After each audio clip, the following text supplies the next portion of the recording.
This is the Theodore Schubot Friday live stream. I'm your host, Theodore Schubot, and we are going to kick off the weekend by listening to a complete and total stranger talking for the next 5 to 6 hours, maybe 7 hours.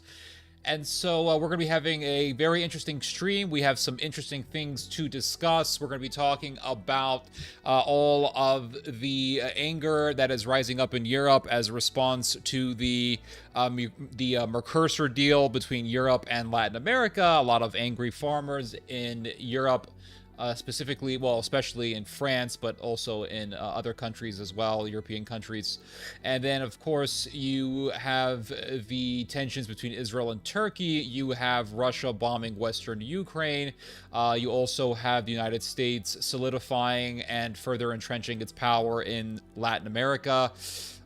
You have the really massive and accelerated surge in militarism in Germany. We also have the fact that Israel is entering into a phase where it's going to be on the brink of civil war. You have tensions between Iran and Azerbaijan, and you also have Netanyahu affirming and vowing that Israel will be off of American aid in the next 10 years.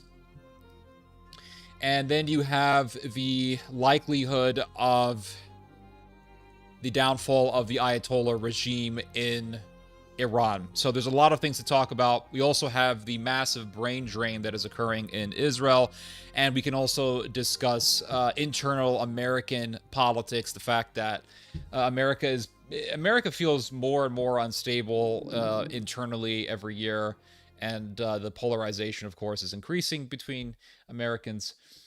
And American politics is changing dramatically, and that really goes without saying, and it's just really an understatement. I mean, I feel that America is slowly entering a phase of military government, although I hope I'm wrong about that, but we can discuss that as well. And of course, I'll be addressing your comments and questions as long as they are not cringe or weird or just really bad faith. But I'll begin the stream by just saying hi to everyone, and then we are going to jump into current events. And we'll be talking about different things that are happening around the world. I think Iran is just a very fascinating situation, just given the fact that Iran, geopolitically speaking, right now is very weak.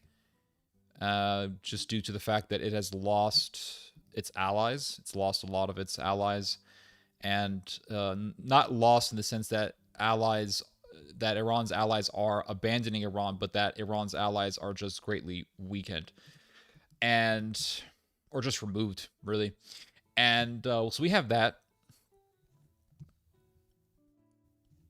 Let me look up something real quick.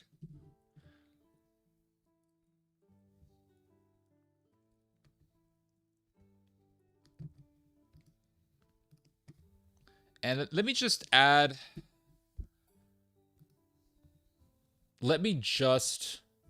change something real quick, because I know I began the stream, but I want to change the title of the stream real quick. Hold on 1 second, guys.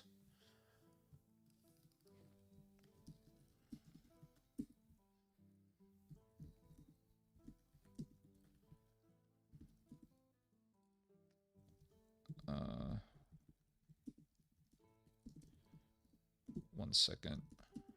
Israel's massive brain drain.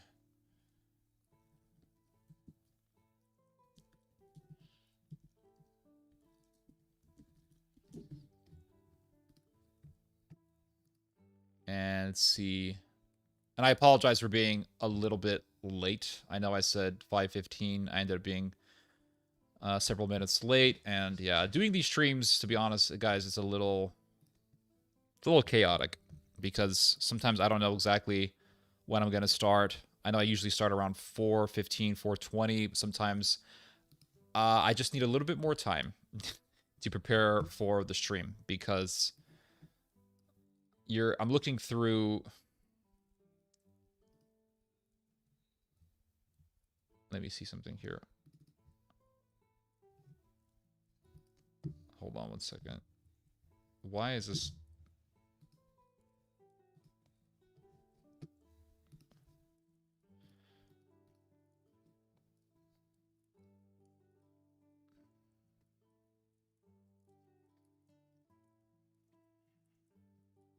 Anyway, I'll read your guys' comments. Let's see. Hello, Sweet Body Fit. Yep, we are going to be streaming tonight. Just was a little bit late because sometimes it's just a little bit difficult to tell when I'm going to stream because I'll be preparing for the stream and then, sometimes I wake up late. I'm not going to lie, guys. I've always struggled with insomnia and I do not like to go to bed early. I've never really enjoyed going to bed early. Even if I'm tired, I don't like going to bed early. I like to just read or watch something until I sleep. And so got up late today and realized, yeah, I got up at around 11:30ish a.m.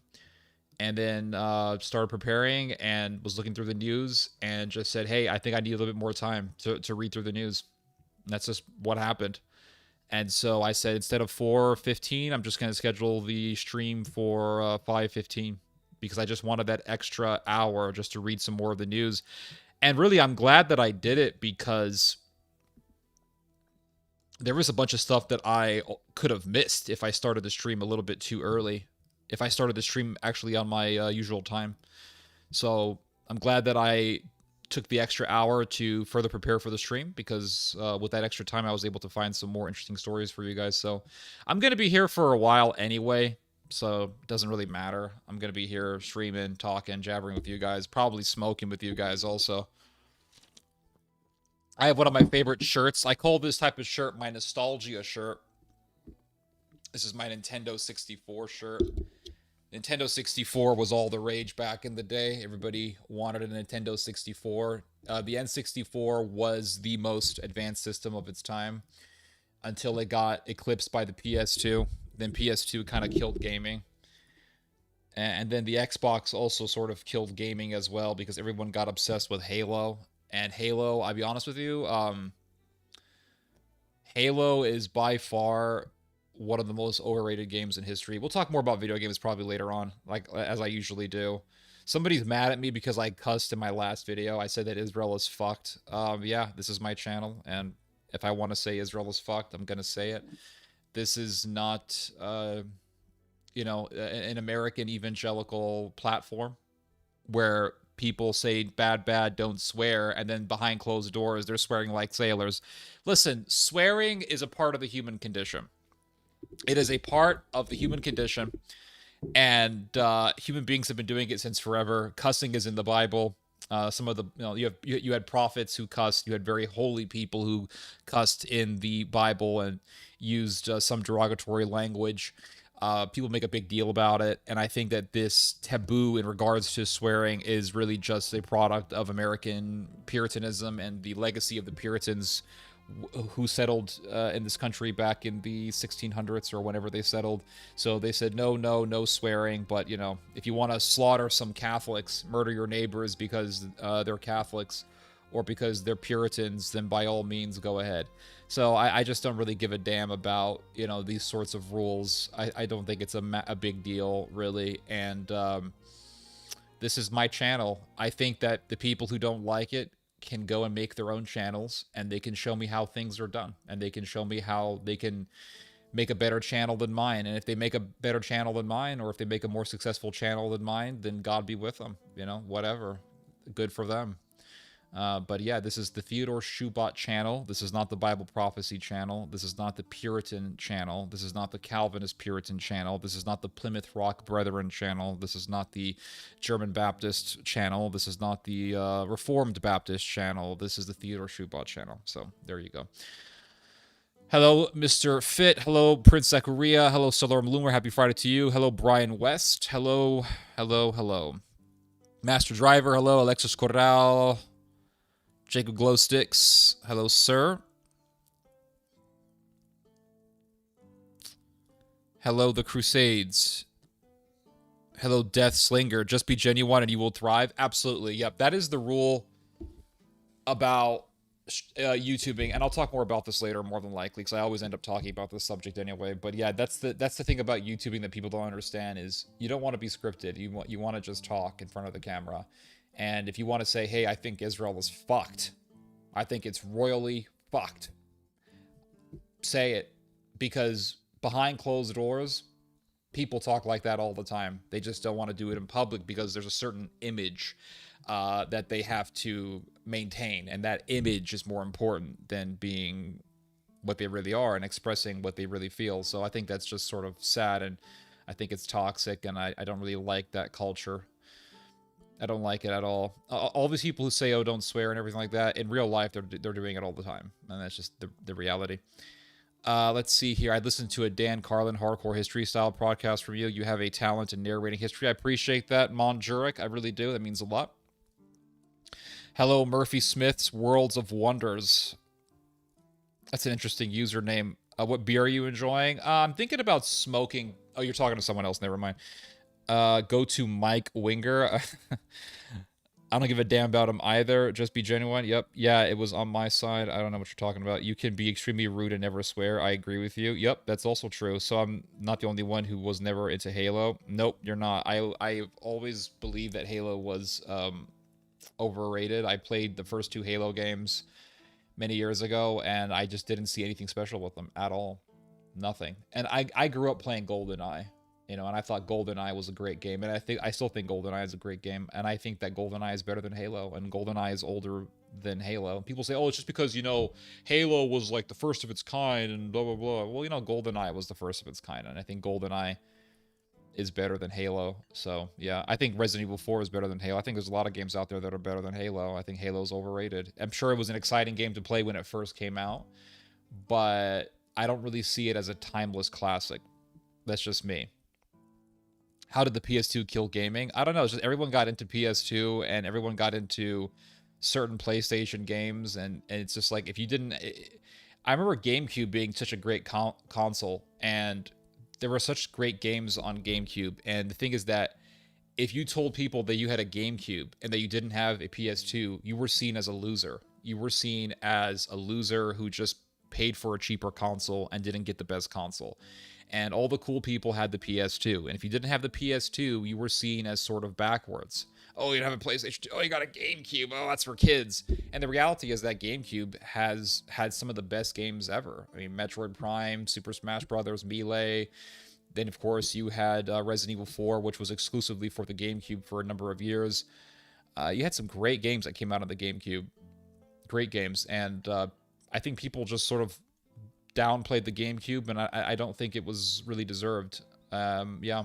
And then you had the Xbox, the first Xbox that came out, and everybody bought an Xbox because they wanted to play Halo. That was the only thing that Xbox had going for it. And then you had the Xbox 360, which was a better console than the Xbox. And then you had the Xbox One, which was a great console. And then now you have the Xbox Series X or Xbox Series S. And Xbox Series X is also a great console. I have one. It's a great console. Great console. I'm enjoying a beer and smoking a cigarette. That's cool.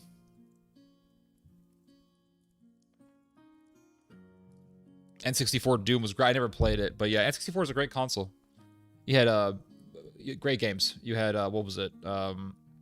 GoldenEye.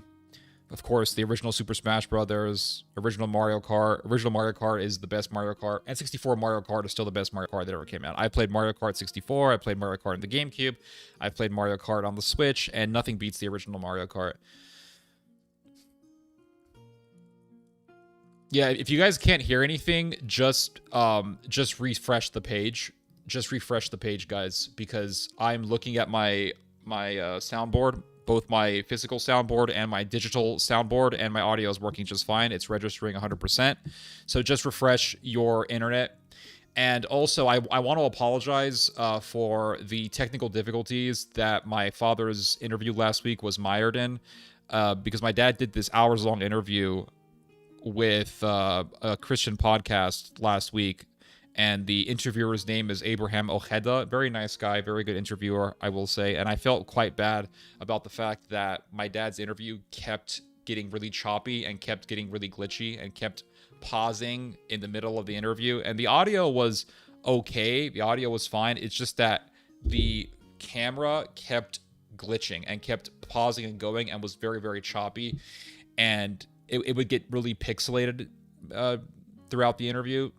And yes, in the latter part of the interview, things got a lot smoother, but still, nonetheless, throughout most of the interview, not most, but throughout the interview, you would have on and off these technical difficulties that would manifest themselves. And I didn't realize in the beginning why we were having these issues. I thought maybe the internet was just acting weird, but it had nothing to do with the internet. I think it had everything to do with the fact that my computer was so filled up storage-wise. I have a 2 terabyte Apple desktop computer. And while my dad was doing that interview, there was only about 300 or so gigabytes left. Now, 300 gigabytes is a lot. And I don't think the computer should have had those issues. But I'm guessing that the Apple computers today just really aren't that good. And once you have 300 gigabytes left in the storage unit, it starts to break down and the computer starts to slow down tremendously. And I think that was really the source of the problem. So today last night, I did a massive cleanup of the storage unit. And now I have over 700 gigabytes free on my storage, on my storage. So I have an external hard drive with multiple terabytes, and I use that hard drive to store up all of my videos. So I just cleared out much of the storage in this computer, the internal storage, that is. And so I think the system is working a lot better and it's functioning a lot better as well. So I'm gonna contact Mr. Ojeda again and say, hey, let's do this interview again, because I think the people deserve a better interview. So that was my fault. I should have known that, and I apologize for that. You love the Palestinians, love God and the truth. All right, that's cool. Take your time, Theodore. Appreciate that, Renell. What's wrong with I will be live? There's nothing wrong with it. And really, I prefer that my live streams are titled that way while they're live, because I don't want people to have any expectations about these live streams. But I do want people to click on the live stream. So by saying, hey, I'm going to be talking about this stuff, maybe it'll further encourage people and motivate people to click on it. The problem with putting a title on the live stream saying what you're going to talk about is that when people click on the live stream and they don't immediately see you or hear you talking about the very things that are described in the title, or about at least one of the things that are specified in the title, they get upset and they say, why aren't you talking about, Israel or Russia or whatever? So that's why I say I am live. That way they click on it. It's like, if you see me live streaming and the title of the live stream is I am live, the only reason why you click on the live stream is because you want to hear me talk. And you're a part of the core audience of this channel, which is awesome. And that's actually what I want. But I'm experimenting. I'm seeing what's better. Is it better if I just say I am live, where I can just attract the people who actually just want to hear me talk, regardless of what I'm talking about? Or do I want people who click on me for either my personality or because they want me to talk about a certain topic, or they want to hear my view on a particular topic, and they just click on me because they're interested in that particular topic? The problem is you have people who click on you because you talk about a particular topic and they don't really give a damn about your temperament, your personality. They don't click on it for you. They click on it for the subject at hand. And the problem with that is they're just going to click on you for a particular subject. They're not clicking on it because they want to hear you. They're clicking on it because they want to hear about Israel or whatever. And if you're not talking about those little hot button issues that they're interested in, they're not interested. So really, I would much rather have a core audience group than a bunch of people who want me to talk about a particular subject. But I'm experimenting, I'm going to see how this goes. If it doesn't go that well, I'm just going to go back to my usual policy of just saying, I am live. You want to hear me talk? This is your chance. Walls are closing in on the Ayatollah? I think so. The world is getting even crazier? It is, every year. Hello, Brian Thomas. Happy Friday. Mention Salorm Loomer. Hectic week, but this weekend is finally here. The week, and before I celebrate my friend's birthday tomorrow, I'm relaxing and absorbing theology. Absolutely appreciate that, Mr. Jacob Glowsticks. Cheers, Daniel Barry's Sports Highlight 5851. Cheers to you, sir. Happy Friday to you, Mr. Glowsticks. Let's see here. Okay, I think that's it. I came partially to hear your theological tie-ins with current events. I appreciate that, sir. Thank you. That's what I specialize in. I am live was good enough for me. I like it. Oh, great. Awesome. I remember that. I think I'm probably just going to go back to my regular policy of just saying I am live. Trust me, you won't regret it. Yeah. Let's see here. I love watching players getting jump scares by animatronics. Drives can fail, so I would suggest a copy of that drive. I mean, these hard drives are pretty efficient. I've used them for years. According to your understanding of the Bible, who do you think is the Antichrist? I wish I knew. If I knew, I would tell people. I would have done a video a long time ago saying, this is it, guys, but I don't. So there's no way for me to tell you. I can't. I'm not in that position to tell you. Love the Wolfenstein game. Wolfenstein games are awesome. Love them. I loved the Wolfenstein, the Old Blood game. I love the new Colossus or Colossal or whatever it's called. Great game. The last Wolfenstein game with the two daughters, I think it was okay. I know some people say it was like some woke stuff. It wasn't really that bad. It was actually, I thought it was a fun game.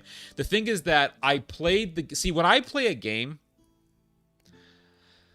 I play the game without watching reviews. So I will watch reviews and I will watch video essays on a particular game after I have completed the game. After. So right now I'm playing Dead Space, the remake. Great game, but I went into Dead Space without watching reviews. I just read some stuff about the game. I saw that the game got a lot of praise by game players, and so I thought I'll give it a play. But I went into this game without watching reviews of the game, and I have really been enjoying it. Dead Space is a great game, great horror game. It's a solid horror game, and there's a lot that I can say about Dead Space and why I like it, but I'll save that for later in the stream. I went into playing, for example, Resident Evil Revelations 2 without looking at any reviews, and I thought it was awesome. I did the same thing for Revelations 1. Yeah, I like to play a game without looking at reviews. I played Elden Ring without looking at any reviews beforehand. So right now I'm waiting for Resident Evil 9 to come out. I'm probably going to wait a while before buying it because it's more than likely going to be $80, so I'm going to wait for the price to go down. But until I finish playing the game, I'm not going to be watching any new trailers. I watched just the initial trailer for the game. It looks great. I have not watched any other trailers after that. I have not looked at any reviews of the game. I have not looked at any videos talking about what the game could be about or reviewing the other trailers or the initial trailer of the game. I just have not looked at any videos on Resident Evil 9 because I want to go into the game without any serious expectations for what I'm going to be seeing. I understand that it's a Resident Evil game and there are some things to expect in a Resident Evil game, but I don't want to get any I don't want to have any serious or major expectations for the game. I don't want to spoil the game is what I'm trying to say. So yeah, PS2 has like 5,000 games. Yeah, I'm sure it does, man. But it's just, the thing is that there's nothing wrong with the PS2. It's just that everybody was so obsessed with it that you couldn't talk about video games back in the day without someone bringing up how the PS2 is the best station or the best console ever. And if you told anyone that you had a GameCube, you were seen as a freaking loser. I got a Switch. Yeah, GameCube was incredible. Metroid Prime is one of the best games ever. I agree. GameCube was an amazing console. And yes, Metroid Prime was an amazing game. I remember I remember it this way exactly. Yeah, Theo to be playing Elden Ring online with Asa, dude, that would be a dream come true. That would be awesome. I like my Sega Mega Drive. You can go full Degen and stream yourself playing games. Degenerate. Yeah, that's true. Music was great. GoldenEye is the best. Yeah, it's definitely one of the best games ever. Always great to view your live stream, Ted. Appreciate that. Ali Siadati. Jerry Falwell, Liberty College, absolutely. Yep. That's right. That's exactly that university is a part of that culture. I'd listen to a Dan Carl. Okay, I already read that. So I think I got to switch one. Yeah. Hello everyone. Hello Myra. Hello. I have too many chores to do in real life. Yep. Understood. The classic Nintendo Saga games. You barely have time to game. Yeah. Same here. I don't really play games too often. I play games once a week, maybe once every 2 weeks or so. Last night I did play a little bit of Total War, Medieval 2, Total War, which is a great game. Love that game. I'm right now invading Spain, which is a lot of fun. Also, I'm invading Ireland, which is great. I I will play Dead Space once every few weeks, to be honest with you. That's why I'm still playing it. I know that the game is it's not a super long game, but I've been playing it on and off for months, and I've been enjoying it. Russia and Australia evacuated their embassy in Israel. USA evacuated their embassy staff. Yeah, they're about to go into another war again. It's going to be in their barrage of missiles and gunfire and blood and guts. It's going to be worse this time. Yeah. I think the Iranian regime is done for. In fact, let's just talk about that. I have an interesting article here on the downfall of the Iranian regime and the diminishing of the power of the Ayatollah. Oh, damn. This is, hold on a second, guys. This is not the right window. This is the right window. Right here.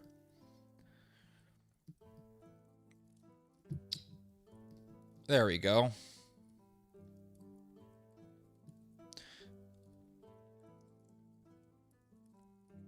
Let him do what he wants. LOL, I am live. Might work if people already know who he is, but he's a grown man to make his own decision. Yeah, true. I'm never angry nor European, just your average Amerimut. Yeah, same here. I am the definition of an Amerimut. Look at me. I am a ethnically Middle Eastern dude who's mixed with white. I mean, I am peak Amerimut, all right? Iran was always on the list. Yeah, it always was. But it was just difficult to... It's been difficult to penetrate Iranian power, just given its geography and just given how much support it's been receiving from Russia. USAF Doomsday plane just landed in D.C., not a common occurrence.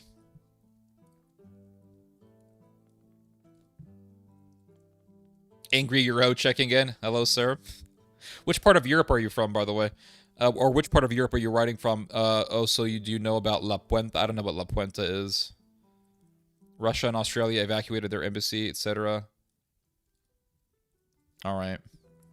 All right, let's get on to it. So, a big storm is coming, triggering major upheaval, Iranian analyst tells Euronews. Now, this was a very interesting article / interview. So, the beginning of this post is a small blurb of an article, but then it transitions into an interview with this expert analyst on Iranian politics. His name is Ahmed Najibzadeh, and this guy, from what I have read about him, has been quite astute in his observations and predictions about Iran. He's been quite accurate about his predictions in regards to Iranian politics. So I read through this entire article / interview, and he makes some very interesting observations about the possible future of Iran. And he's pretty confident and pretty assured of himself in what he says. So I'm just going to read to you guys some excerpts from it. It's pretty interesting. So let me just make sure you guys can see this. There we go. I'll make myself a little bit smaller. Or I'll make myself big. Why not? I'm just going to read it. So it says here, in March 2025, Ahmed Najibzadeh told Euronews that much of what he foresaw for 2025 would come to pass. Now he predicts a big storm coming Tehran's way. So something big is going to happen. A big political wave is about to happen in Tehran, the capital of Iran.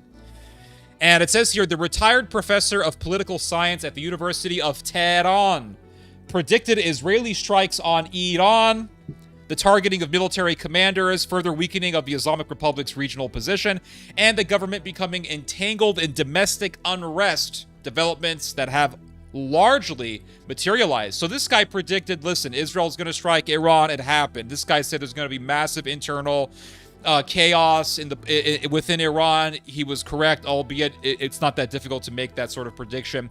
And so now he is saying a big storm is coming to Tehran.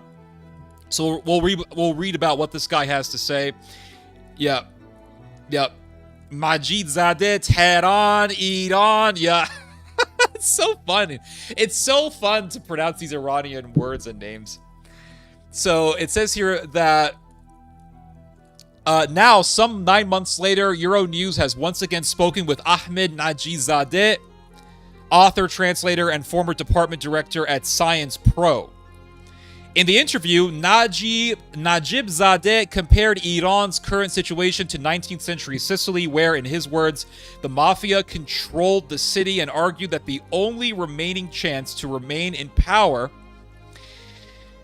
for the Ayatollah is to remove the sycophants surrounding him and replace them with competent, patriotic figures. So he is saying, listen, in order for the Ayatollah to survive politically, what he has to do is purge out all of the ass-kissers who are surrounding him. He has all these yes-men surrounding him. This is what this Najibzadeh guy says. He says, the Ayatollah Khamenei has got all these ass-kissers and sycophants surrounding him, a bunch of yes-men surrounding him. Oh, yes, Ayatollah. Yes, you're right, Ayatollah. Yes, Supreme Ruler of Iran. You are correct. Oh, yes, you are correct. You are right, Mr. Ayatollah.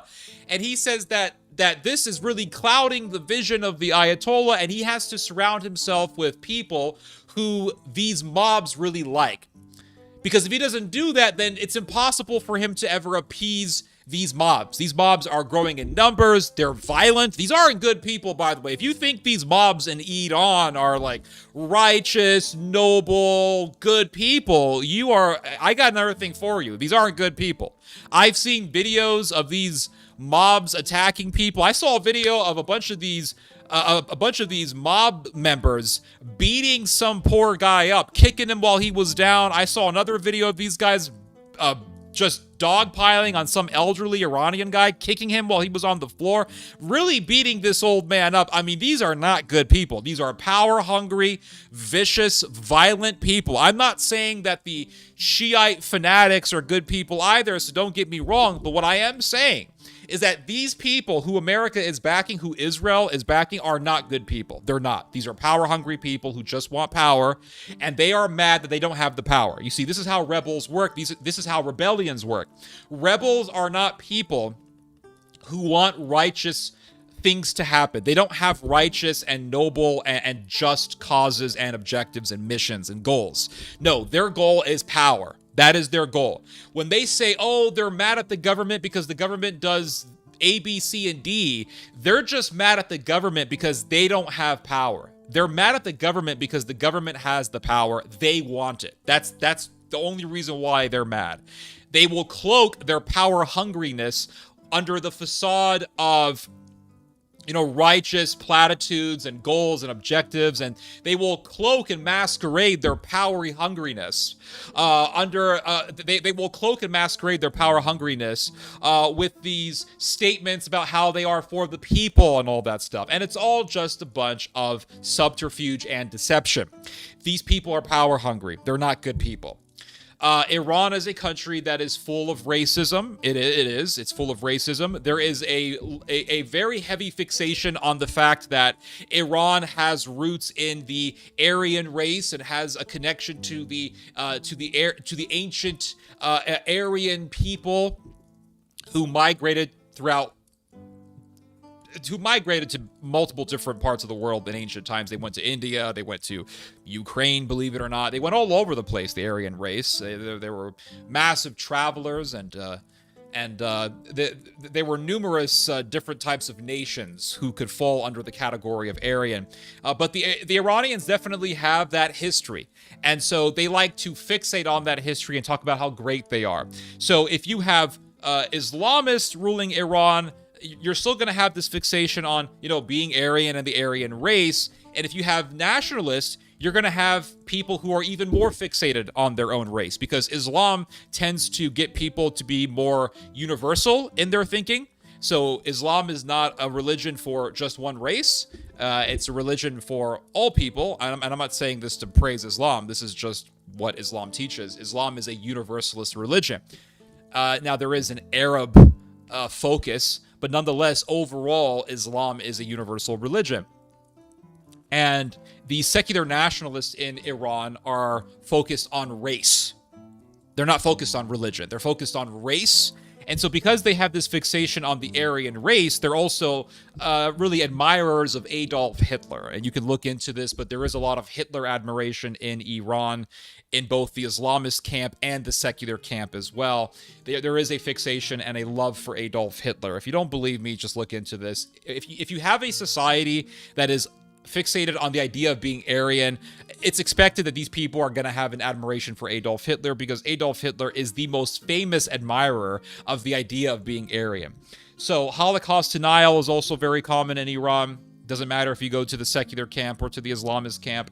So if you have a secular nationalist takeover of Iran, you're not going to have good people, is what I'm saying. You're going to have some pretty vicious people. They're not going to be righteous people. So that's what I'm going to say. I don't really have a whole lot of sympathy for the protesters. I don't. I know that may sound kind of harsh or kind of mean-spirited or whatever, but it's just that's how I feel. I don't really have this admiration or sympathy for the protesters. I don't. I think the protesters are people who want power, and that's their goal, is power. The Iranians, and I'll just try to briefly explain this. You see, the Iranians have had numerous revolutions. Back in the 1950s, there was an Iranian revolution against the prime minister of Iran. His name was Mohammad Mossadegh.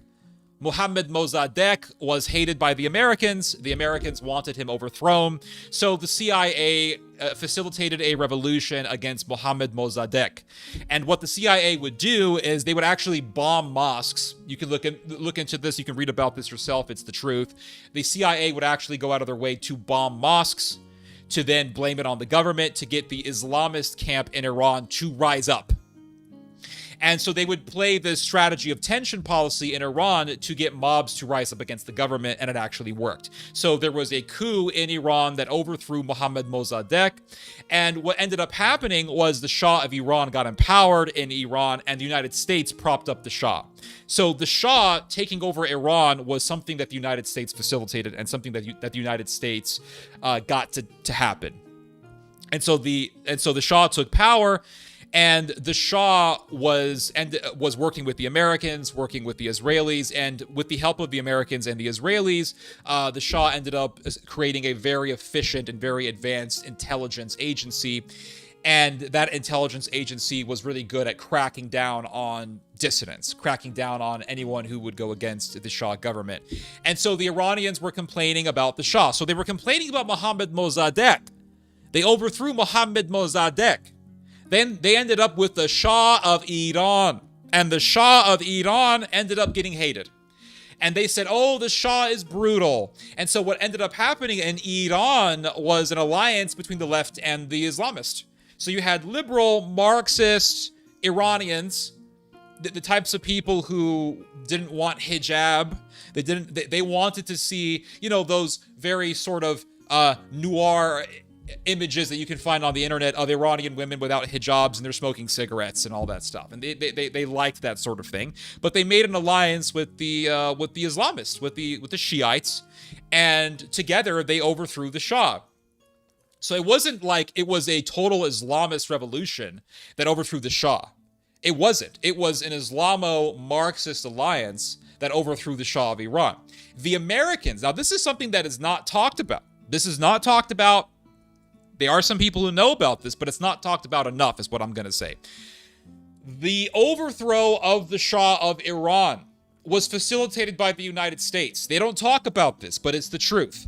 And the reason why they don't talk enough about this is because they want people to have this idea that the Shah was just overthrown by a bunch of Muslims, and now the Ayatollah Khomeini is just the enemy of America, and America had nothing to do with the Ayatollah taking over Iran.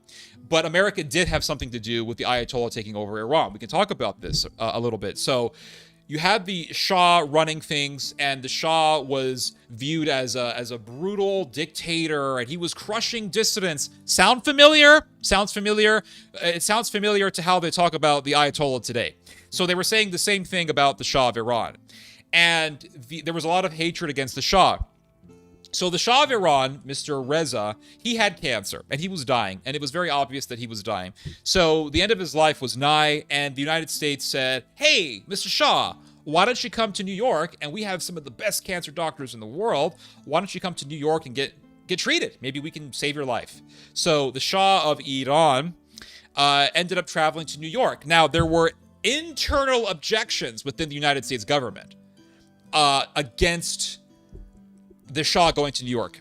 And the reason why there were objections within the U.S. government in regards to the Shah going to New York was because they were people, Jimmy Carter included, who knew that once the Shah goes to New York, the Islamist and the anti-Shah faction is going to rise up because the Shah would not be there, and that would give a chance for the anti-Shah Islamist to then paint this picture of the Shah being in cahoots with the Americans. Because the Islamists would just say, oh, look, the Shah is in New York. This is proof that he's in bed with America. Let's rise up. And the imams, the Ayatollah types, would rile up the mobs within Iran, and they would start a revolution. And they would take over the U.S. Embassy. And so Jimmy Carter, there's actually an internal statement from Jimmy Carter from within the U.S. government, in which Jimmy Carter is saying, hey, it's not a good idea that we allow the Shah to come here. Because if we bring the Shah to New York, then what are you guys going to do when rebels take over the American embassy and tear it on?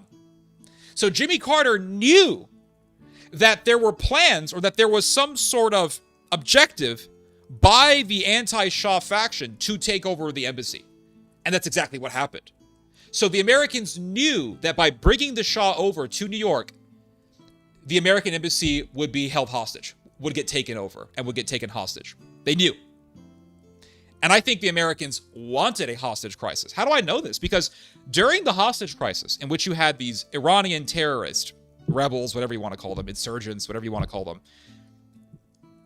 taking hostage the American embassy. And they had all these Americans there, and they were all hostages, and it was this massive international story. It was the biggest story in America at the time. This was in the late 1970s.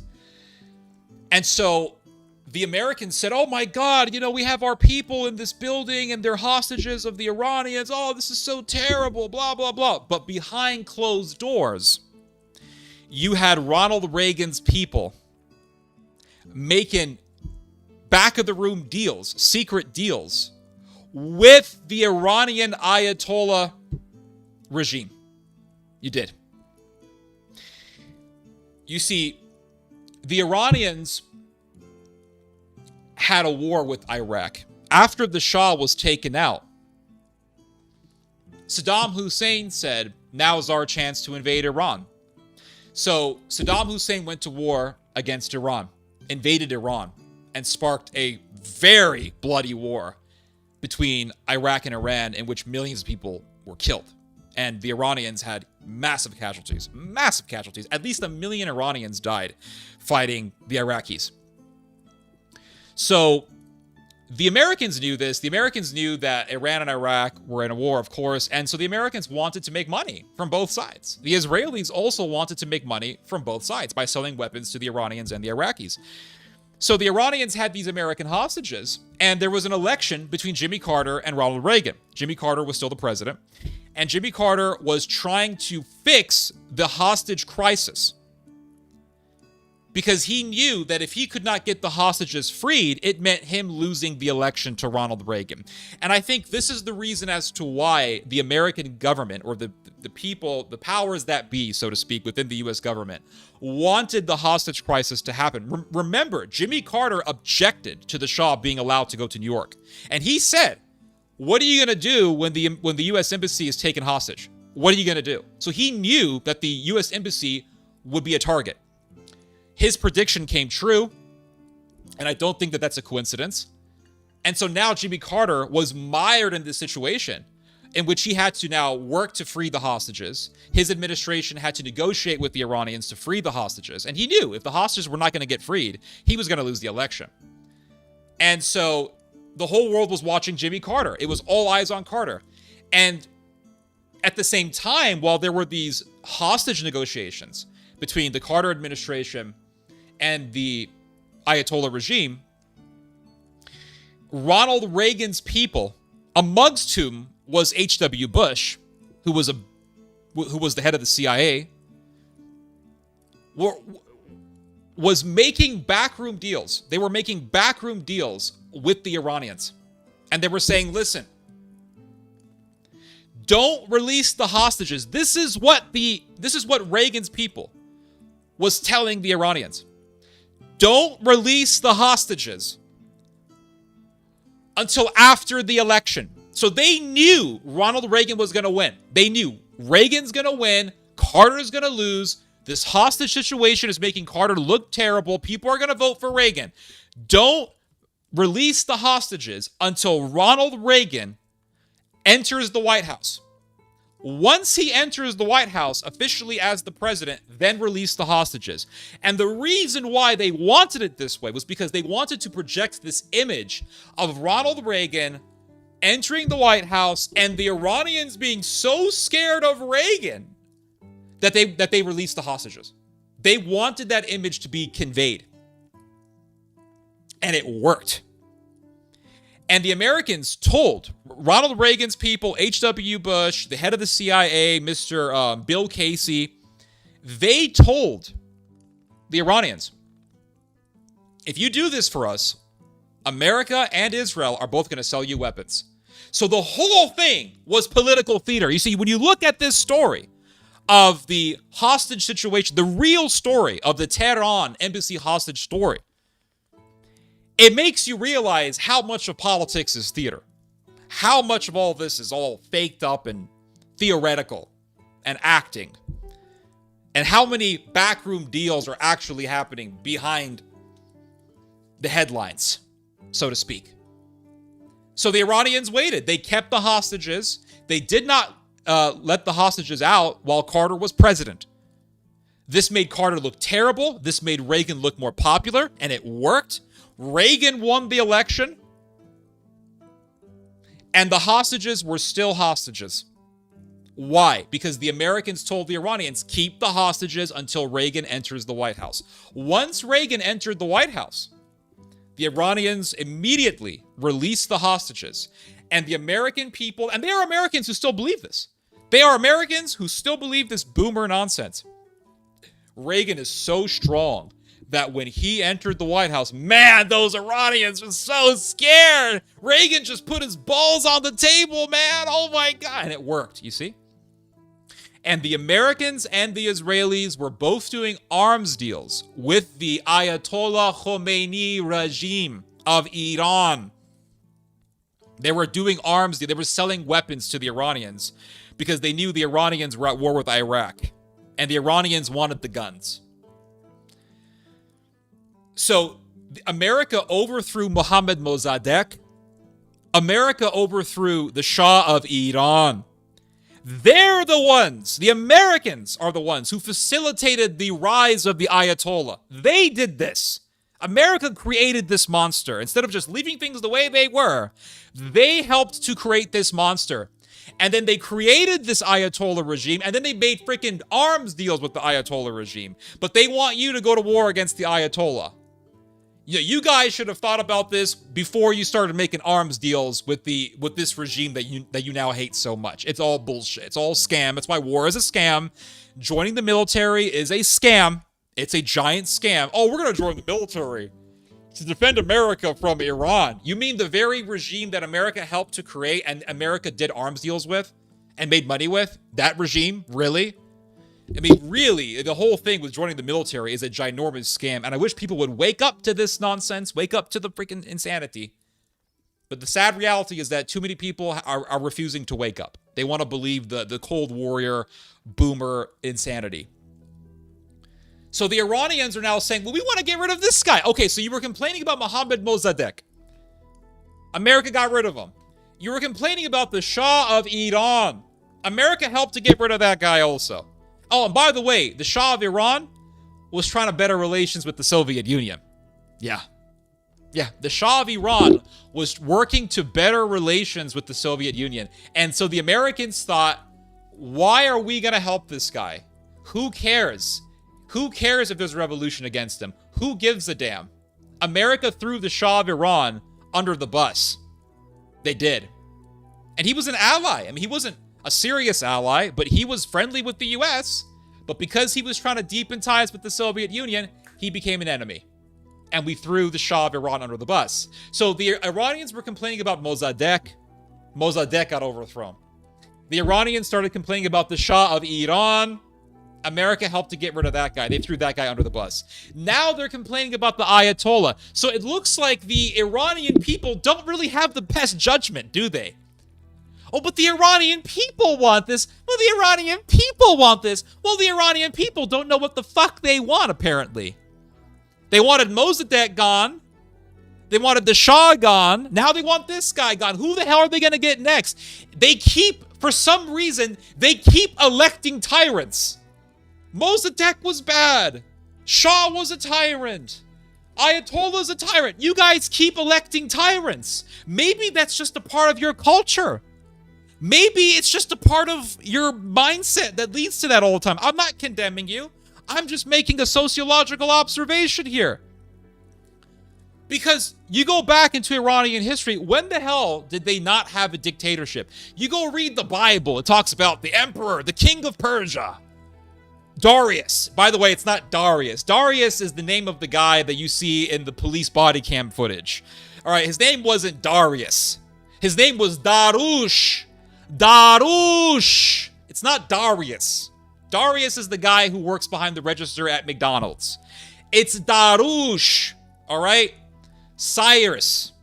I don't know how you say Cyrus. Sharush? How do you say Cyrus? And what's the real Iranian way of saying Cyrus? Cyrus was a dictator. Darush, was a dictator. Herodotus talks about the brutality of the Persians. You can go read Herodotus's histories. Go read Herodotus's histories. The Persians were brutal. They weren't nice people.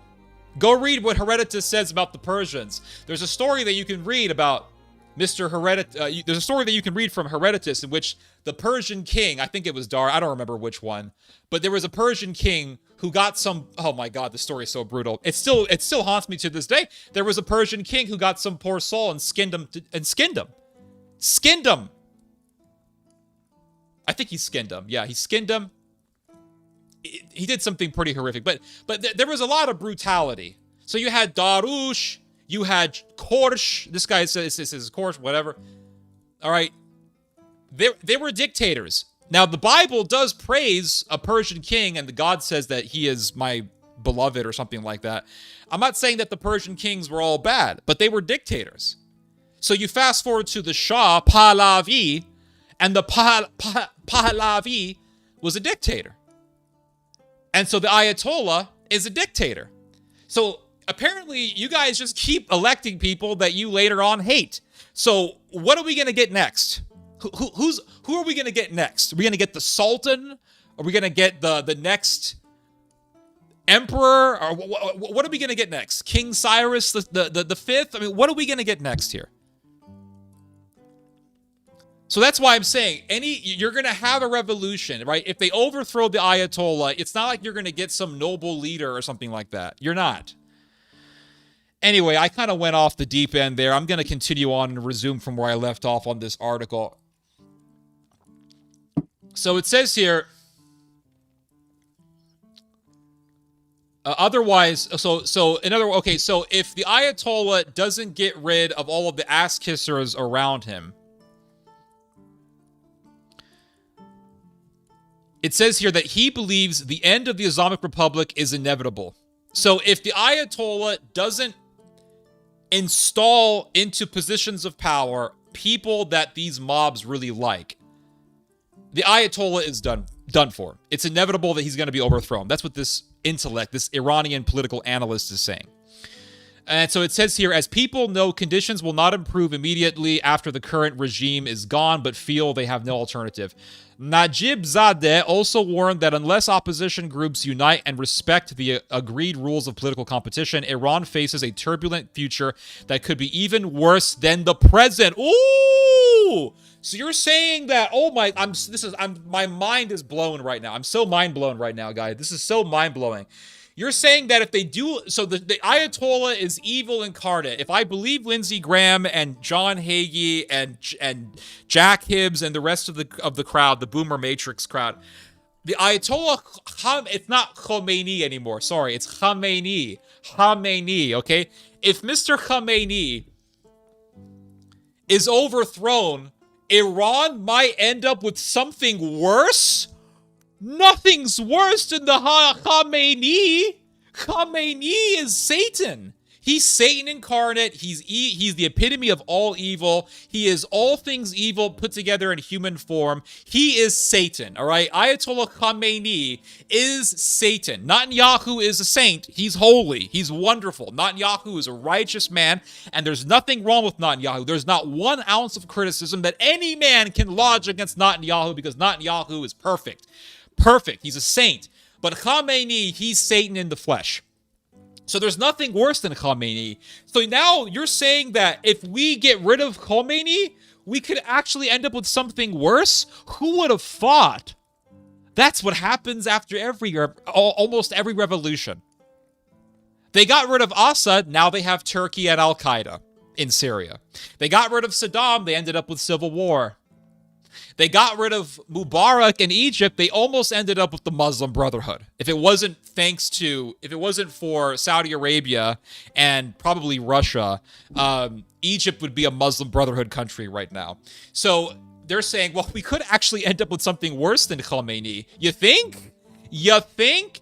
By the way, and I'm surprised that this is not being talked about so much, but there is actually a Iranian proxy that America and the CIA have been backing for many years. It's called the Mujahideen al-Halq-e-Iran, all right? The People's Mujahideen of Iran. That's what that stands for. MEK, go look it up, MEK or MEK. MEK is a proxy that America has been backing sort of for a very long time. MEK is a terrorist organization. It was officially categorized as a terrorist organization by the United States government. And I think Barack Obama or some American administration said, oh, they're not terrorists anymore. It's like the Azov battalion in Ukraine. For so many years, they were Nazis. After Russia invaded Ukraine, the Azov guys aren't Nazis anymore. They're actually neoliberal Democrats who love NATO. Yeah, right. So America has been supporting the MEK, and who knows? America might actually try to install the MEK into the government. We have yet to find out. But if you just look at the people that America has been backing against the Iranian regime, these aren't really good actors. They're not good actors. But yeah, we could actually end up with something worse than the Ayatollah Khomeini. That's just the reality. And so I hope these Iranian people are ready. I hope they're ready for what they get after the Ayatollah is overthrown. Now, I hope everything goes great for them. I wish the best for them. I really do. I don't want to see more people being killed. But it wouldn't surprise me at all that after they overthrow the Khomeini, Iran is going to be in just a more weird position than it is now. My prediction actually is that once it overthrows the Ayatollah, Iran is going to have access to Western markets and Western technology. And so Iran actually will become more powerful. That's actually my prediction. I'm not saying it's going to be less tyrannical, but what I will say is that I think Iran is going to become more advanced. Technologically speaking, it's going to become more advanced because it will have that access to Western markets that it currently does not have. So I think Iran will grow, and it's going to grow, and it's going to become more innovative, technologically speaking. And I think the Iranian military will actually become more powerful. Iran geopolitically is in a very advantageous position. It's literally surrounded by mountains. There's a lot of mountains in Iran. It's very difficult to invade Iran. There's also a very large population in Iran. I think Iran has somewhere around 91 million people or somewhere around that number. A lot of people live there. So Iran will have that access. America will be making money from Iran. European countries will be making money from Iran. Israel will be making money from Iran, just like it did arms deals with the first Ayatollah administration after the Shah was overthrown. And I think what will happen, I've talked about this numerous times, but I think what will happen, in fact, I know this will happen after the Ayatollah is overthrown. What will emphatically happen, without a doubt, is Turkey is going to further deepen its ties with the Iranians. Because right now, Turkey is deepening its ties with the Islamic regime of Iran, but Turkey cannot do so without the criticism of the Israelis and without the American empire sort of looking down on Turkey and looking at Turkey's relation with Iran with ire and with anger. So if you have an Iran that becomes aligned with NATO, then Turkey will have absolutely no issues deepening its security ties even further with the Iranians, because at this point, Iran will be aligned with the Americans. So there would be no foul, there would be no issues or qualms or objections to Turkey being a major member of NATO, deepening its security ties with the Iranians. And so, as I've said numerous times, the Israelis are just making the situation worse for themselves. That's what the Israelis are doing. That's what Israel is doing. Israel is simply making the situation worse for itself. It's going to have to now, not now, but in the future, if this whole Ayatollah regime is overthrown and Iran becomes more powerful and Turkey deepens its ties even more with the Iranians, Israel will just be facing a more technologically advanced Iran, and an Iran that has much deeper ties with Turkey. And it's just going to be a more powerful axis against Israeli Judean power in the Middle East. So Israel is only creating an even bigger monster that it's going to have to deal with in the future. That's my prediction. That's my prediction. So really, if I was Israel, I would not be pushing for the Ayatollah to be overthrown. I wouldn't be. I would, because for one thing, the Ayatollah regime makes Iran weak. Religious fanaticism tends to make societies weaker. It's just a fact. They tend to make societies weaker, and the reason for this is because religiously fanatical societies tend to isolate themselves from innovation. There's an example of this that you can read about in history, and that is the Ottoman Empire. If you look at the Ottoman Empire when it was under the Sultans, it was sort of backwards in the 20th century. Once the Young Turks took over, the Young Turks were more westernized. They were definitely influenced by the West, and they were heavily influenced by the Japanese Meiji culture, in which the Japanese absorbed Western technological innovation. And so Turkey began to open itself more to westernization after the overthrowing of the Sultan. So if you have these Iranians who are more pro-West take over Iran, they're going to want to absorb all of that Western innovation. And it'll actually strengthen Iran. The Israelis don't really see an issue with this because the Israelis think that they're just going to make deals with that Iran and they're going to be allies with that Iran, and they will be able to control that Iran. But once you have an Iran that is more technologically advanced, and you have a Turkey that would be more incentivized to deepen its security ties with Iran, and given the fact that the overwhelming majority of Iranians hate Israel, Israel is just going to have to face a more powerful Iran. And it's going to have to face a more powerful Iranian-Turkish axis. That's my prediction. So it says here that, so this professor, Mr. Najibzadeh, he predicts that there's going to be a strike on Iran before the Iranian New Year, which is called Nowruz, however you say it. He says that there's going to be a strike on Iran before the Iranian New Year, which is March 20th of 2026. This is his prediction, and this article says he further predicted that before Nowruz, March 20th, 2026, Israel, in coordination with the U.S., will carry out another attack on Iran. After which, in his words, the end of the tunnel will become more visible. So he thinks, and I think he's right, I think there's going to be another strike on Iran. I think it's inevitable. And he thinks that after this attack, the tunnel, the pathway towards removing the Ayatollah regime will become much more clear, much more visible.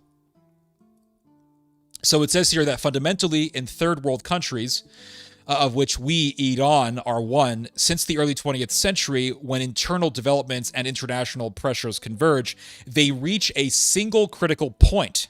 When the path to reform is blocked, the doors to revolution open.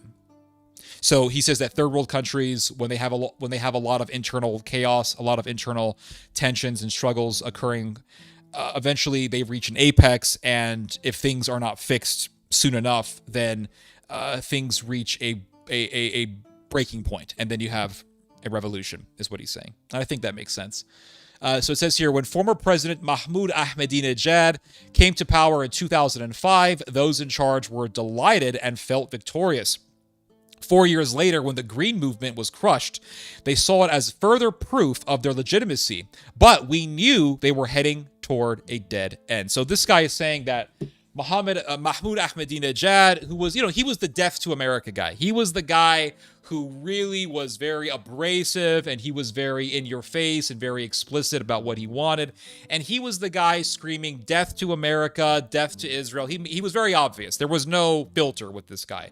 And the thing about Mahmoud Ahmadinejad is that, yeah, he was saying death to America, death to Israel, but did he really mean it? Was he really going to destroy America? Was he really going to destroy Israel? I don't think so. Mahmoud Ahmadinejad, by the way, was Jewish. People don't know this about Mahmoud Ahmadinejad, but go look at his family background. Ahmadinejad was a Jew. He was an Iranian Jew. Now, people forget because they always want to, this is a big bullshit argument that people like to push. And that is that Iran is the next Hitler, right? Iran is Hitler and the Ayatollah is Hitler. Listen, Hitler makes the Ayatollah look like a choir boy. That's the reality. You cannot... the Ayatollah Khomeini, all the Ayatollahs could not be in the same room with Adolf Hitler. When it comes to aura, when it comes to power, when it comes to real sinister objectives, real sinister aspirations, the Ayatollah regime cannot be in the same room with Adolf Hitler. Because Adolf Hitler's goal of mass murder and ethnic cleansing were much more explicit and much more serious than whatever objectives the Ayatollah has. Yes, the Ayatollahs are power hungry, all that stuff, absolutely, that is true. The Ayatollah regime wants power, absolutely, right? Every government wants to maintain their power. That's nothing new. But the Ayatollahs don't want this massive war with Israel. They don't.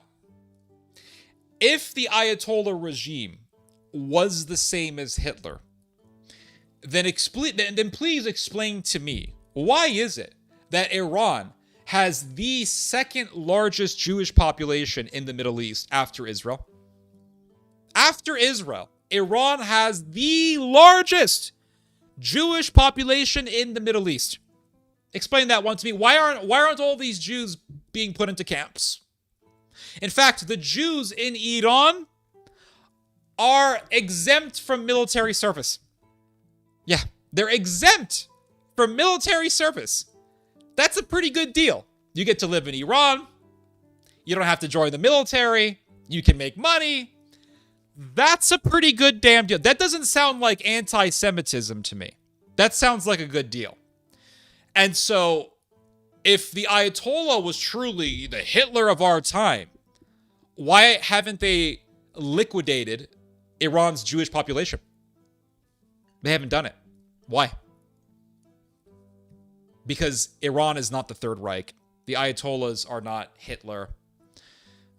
This is all just a giant narrative that has been manufactured by the Israelis and their acolytes in the United States. And the Israelis right now are saying, well, we want a secular government in Iran. Well, the secular nationalists in Iran are fixated on the idea of being Aryan, the Aryan race. So if you get a secular nationalist regime to take over Iran, you might just end up with an actual Iranian Hitler. So be very careful about what you wish for. Be very careful. And the Israelis have a history of pushing for certain policies that end up pushing Israel closer and closer to its own destruction. Perfect example is, well, what happened in Iraq. The Israelis said, take out Saddam. They took out Saddam. Iran got more powerful.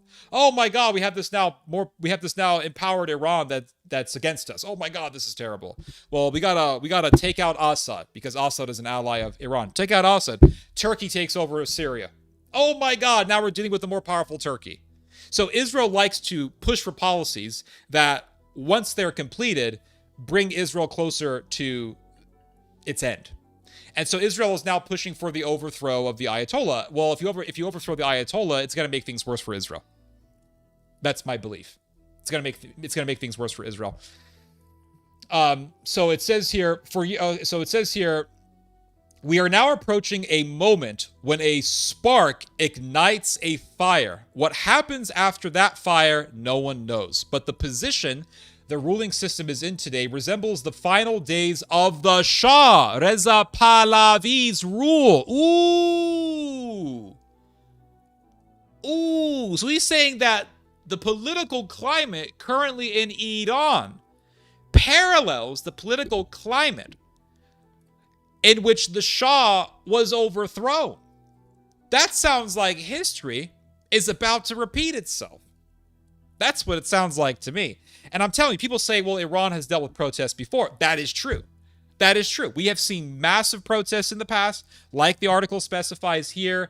There was the protest that took place some years after Mahmoud Ahmadinejad took power. You had massive protests in 2019, 2020. You had protests in 2022. Iran is not shocked by protests. This is not the first rodeo for Iran in dealing with protests. The difference between now and 2019 or 2022 is, as I've said before, the fact that Iran has lost a lot of its allies. It lost Assad. It lost Nasrallah. Hezbollah has been weakened somewhat. It lost Maduro in Venezuela. And right now, Iran's biggest ally, Russia, is bogged down in a very bloody war in Ukraine. And Iran watched its Armenian ally, which borders Armenia, which borders with Iran, getting defeated in a war with Azerbaijan. And Azerbaijan was backed by Israel and Turkey. So Iran has lost a lot of its allies. A lot of Iran's allies have been horrendously weakened. And really, the only ally that Iran has right now that is not weakened is China. China right now is not bogged down in a war. China right now is economically very powerful. It's the second biggest economy in the world, if you don't include the European Union. But just looking at single countries, I mean, the EU is the second biggest economic bloc in the world. That is a fact. But in terms of single countries, China has the second biggest economy in the world. And what the United States wants to do is weaken all of Russia's and all of Iran's allies. That includes China. Right now, Russia is bogged down in a war. Russia right now is not in a position to defend its allies. That is why the United States took advantage of this fact, and that is why the United States had Turkey do a war in Nagorno-Karabakh against Armenia, because the United States knew Russia is not going to militarily defend the Armenians. So they want to now bog down China in a conflict. How are they going to do that? I've talked about this many times. But they want to hit China from different sides. They want to put China in between conflict. You have the Uyghur Muslims, the Turkic Uyghur Muslims in the northwestern part of China, what is known as the Xinjiang region. And they are people in the Xinjiang region who want to revolt against Beijing, and they want to join the Turkic countries. And so they want to do a jihad against China, and they want to get the Xinjiang region to break away from Beijing's power and then reconnect itself to, they want this Uyghur Turkic state to reconnect itself, or to connect itself to the other Islamic Central Asian Turkic countries like Kazakhstan or Turkmenistan. And so the Americans want to get the Uyghurs to revolt against Beijing. And they want for that internal violence to be taking place within China. They want the Chinese, the Han Chinese. The Han Chinese are the most dominant ethnic group in China. They want the Han Chinese to fight against the Turkic Uyghur Muslims in China's northwestern Xinjiang region. Then there is Japan. Japan, historically speaking, has been China's biggest and worst enemy. No country in history has ever inflicted the amount of damage that Japan inflicted on China in the past. China has had 2 major wars with Japan. The first Sino-Japanese War in the late 1900s. I'm talking late 1800s. I'm talking 1899. There was the first Sino-Japanese War in which the Japanese were defeated. Then you have the second Sino-Japanese War during World War II. Before World War II, it actually broke out, in which Japan invaded China, took over Manchuria, eventually invaded China's capital of Nanking. So America wants to empower the Japanese to go to war against the Chinese. They want to empower the Turkic Muslim Uyghurs in China's northwest to revolt against Beijing. So if they could get the Uyghurs to revolt, that would essentially cause a civil war within China. That would mean China being bogged down and distracted by civil war. And if they could get the Japanese to go to war against China, that would mean China being entrenched in a massive war with its Japanese neighbor. And that would mean China being heavily bogged down and mired in a war. That would weaken the Russians, because it would mean Russia's biggest ally being distracted and being occupied by a serious war. That would mean lots of Chinese people being killed, and thus China losing manpower, thus weakening China. And Iran, if Iran is still going to be on America's and Israel's enemies list at this point, Iran would 100% be completely absent of any allies. So Iran would be hopeless at that point. That's if the Ayatollah is still in power before any of this happens. But yeah, so they want to destroy all of Russia's allies. And that includes Iran. That includes China, especially China. So this guy is saying, Mr. Najib, whatever this guy's name is, what's his name? I can't remember this dude's name. Hold on. He's got a very foreign name. Najib Zadeh. Mr. Najib Zadeh is saying that the political climate, the current political climate in Iran right now, parallels the political climate which led to the overthrow of the Shah of Iran. So that's pretty significant. And so the fact is that Iran has lost a lot of its allies, or a lot of its allies are just weakened by the Americans and by the Israelis. And so Iran is in a very volatile position. And so this is the time for the Americans to strike. And the Americans and the Israelis are striking. They have struck. But right now they're striking by backing this revolutionary movement against the government. And they want this revolutionary movement to obviously succeed. So this is what the Americans and the Israelis are doing. They're hitting the metal when it's hot, and they're capitalizing on Iran's geopolitical weakness. So it says here that if we examine it more closely, we must compare it with the period when the Shah appointed an unpopular and unworthy figure, Sharif Imami, as prime minister. So the Shah of Iran appointed Sharif Imami to be prime minister of Iran. Sharif Imami was not popular at all, and this made matters worse, and this only exasperated the hatred against the Shah's government. And that further empowered the revolutionary movement to overthrow the Shah. So what this guy is saying is that the only hope that the Ayatollah has left to maintain the power of his regime is for the Ayatollah to appoint people who can appease the mob. If he does not do this, inevitably the Ayatollah regime will fall. That's what this guy is saying. And I think that's a very astute observation. So it says here, while the Shah had the opportunity to consider some recommendations and choose someone who could improve the situation, to announce that free elections would be held, he himself delegated part of his authority. He did not, and gave in to real changes when it was too late. So the Shah tried to appease the mob, but it was too late at that point, and he lost. He was overthrown. There are the conditions today as well. These are the conditions today as well. So this guy is doing what you're supposed to do when you're comparing history to the present. He's saying, okay, back in the day, there was the Shah. The Shah was very unpopular, and the Shah should have appointed people that would be appeasing to the mob in order to maintain power. The Shah tried to do this, but it was too late by that point, and the Shah was overthrown. So he's saying today, The Ayatollah has surrounded himself with yes men and ass kissers and sycophants. He needs to surround himself with people who the mob likes. Failure to do so before a certain point would mean the inevitable overthrow of the Ayatollah. That's what this guy is saying. And I think he's making a very astute observation.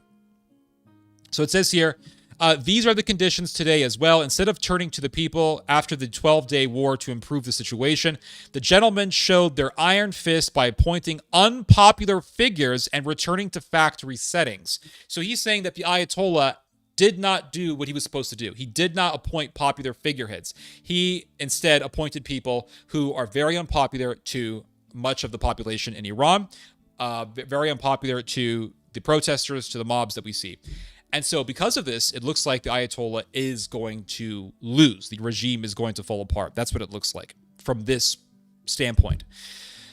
So Mr. Najibzadeh says the only possible solution, if any, would be for the supreme leader to sweep away the flatterers, the sycophants around him, send them to the Lut Desert, and replace them with capable Iran-loving individuals. They would need to announce free elections next June with the participation of all political currents and parties. This is the only path that might change the atmosphere. This was the mistake the Shah also made. If in September 1978 he had announced free elections and political freedoms, the country would not have descended into chaos, but he acted too late. So if the Shah would have simply appointed popular figureheads within a certain duration of time, within a certain window of opportunity, he could have maintained his regime, but he didn't. And so he failed. And it says here, in the Islamic Republic, those in power take actions that backfire, only fueling their own fire. Good use of words. After the war, they appointed individuals who were widely despised. After which war? He's talking about the 12-day war between Iran and Israel. Iran had a war with Israel last year, as all of you guys remember. I mean, it was a pretty dramatic event. We saw for the first time Israel being seriously bombed. Now, they did get some bombs. They did receive some bombs in 2024 from Iran, but those strikes were nowhere near as significant as the strikes that Israel received from Iran last year in 2025. And Iran was sending a warning. We can strike you. We can hit Tel Aviv. We can hit your major cities. We have the missile technology. We have the hypersonic missiles. We can hit you viciously, Israel. Back the hell off. And Israel is not backing off. And the reason why Israel is not backing off is because they see the opportunity. They see Assad is gone. They see Nasrallah has been killed. They killed them. They see that Armenia was defeated in a war. They see that Maduro has been captured. They see Iran's allies have either been killed or pushed out. And so they see an opportunity. That is the reason why they're not backing down.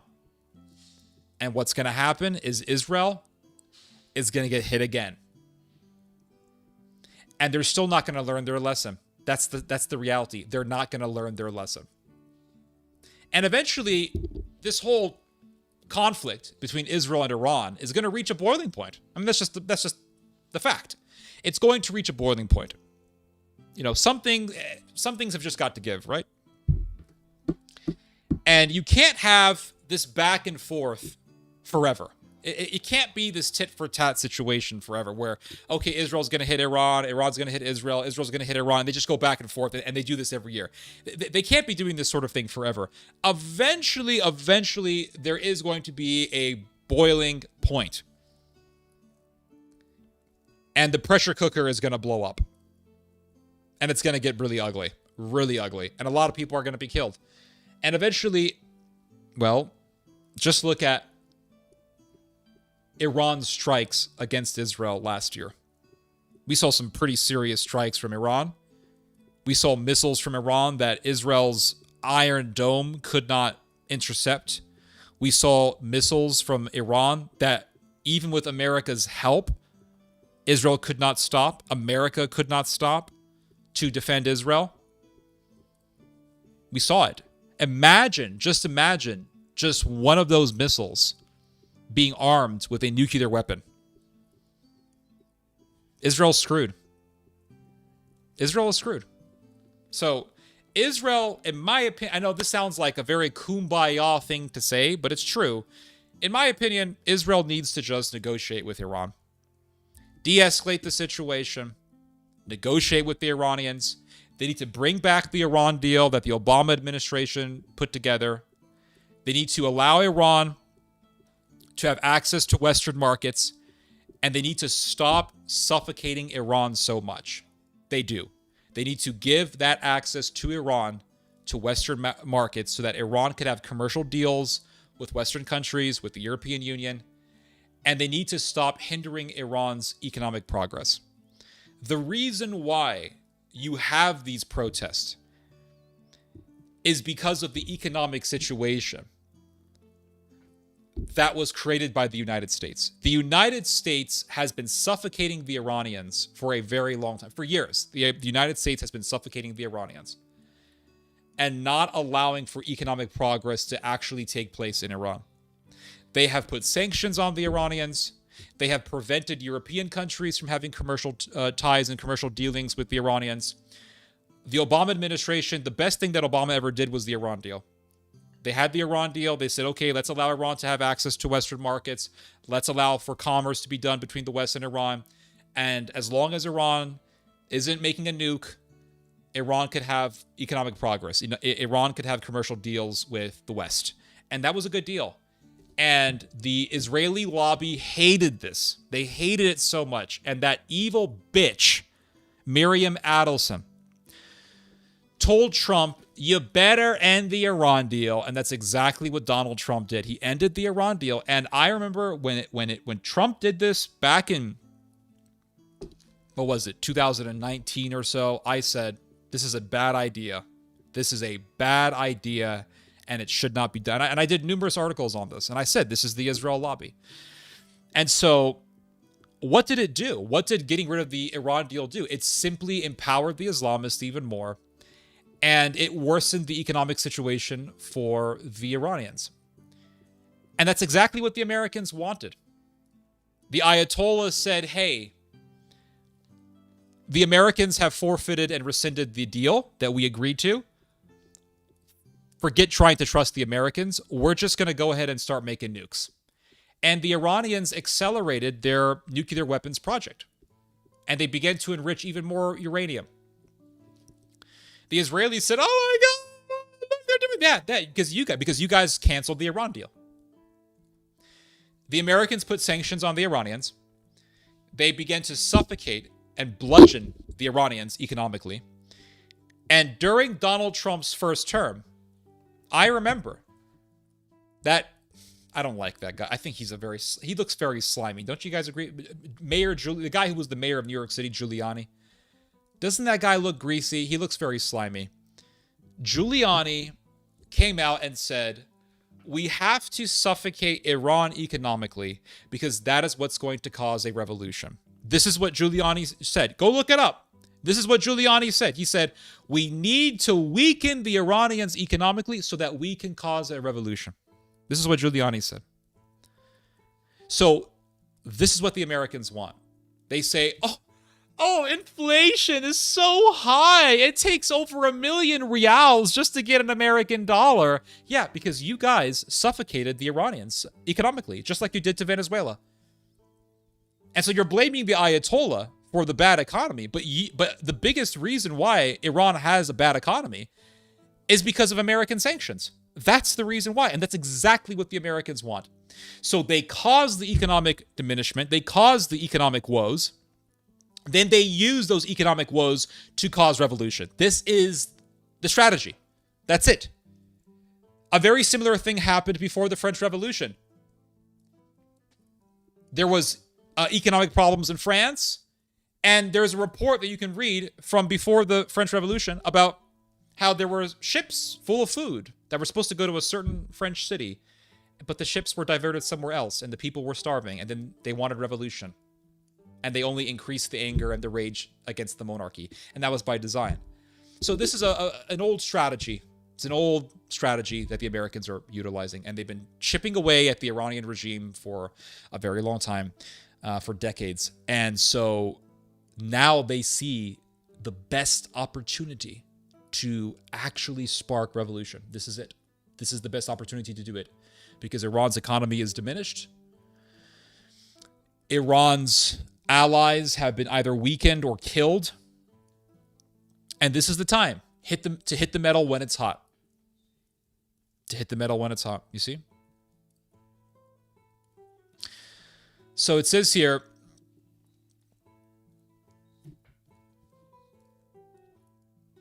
therefore, the outcome of this trajectory is entirely clear. A storm is coming, one that will sweep many things away. This is this guy's prophecy. This is the prophecy of this academic, Mr. Najib Zadeh. He says that a great storm is coming, one that will sweep many things away.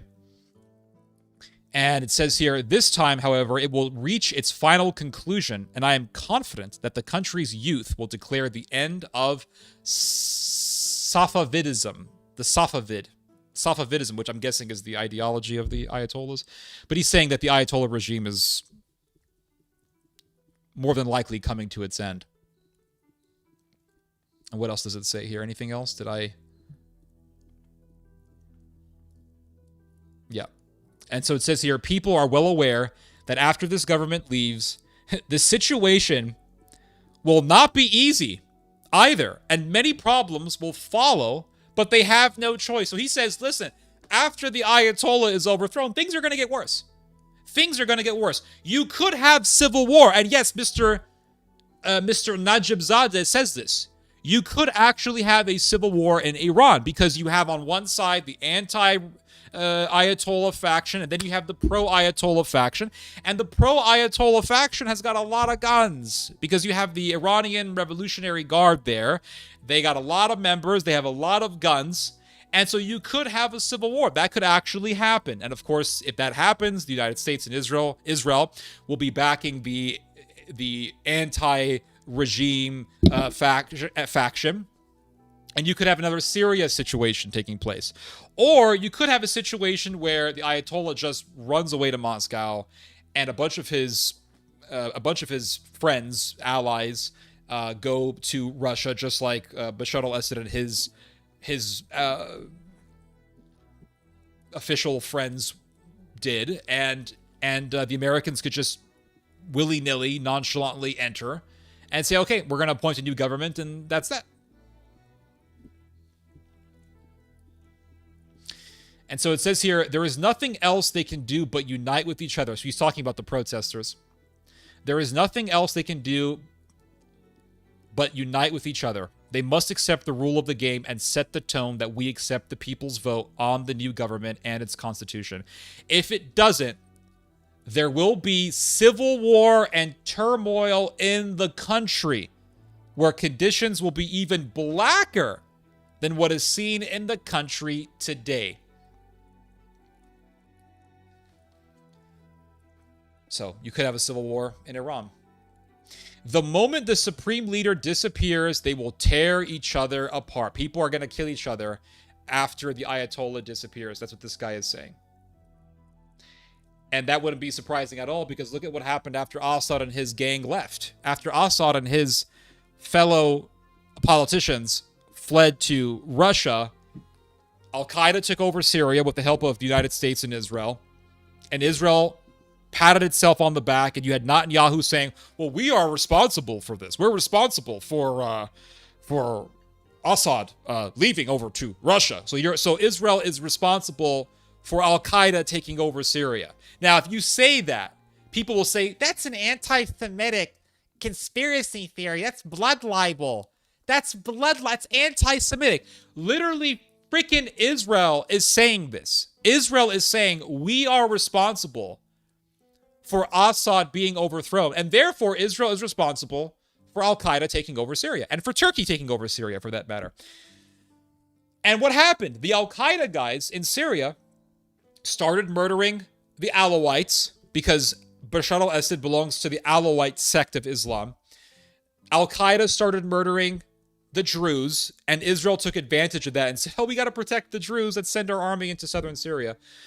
And the Al-Qaeda people started murdering Christians. And they started saying, no Christmas trees. And they did their Islamo-puritanical insanity. No Christmas trees in Syria. It's like being under a bunch of fanatical Jews, really. And so that was the result. That was the rotten fruit of America's policy in Syria. They did this. And that violence is still going on in Syria. And you still have the Kurds with their guns. And you still have Turkey saying, well, we have to now do military action against the Kurds in Syria. So you still have violence. Israeli soldiers have killed people in Syria. And you still have a strong Israeli military presence in southern Syria. So it's a mess. I mean, the whole thing is a mess. Syria is very divided. You have Druze and Sunnis and Alawites and Christians, and it's very divided. You have, who's to say? So it wouldn't be surprising at all to see a civil war or some sort of sectarian violence breaking out in Iran after the Ayatollah is overthrown. And so it says here, first of all, the United States and Israel are not separate actors. In my view, Iran will be attacked once again before Nowruz, which is the Iranian New Year, which is set to take place in March of this year. And then it says here, by then, many things will become clearer and the end of the tunnel will gradually come into view. I do believe another strike will take place aimed at eliminating the remaining elements perceived as threats to Israel, while at the same time accelerating a political transition. So the Israelis are saying, this is our time to hit the metal when it's hot. We're going to hit Iran. We're going to make things worse for the Iranians. And their hope is that by striking Iran, they're going to accelerate the revolution to overthrow the Ayatollah. And so it says here, the United States will offer concessions to Russia in exchange for Russia's withdrawal from Iran. So he's saying that the Americans are going to tell the Russians, hey, it's your time to leave. We're going to do regime change. Get out. This is your time to leave. We don't want any conflict with you guys. No direct conflict, that is. This is your time to leave. And it says here, at that point, Russia's role would be largely neutralized, and these changes could take place. That said, Russia will never completely abandon Iran and will later try to re-enter through other channels. And I think this guy is right. Even if Russia withdraws from Iran, Russia will never abandon Iran. And like this guy says, Russia will try to retrench itself in Iran. And it says here, however, I believe that in the course of such developments, the Americans would first inform the Russians and only then proceed with any concrete action. I think this guy is right about that last line, because that's what happens. I mean, for example, when the Iranians hit the American airbase, the Al Ubaid airbase in what was it, Qatar, the Iranians contacted the Americans and said, yeah, we're going to hit the Al Ubaid air base.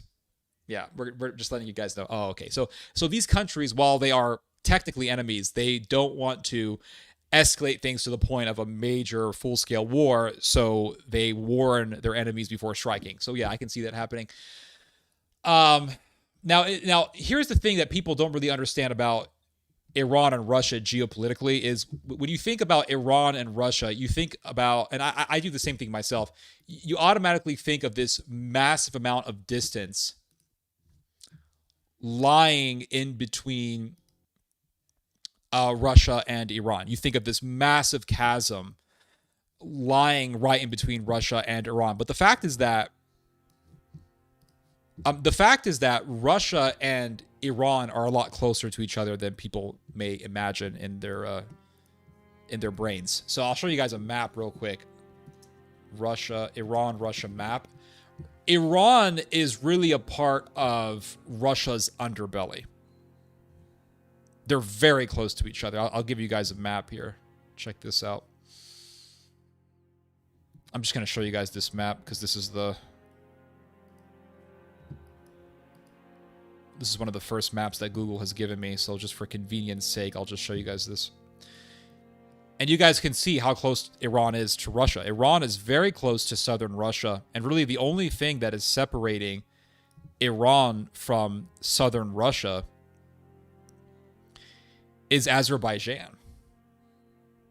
That's it. I mean, here's Azerbaijan. Where is it? Right here.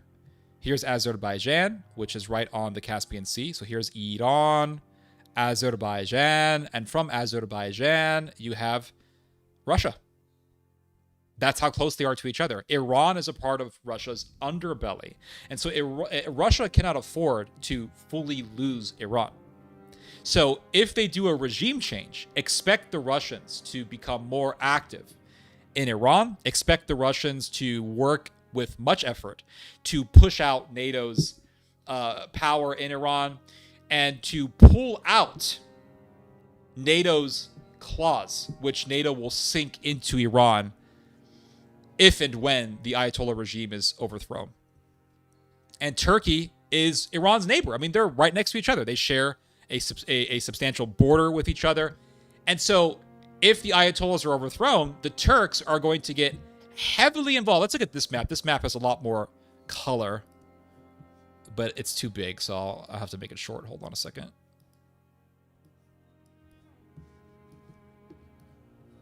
So let's look at this map right here. So here, I'll make myself a little smaller here. Hold up. So here is Russia up here. And then you have Iran. And then Turkey. Iran and Turkey are neighbors. They border with each other. So Iran's politics are very important for Turkey because they're neighbors. This is like, America and Mexico. Mexico's politics are very important for the United States. Canada's politics are very important for the United States. And so Iran's politics, Iran's political situation is very vital for Turkey. It's very important for Turkey. So Turkey is absolutely focusing on Iran. And Turkey needs Iran because Iran is Turkey's direct route by land into Central Asia. I mean, Iran is a direct route into the Central Asian Turkic country. So right here, you have Turkmenistan. Up here, you have Kazakhstan. Here you have Afghanistan, Pakistan. So Iran is Turkey's direct land route into Central Asia. Now, what does Turkey want to do? What is Turkey's aspiration here, geopolitically speaking? Turkey's aspiration is to establish a pan-Turkic confederacy. This is Turkey's plan.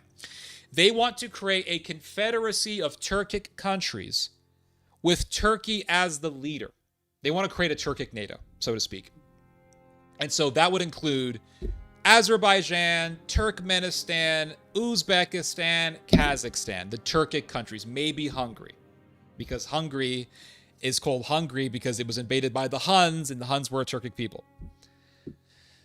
And so they want to create this Turkic union. You can't really create this Turkic union unless you have a unfettered direct access route into Central Asia.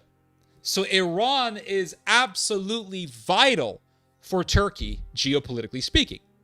Now let's look at this map here. This is a much larger map, and this gives us the full scale of the things that I'm talking about here. This gives you Central Asia, Russia, and it gives you parts of the Middle East. So here's Turkmenistan, Uzbekistan, Kazakhstan. Turkey wants unfettered direct access to this part of the world. How does it do that? It needs Iran. So Turkey already has Azerbaijan. From Azerbaijan, it simply has to sail across the sea, and it's in the Turkic motherland. But it wants a direct land route, not just a sea route. So that's where Iran comes into play. So you have Turkey, Iran. From Iran, direct access to Turkmenistan, Uzbekistan, Kazakhstan. Direct access into Central Asia.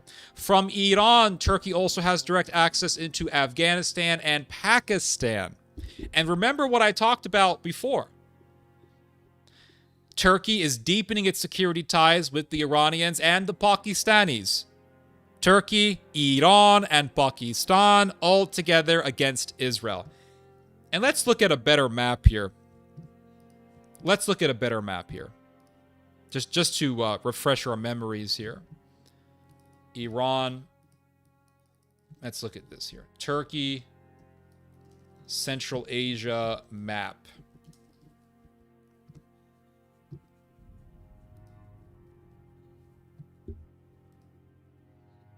Can we get maps that don't suck?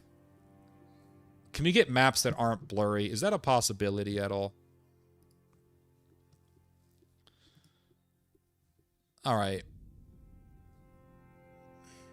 I'm going to go to Yandex. These maps suck. You know what? These maps suck. Hold on. I'm going to get a better map. Map. It's Turkey, Iran, Central Asia, China.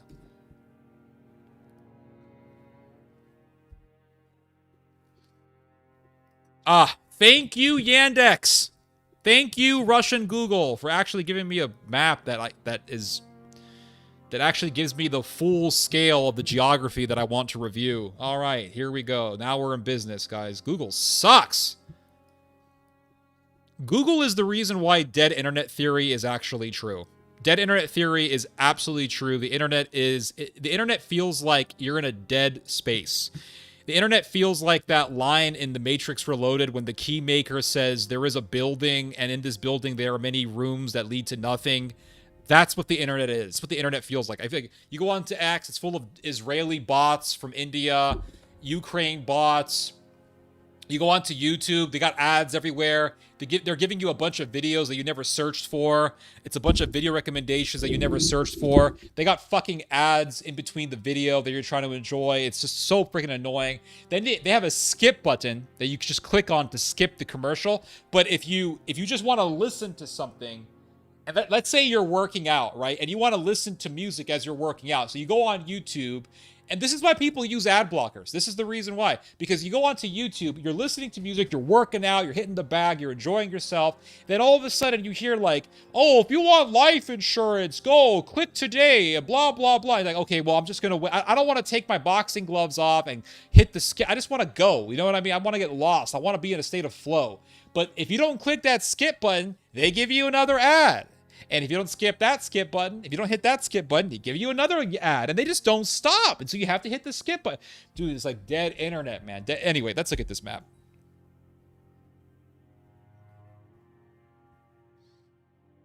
Let's look at this map here.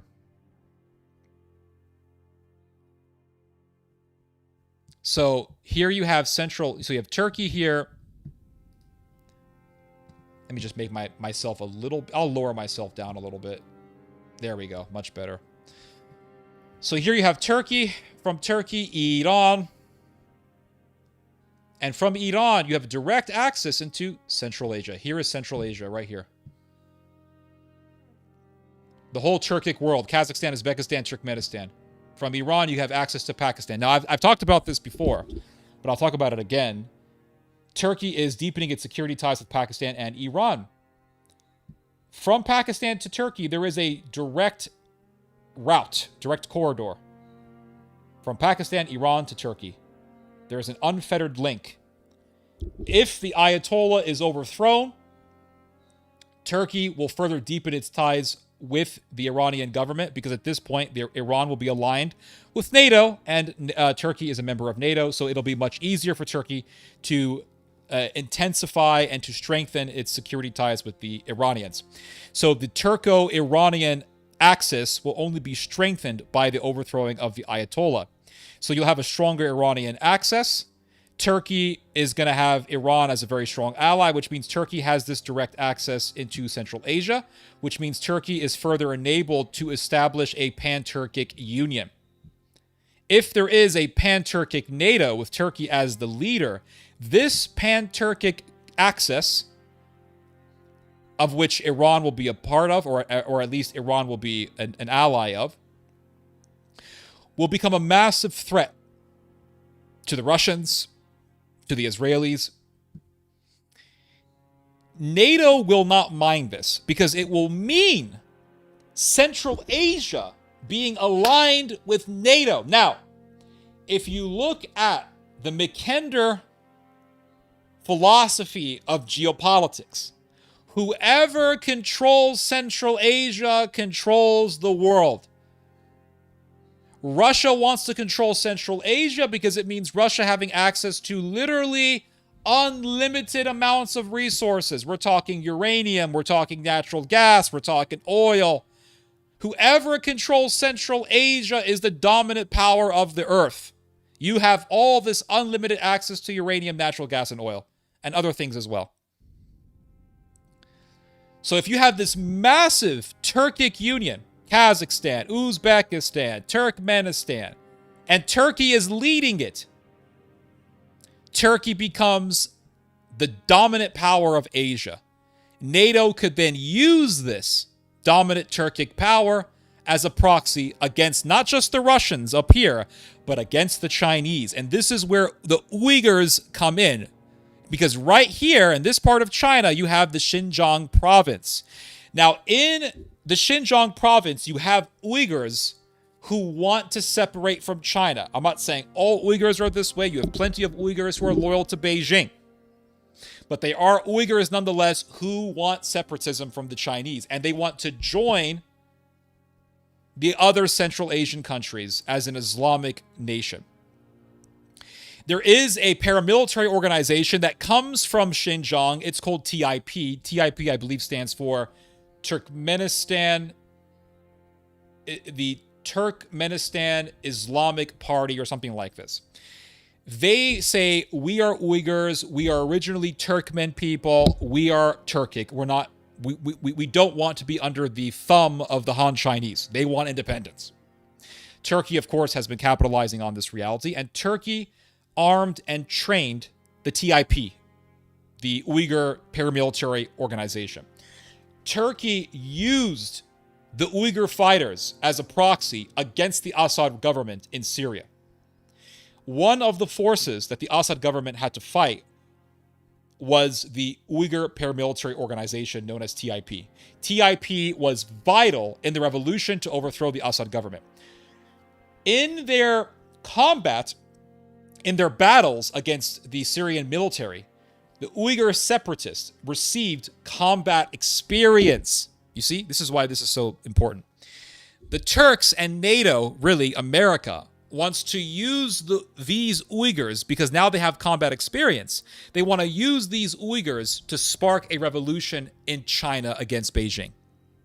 So the idea is to use this pan-Turkic power bloc with its unlimited resources of oil, natural gas, and uranium against the Russians, but also against the Chinese, to spark revolution within China, to force China to be bogged down in a civil war, which will deplete China of manpower, soldiers, and which will weaken the Chinese, and to also use the Japanese on the east, on China's east, to hit the Chinese from the east, to weaken China and to kill as many Chinese people as possible. This is the reality here. This is the reality of America's goal. They want to kill as many Chinese people and as many Russians as possible, to weaken these two powers, to remove them as economic enemies and rivals of the American empire. Now, if you don't believe me that this is the goal, I'm going to read to you guys something that's very disturbing. This is from Horton's book, Provoked. I want to read to you guys an excerpt from this book here real quick. This is very revealing. I'm going to try to find this real quick. Hold on a second. And I'll read your guys' comments soon. And the reason why I did not read your guys' comments this whole time is because I noticed that when I read comments in between talking about a specific subject matter, I kind of deviate off into different subjects, and then the stream just feels very fragmented. I want to make the stream as linear as possible. So that's the reason why, but I will get to your guys' comments and questions soon.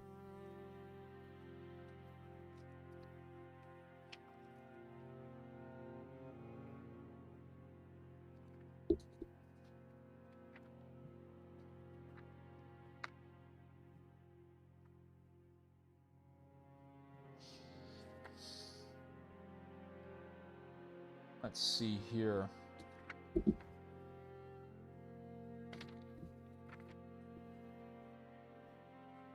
I'll try to find... There's a line here that I want to get to. Hold on a second. I'm going to try to find it again. If I don't, I'm just going to skip it. Then I'm going to waste your guys' time.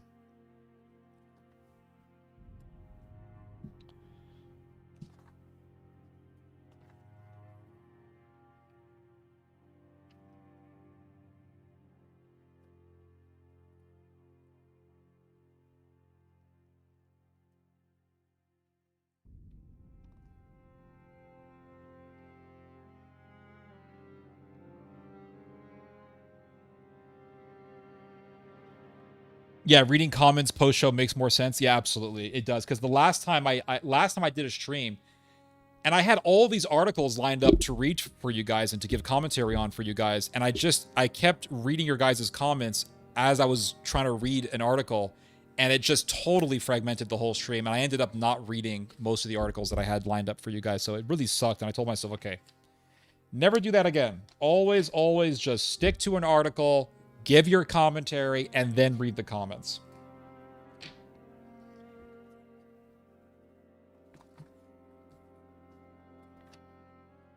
Oh man, I should have put a freaking... Should have put a... I'll read your guys' comments as I'm looking through. Hold on. Let me read your guys' comments as I'm looking through, since I don't want to waste your guys' time. But I'll read through your guys' comments. Hold up. You got a lot of comments here. How many people are listening to this stream? 121 people. Not freaking bad, guys. Not bad at all. And I think the connection has been very good for this stream, because before I did the stream, I made sure that a lot of my computer storage was cleared out. Because the thing about computers is that if you don't have enough room in your storage to do a efficient stream, your streams are going to be really choppy and slow and just really shitty. So it's not good.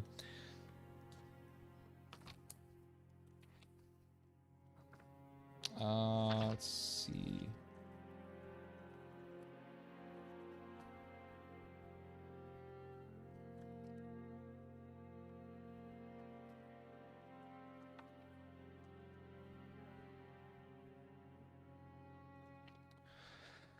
Let's see here. I love that t-shirt. Nintendo 64 was such a great console. Yeah, it was. N64, yep. I have many good memories on that console, yep. I think they're just deceived and confused. Who's deceived and confused? What is this music in the background? If you're asking about the initial music, it was just some generic medieval fantasy music. I can send you the link if you want. If you're asking about the music that's playing now, it's from the Elden Ring OST. This is the character creation OST from Elden Ring, which is, in my opinion, the best piece of music from Elden Ring. The greatest thing that ever came from Elden Ring was its soundtrack. The soundtrack was so damn good.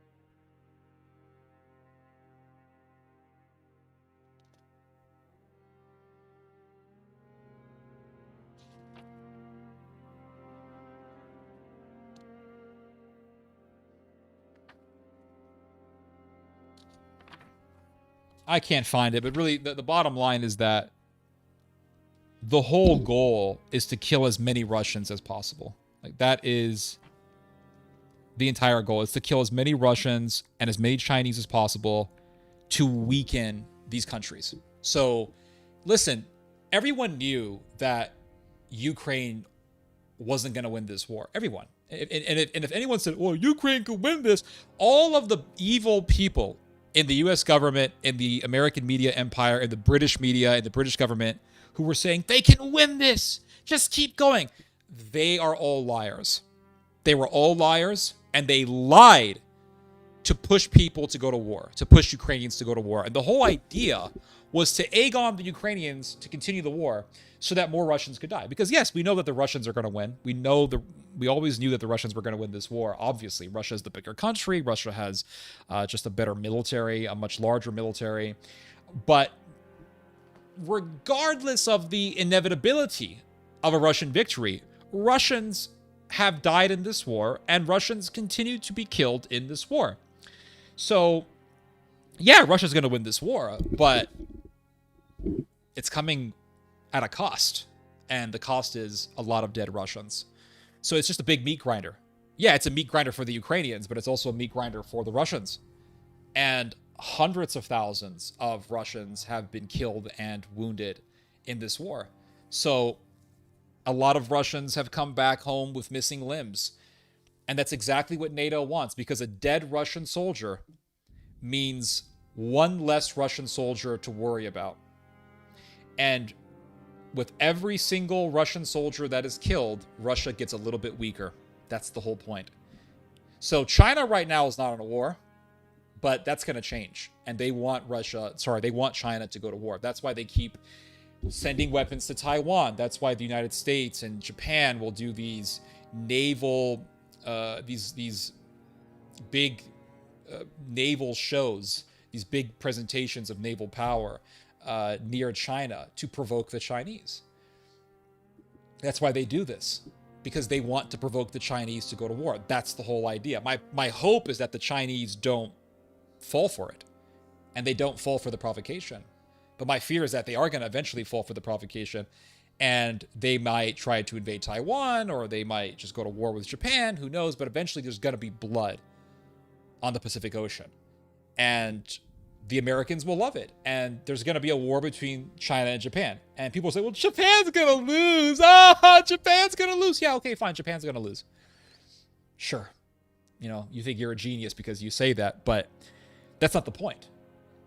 The point is not for the Japanese to win or for the Ukrainians to win. The point is to kill as many Chinese and as many Russians as possible.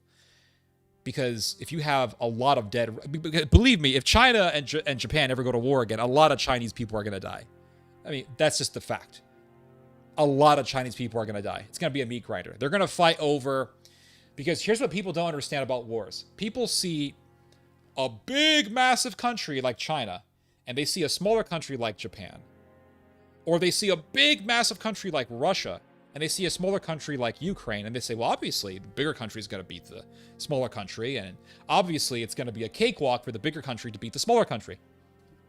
That's not entirely how wars work. Read about any war in history. Any war. 100 Years' War, 30 Years' War, World War I, World War II, Crimean War, it doesn't matter. Read about every major war in history. Peloponnesian War. It always comes down to the two sides, the two warring sides, fighting over very small areas, fighting over very small strips of territory. Yeah, Russia, land-wise, is a massive country. It's very difficult to invade Russia. But most of Russia is not inhabited. Most of the Russian population is concentrated in certain areas within Russia's borders. And so, yeah, you can have a really big country and a lot of people, but it doesn't matter how small your enemy is. You're going to find yourself fighting over small strips of territory. And what tends to happen is a bottleneck situation where you'll have droves of soldiers coming from both sides, and they're going to fight over one little area, one little region. I mean, look at, the whole infamous battle between the Spartans and the Persians. How was it possible? Yeah, sure, the 300 Spartans that everyone talks about were eventually killed in battle. But how were they able to kill so many Persians? I mean, they were able to kill literally tens of thousands of Persians. Persia had a bigger military than Sparta. But how were the Spartans able to kill so many Persians before being killed themselves? The reality is that, yeah, the Persians had a bigger military. They had more soldiers than the 300 Spartans, obviously. But what it came down to was fighting over a small strip of territory. And all the Spartans did was they found an area where they couldn't be flanked. They found, I think it was a narrow corridor of some sort. They just positioned themselves within that narrow area where it was impossible for the Persians to flank them. And they just sat there. And they just killed Persians as the Persians came. It was that simple. England had a much smaller population than the French during the 100 Years' War. And yet you can read about these massive battles between the French and the English, in which the English are completely outnumbered, but the English still crushed the French overwhelmingly in a single battle. How is that possible? Because they would fight over these small little territories, and the English would just position themselves in sort of a narrow area, and they would just hit the French with arrows and kill as many French as they could. I mean, for the most part, that's what happens in wars. America is a lot larger than Vietnam, but how come American soldiers were so scared shitless to go fight in Vietnam? I mean, Vietnam is a much smaller country than America. Vietnam didn't have a navy. Vietnam didn't have an air force. Vietnam did not have a serious armed forces. But still, Americans were scared shitless to go fight in Vietnam. Why? Because they found themselves fighting in tight spaces. And when you find yourself fighting in tight spaces, be it within jungles, or be it within the countryside of France, or be it within some little beach area within Greece, it is very difficult to fight. The Romans had a much larger military than the Germanians did. But still, the Germanians were able to crush the Romans in the Battle of Teutoburg Forest. How was that possible? Because the Romans found themselves in a tight space within a forest. And they couldn't face these tall German warriors where there were just trees everywhere. Imagine trying to fight people and there's trees everywhere. It's very difficult to fight in a tight space. So anytime a smaller, weaker country finds itself fighting a much stronger country, it will always try to lure the stronger side to a tight space. And that's how you beat them. That's how you beat a bigger opponent. So this is the reality of war that I hear people rarely ever talk about. And so Russia and Ukraine right now, they're fighting over a territory that's roughly the size of Delaware within eastern Ukraine. That's what the Russians are doing right now. They're fighting over a small slither of territory that's about the size of Delaware. And it's a little meat grinder. So, yeah, Russia's winning, and Russia is going to win. And more than likely, there's going to be territorial concessions made to the Russians. More than likely. We have yet to see. But that's, if negotiations are done and they're actually carried through to a certain extent, concessions will be made. But the Americans and the European Union, the Germans, the British, the French, they want this war to carry on for as long as possible, and they want to crank out as many Ukrainian soldiers into this meat grinder as much as possible. Because with every dead Russian, Russia is just a little bit weaker. This has been the goal of the British since forever. Go read about the Crimean War. I was reading a little bit about the Crimean War last night. Very fascinating story. I should be reading more about the Crimean War.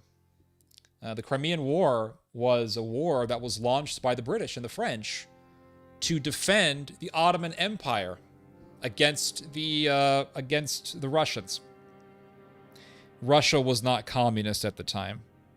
It was under the Tsars, and so it doesn't really matter if Russia is under Orthodox Christianity or under communism. The West is going to hate Russia. And the Russians were fighting the Ottomans in the Caucasus. They were also fighting the Ottomans in what is now known as Romania. So Wallachia, that area. And the British and the French intervened in the war. And what that did was it forced the Russians to withdraw from the Caucasus region and from the Romania region. And the Russians withdrew into Crimea. And the British and the French decided to strike the Russians in Crimea. Now, Russia is much larger than Britain and France. The Russians had a very massive military. But who won that war? It wasn't the Russians. The Russians lost that war. The Russians lost the Crimean War. Why? Because the war was reduced to a tight space, Crimea.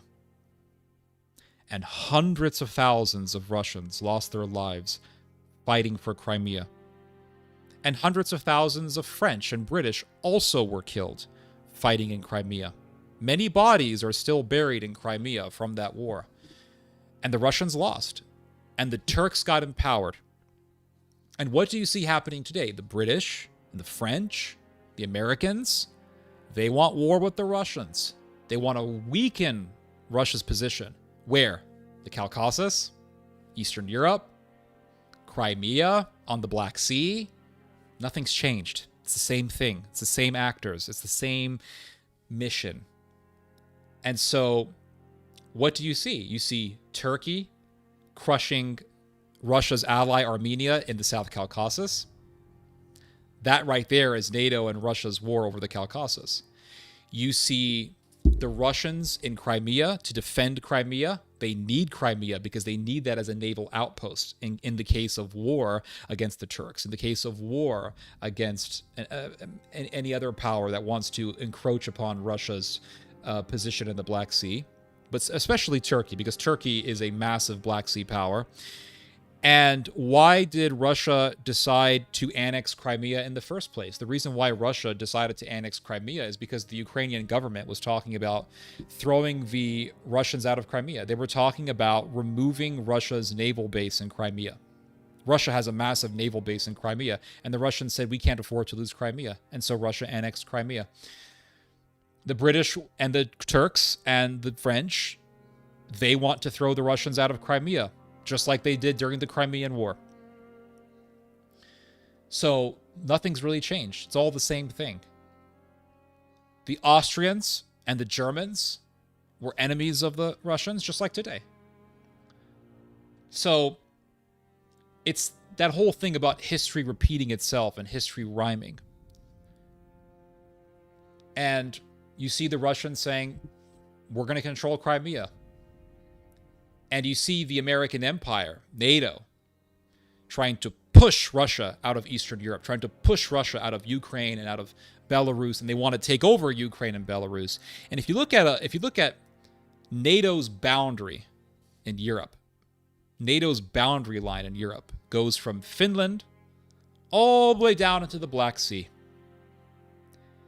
And so right now, the American empire, NATO, and Russia, they're fighting over who's going to control that space around the Black Sea. Who's going to control Ukraine? And the American empire is trying to push the Russians out of Eastern Europe. This is the goal. So they know the Ukrainians are going to lose. They don't care. That's the thing. They don't give a damn.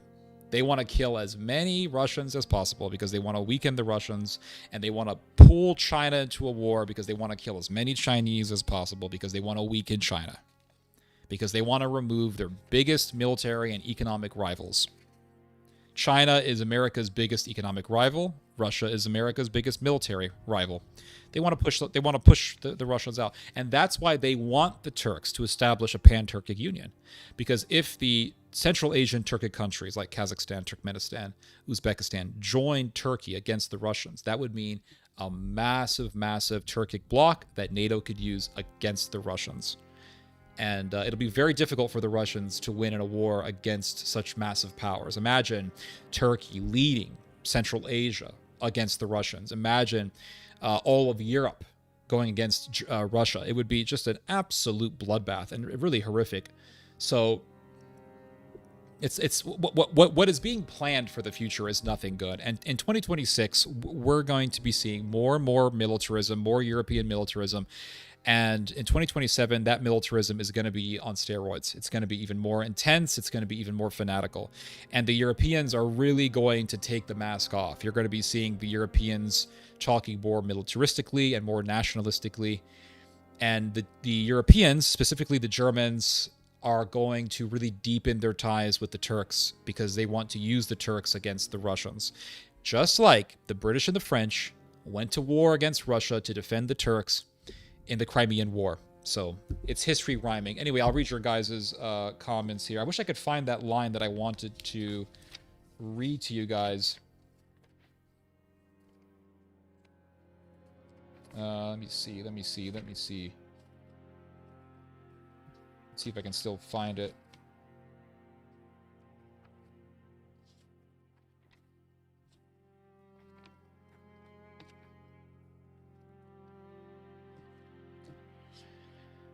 Anyway, I'll read your guys' the comments. Hold on.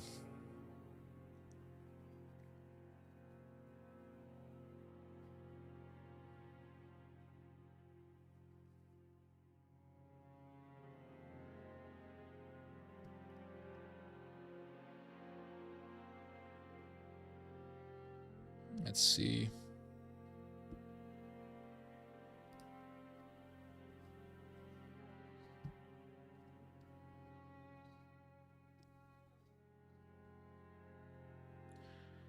Let's see here.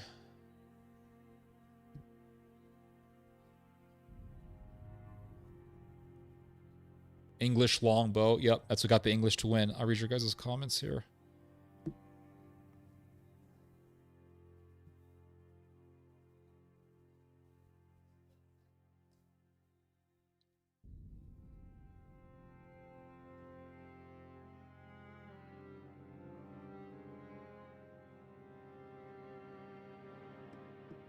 I'm on top chat, so get live chat completely. China is no angel. No one said China was an angel. Let's see here. Meanwhile, the Siberian Autonomous Oblast, the second of 2 official Jewish jurisdictions as it is under Kremlin protection, had the issue with its flag being mistaken for one which, yeah, okay.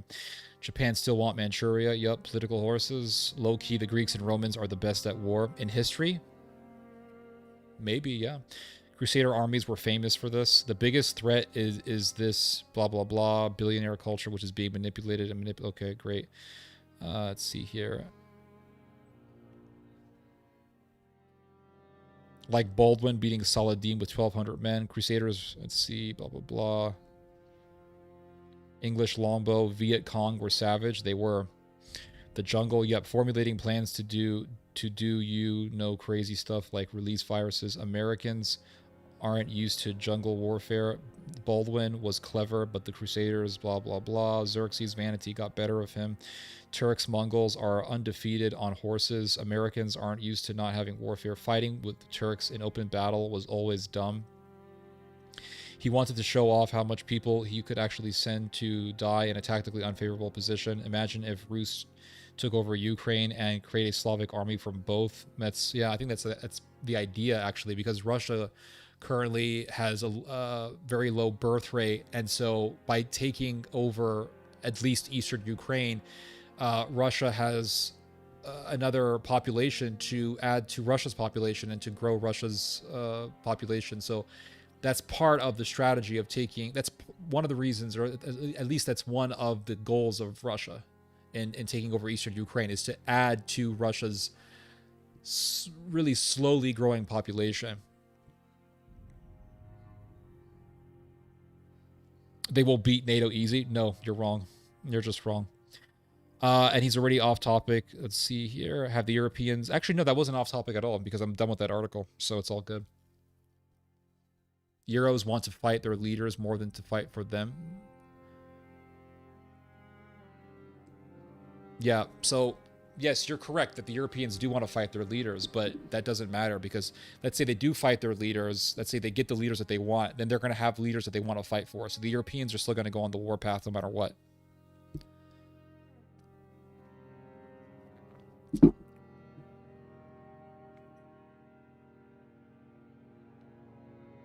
It looks like that's the plan in West Europe, not Slavs. Yeah, the German. Well, the Poles are Slavs, and the Poles definitely want war with Russia. And the Poles are making a massive mistake in trying to really push this war massively. They're making a massive mistake, really. Let's see here.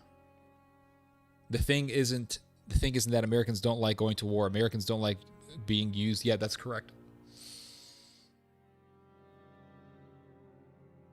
The Rus is most of Northern Europe and Eastern Europe. They call themselves by different names now, but they're all Slavic. If they come together, we're fucked.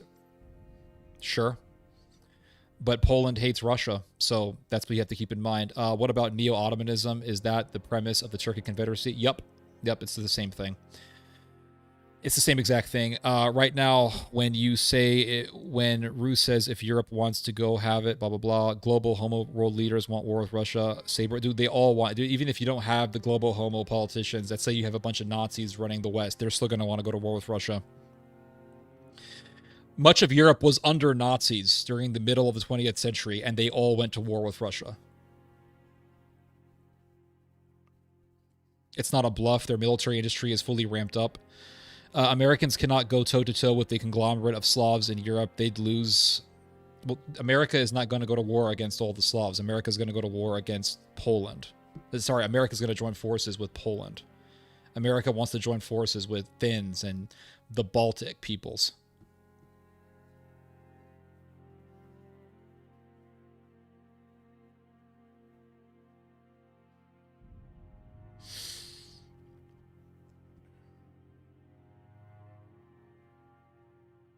You just couldn't take Crimea. If they do that, it would nationalize all of Eastern Europe.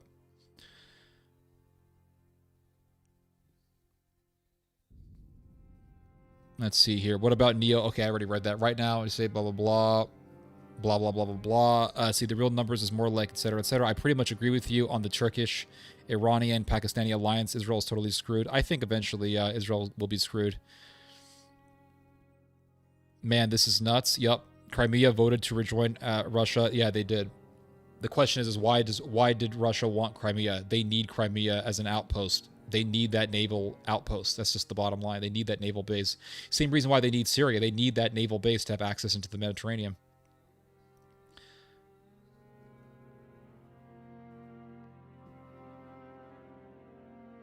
Very good analysis, by the way. Appreciate that, Mr. Summer. Soldiers, you mean old men and kids? Who? Ukrainians? As Zelensky compared himself to Netanyahu, there will be a land with no people, a great split now between Orthodox Church East and West with a line in Ukraine, outlawing language as part of the plan. Well, there's definitely a schism between Ukrainian Christianity, because you have the Ukrainian Orthodox Church, which is aligned with Moscow, with the Moscow Patriarchate, and then you have the Orthodox Church of Ukraine, which is aligned with really Bartholomew over there in Istanbul. So there's a massive divide between the Orthodox in Ukraine, and so you have these Ukrainian Christians, so-called, who are ultra-nationalists, and they love Bandera and they love Ukrainian ultra-nationalism, but then you have the Orthodox Christians in Ukraine who still want to be aligned with Moscow.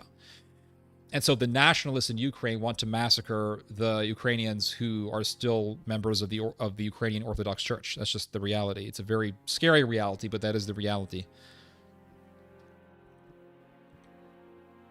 This isn't World War II anymore. Well, you know, they said that trench warfare was dead, and we're still seeing trench warfare in Ukraine. So, I mean, you could say, well, this isn't the Crimean War. No, they're still fighting over Ukraine. Russia still wants to protect Crimea from the Europeans. So history does repeat, and it does rhyme. Let's see here.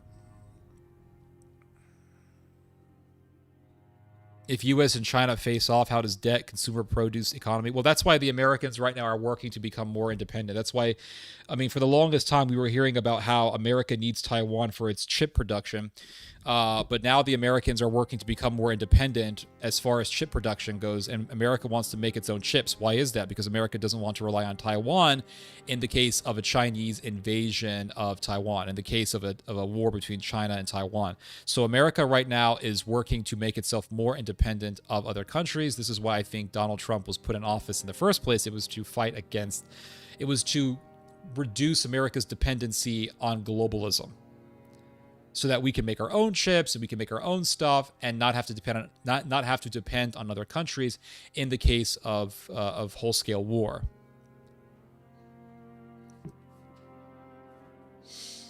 Let's see here.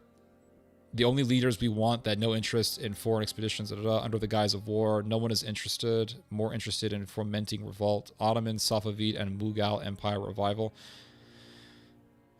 Trust me, the mill is panicking. I don't know what you're talking about. The mill is panicking, and they are never going to give up Sevastopol. The gunpowder empires, it's 90% Russian, okay?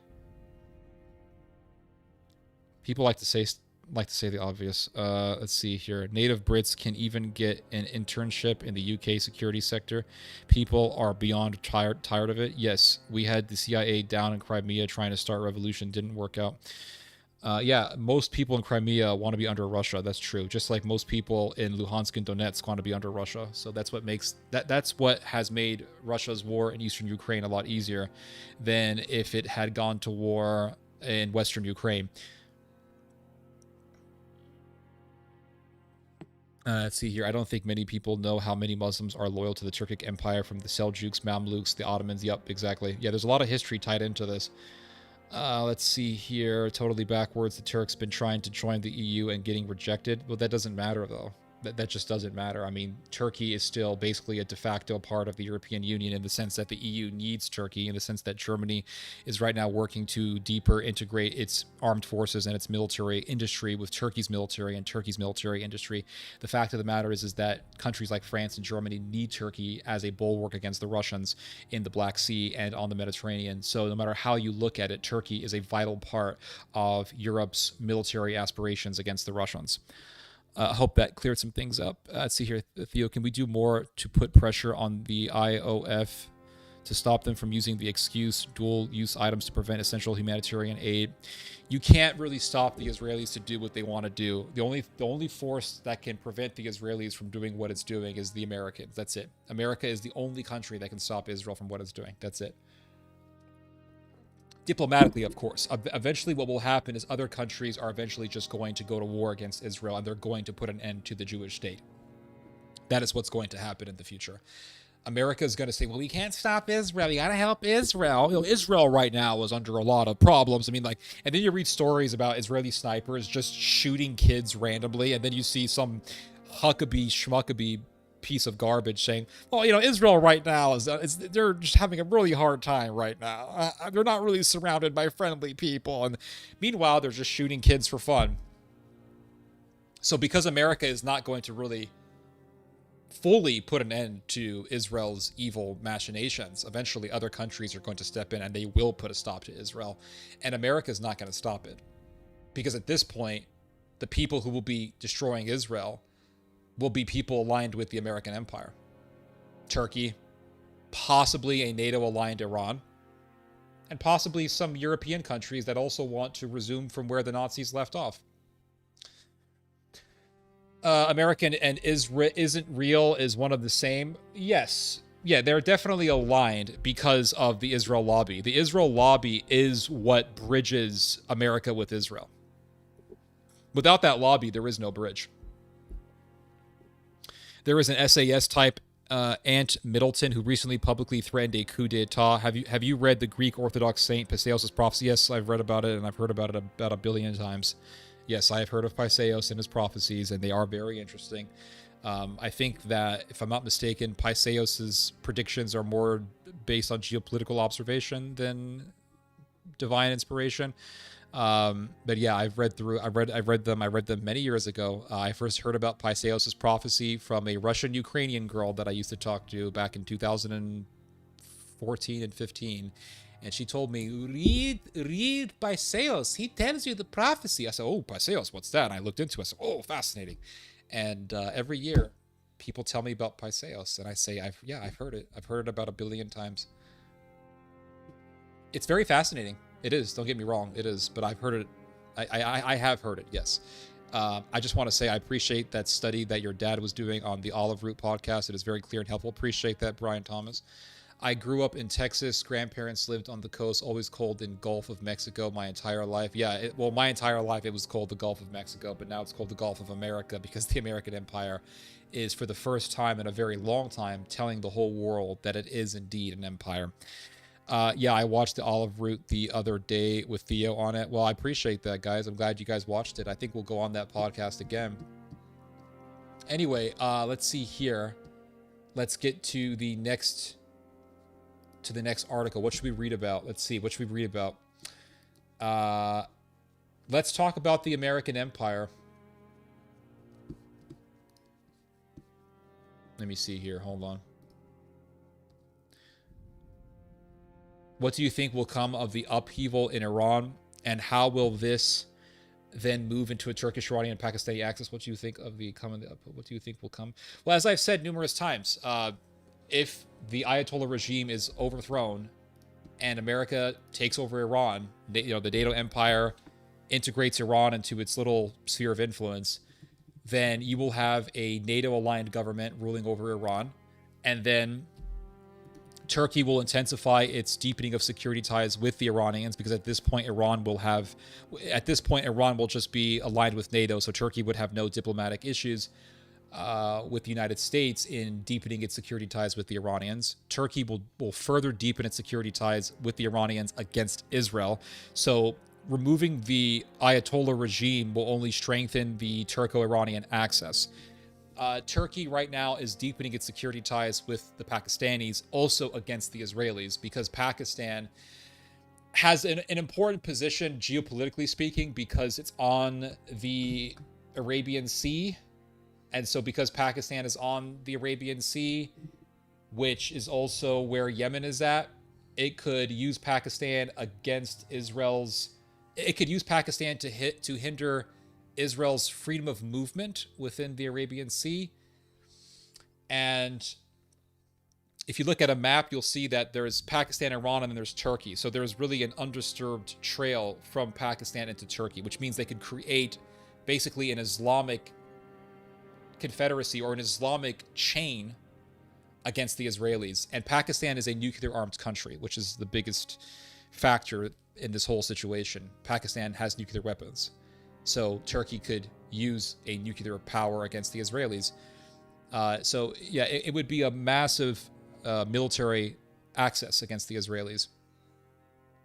And Iran borders with Pakistan. So for Turkey and Iran and Pakistan to all make an alliance against Israel would be very advantageous, just given the fact that they're all neighbors. And there is an unfettered link that connects all three countries. So it would be a very powerful alliance against the Israelis.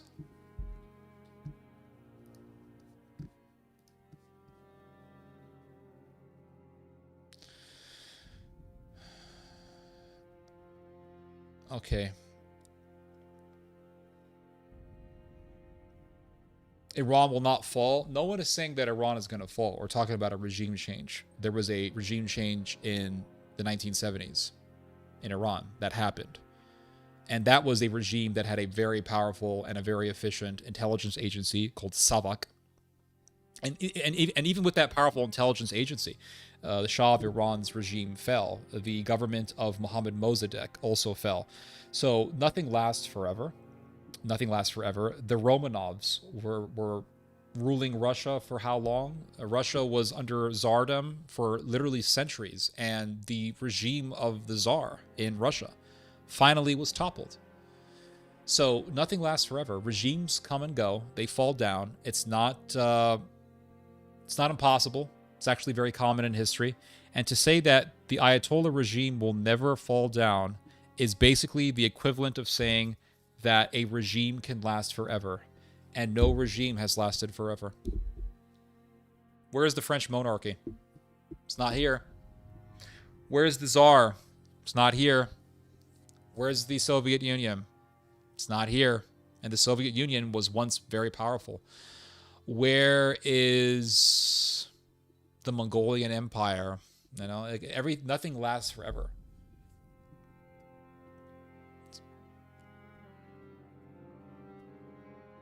Why say it that way? They have a president and a political structure. Why say what way? What are you talking about? Oh, you guys are mad that I'm saying Ayatollah regime? That's what it is. It's the Ayatollah regime. Just like there was the Shah's regime in Iran. Just like America itself is a regime.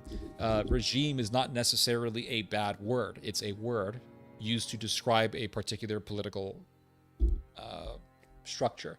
So it's a regime. It's a whole ass regime that's been there since the late 1970s.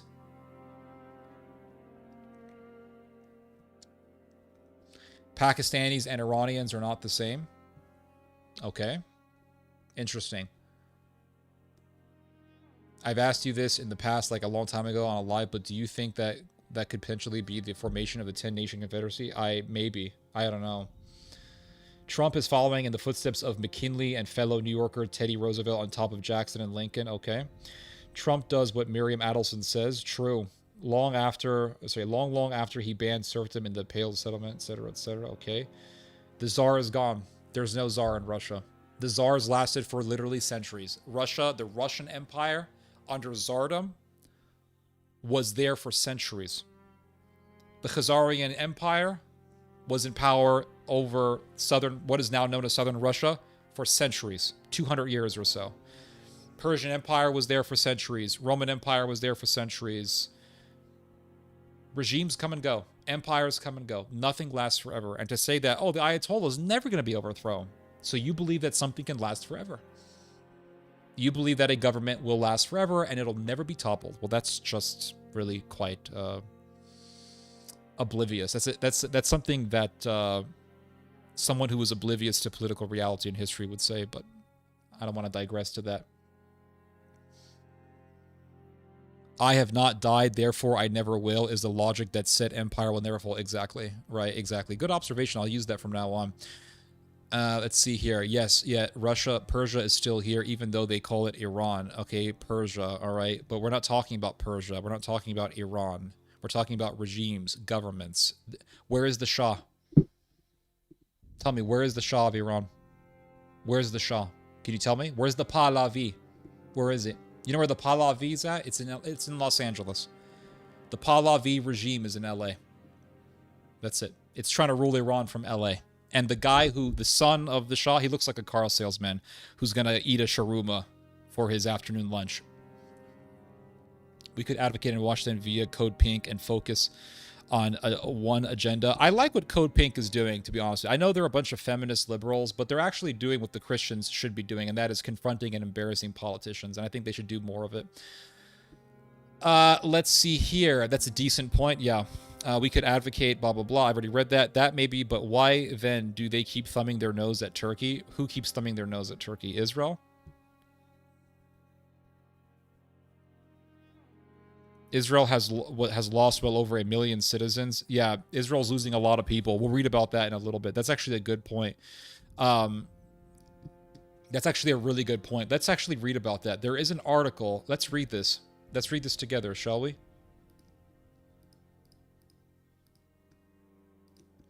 There is an article. I have not read it. I should have read it earlier, but I found the article right before starting the stream, so I did not read it. But we are going to read this together. This is on one of Israel's biggest fears happening, and that is massive brain drain happening in Israel. All of the intelligent people are leaving Israel. By massive numbers, by the droves, they're leaving Israel. This is one of Israel's biggest fears coming true. For many years, for decades, one of Israel's biggest fears has been intelligent people leaving Israel. Because if you lose all the intelligent people, what you are left with is the riffraff. What you are left with is the fanatics, the Jewish fanatics, the Third Temple fanatics. And so the more intelligent people in Israel, the people who are the engineers, the people who are the technological innovators, they are obviously very vital for Israel. And the people who are politically moderate are leaving Israel. And if the political moderates are leaving Israel, what is Israel going to be left with but fanatics? Fanatics. Fanatics who want to build a third temple. Fanatics who want to establish kosher law, or should I say kosharia law. You know, they tell you all the time in America, oh, Sharia law is coming to America. They're going to make America into a Sharia state. But they don't want you talking about Sharia law. And the fanatics in Israel want Israel to become a kosher state or a Sharia law state. They want to impose kosher law on its citizens. But you can't have that if you have too many moderates living in Israel's society. The fanatics are growing in numbers. They are further becoming more and more empowered and more powerful. They have gained very important positions in the Israeli government. And they want to render the power of the Israeli Supreme Court to be effectively useless. They want to strip the Israeli Supreme Court of its authority, and they want to give all of the political power to the Israeli parliament, or the Knesset, because they know that the numbers are on their side. They know that the future belongs to them. They know that the fanatics in Israel are the ones who are having most of the children. They know that the religious and the nationalistic ones are having most of the children. So the future belongs to people who have most of the kids. I've said this a million times and I'll keep saying it. The future belongs to those who have children. And if you don't have children, the people who have children are going to beat you. You could be smarter than them. You could have the best technology. You could be more innovative than them. You could be more technologically advanced than them. But if you are not beating them biologically, if you are not having more kids than them, the future belongs to them and not to you. Sorry, all the Silicon Valley people who just don't want to have children and they want to rule the world with AI. People who have most of the kids are the ones who will own the future. And I think this is the reason as to why you have eugenists. I think that's the reason as to why you have these very wealthy techno elites in Silicon Valley, people like Peter Thiel, who want people like Elon Musk, who want basically for AI to dominate the world. And they want the first world to basically destroy certain people. They want to do eugenics on certain people who they deem as inferior. And the reason for this, I believe, or one of the reasons for this, I believe, is that those who they deem inferior are those who tend to have most of the children. And so they know, well, we don't want to have all these kids.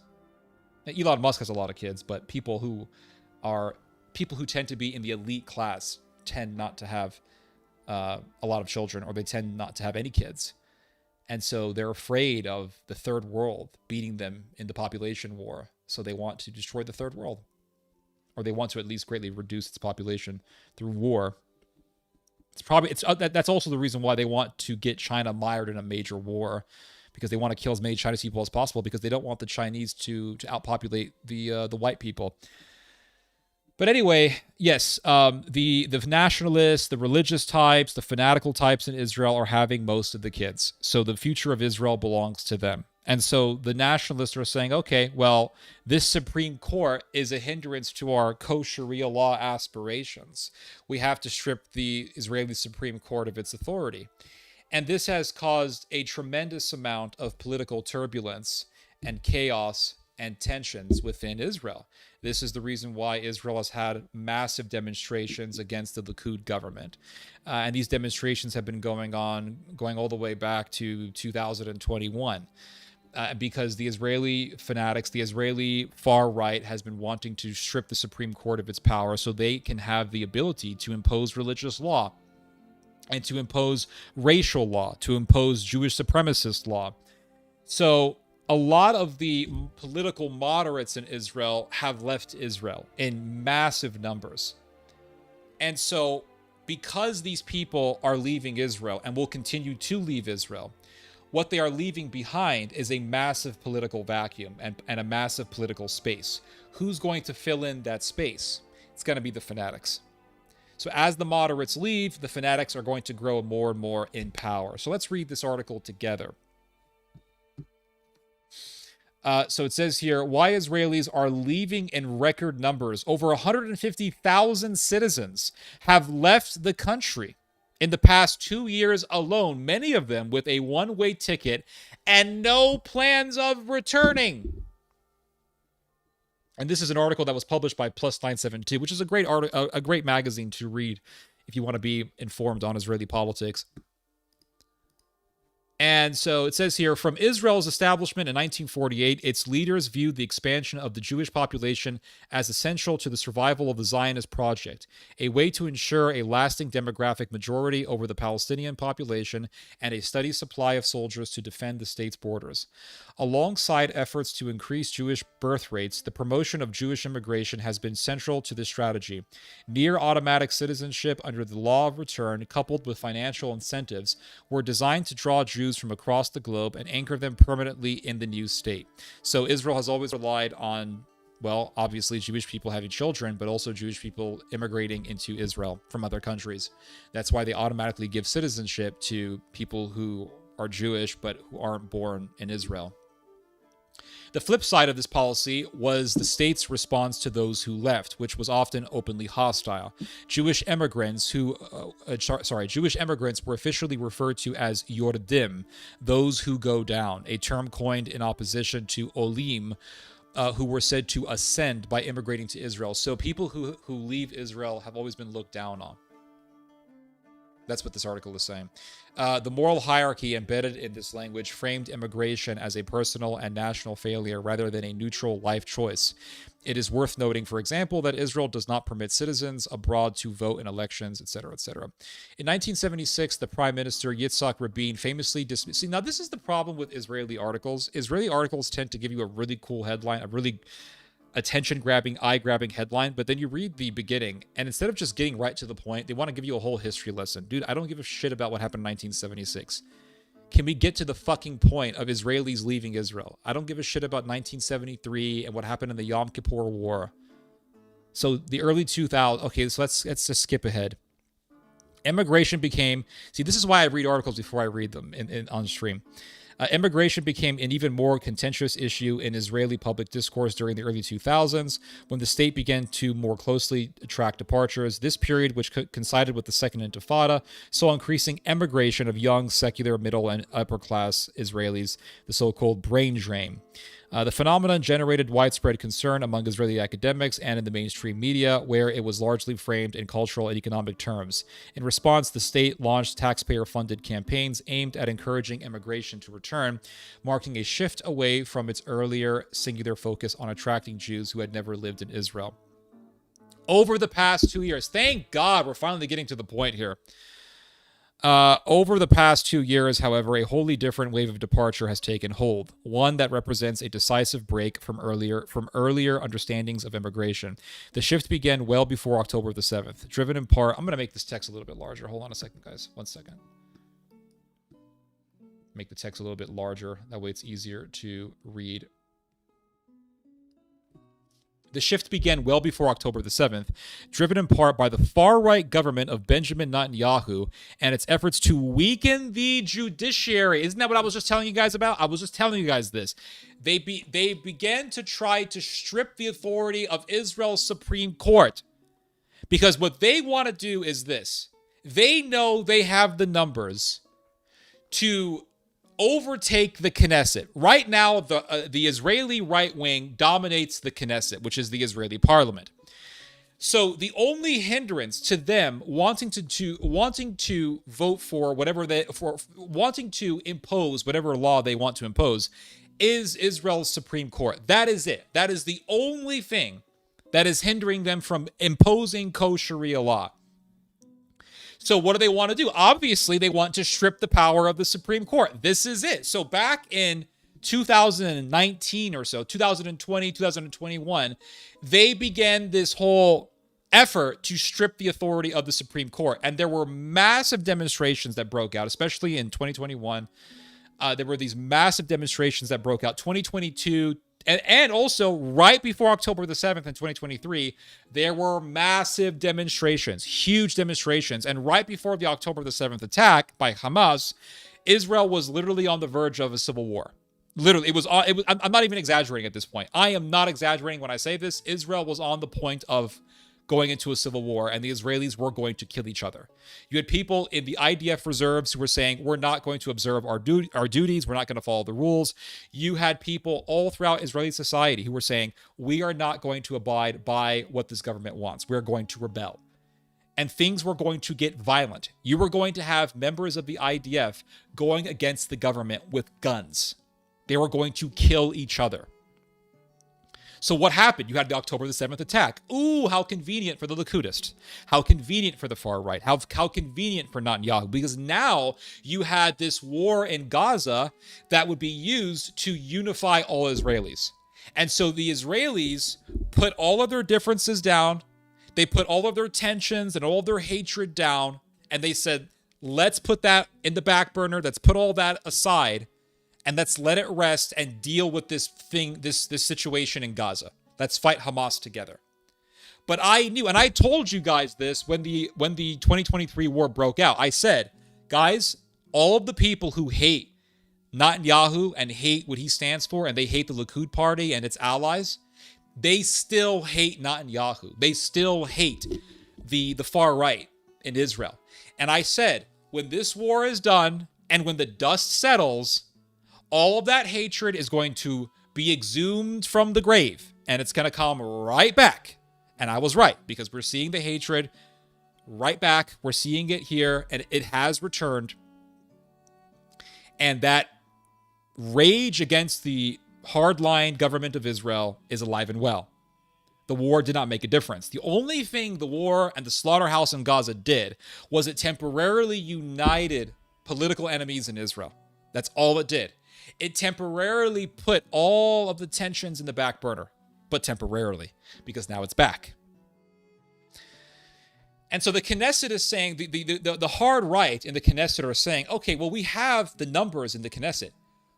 And if we can just get rid of the Supreme Court, we can impose kosher Sharia law. We can impose whatever it is that we want. because there will be no government department to stop us.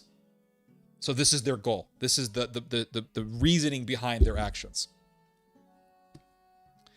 So it says here, increasingly, Israelis are not simply leaving, but fleeing, buying one-way tickets with only days' notice, often with no intention of returning. According to an October 2025 Knesset report, Israeli immigration surged in 2023, with 82,800 people leaving the country for extended days, a 44% increase compared to the previous year. October 2023 saw a particularly sharp spike following the outbreak of the war. The exodus continued in 2023, with nearly 50,000 departures recorded in the first 8 months alone. For the first time, Israel registered more long-term immigrants than returnees, with 2023 marking the largest gap between departures and returns in the state's history. And this is not going away. This is only going to increase. So you had 82,000 people leave in 2023. You had 50,000 people leave in 2024. And it's only going to grow. And Iran bombed Israel in 2024. That got more people convinced to leave Israel. Iran bombed Israel even worse in 2025, and that got more people to leave Israel. This is not going to change, especially that the hardliners in Israel are still insisting upon going to war with the Iranians. Like, okay, you want to stop this massive brain drain. Actually bring peace. Actually negotiate for peace. Actually do it. Trump was trying to negotiate with the Iranians. I know Trump and Israel are in bed with each other. I know Trump is allies with Netanyahu. I get all that. But still, the Iranians were saying, okay, we're willing to come to the negotiating table, regardless of the fact that America rescinded the Iran deal. We're still willing to come to the negotiation table. They were going to have a negotiation meeting in Oman. Right before the meeting was supposed to happen, boom, Israel bombs Iran. That happened last year. So you're not you're not cultivating an environment that is conducive to peace. You're cultivating an environment that is conducive for just perpetual war. So expect more people to leave Israel. And who's going to leave Israel? The people who are going to leave Israel and the people who have left and who are leaving Israel are not the people who sit there and say, Israel, Am Israel Chai, long live the people of Israel, Eretz Israel, we will never lose. Israel, I sound like a Korean. Israel will always win. We will never lose. Israel will always win. Intelligent people don't think that way. Intelligent people never say never, and they never say always. Because nothing lasts forever. Intelligent people understand that things are finite. Governments are finite. Countries are finite. Countries come and go. Countries exist and then they don't exist. People can be slaughtered in war. People can be genocided in war. And they know this. They know, like, Israel is bent for destruction. The way that it's going, the path that it is treading upon, Israel is bent for destruction. It is. In fact, I know an Israeli dude who lives in Israel. Okay, he doesn't live in Thailand. He lives in Israel. He is an activist. His name is, his last name is Shapira. I forgot his first name, but his last name is Shapira. And him and I have talked on the phone several times. He is an activist. He is very critical of Netanyahu. He's very critical of the hard right. He is very critical of the slaughterhouse in Gaza. He is a decent human being. He has helped Palestinians in need in the West Bank. He is a decent Israeli. He is. He's a decent human being. This is why I don't really like the pro-Palestine movement. Or I should say I don't like certain elements within the pro-Palestine movement because they just have this very unreasonable view that says all Israelis are evil. No, they're not all evil. And he told me, he said, dude, he told me this. He's an intelligent guy. He told me, he said, Ted, my parents are right now building a bomb shelter in their backyard. He told me this. He said, they're building a bomb shelter. What? Yeah. He says, they're currently literally building a bomb shelter under the ground because we know what's coming. We know. He told me. He said, Ted, Israel is bent for destruction. This is what he told me. He said, it's bent for destruction. It's bent for destruction. Why? Because it is adamant about war. Perpetual war is what Israel thrives on. It thrives on war. How do I know this? Look at what was said within the Biden administration.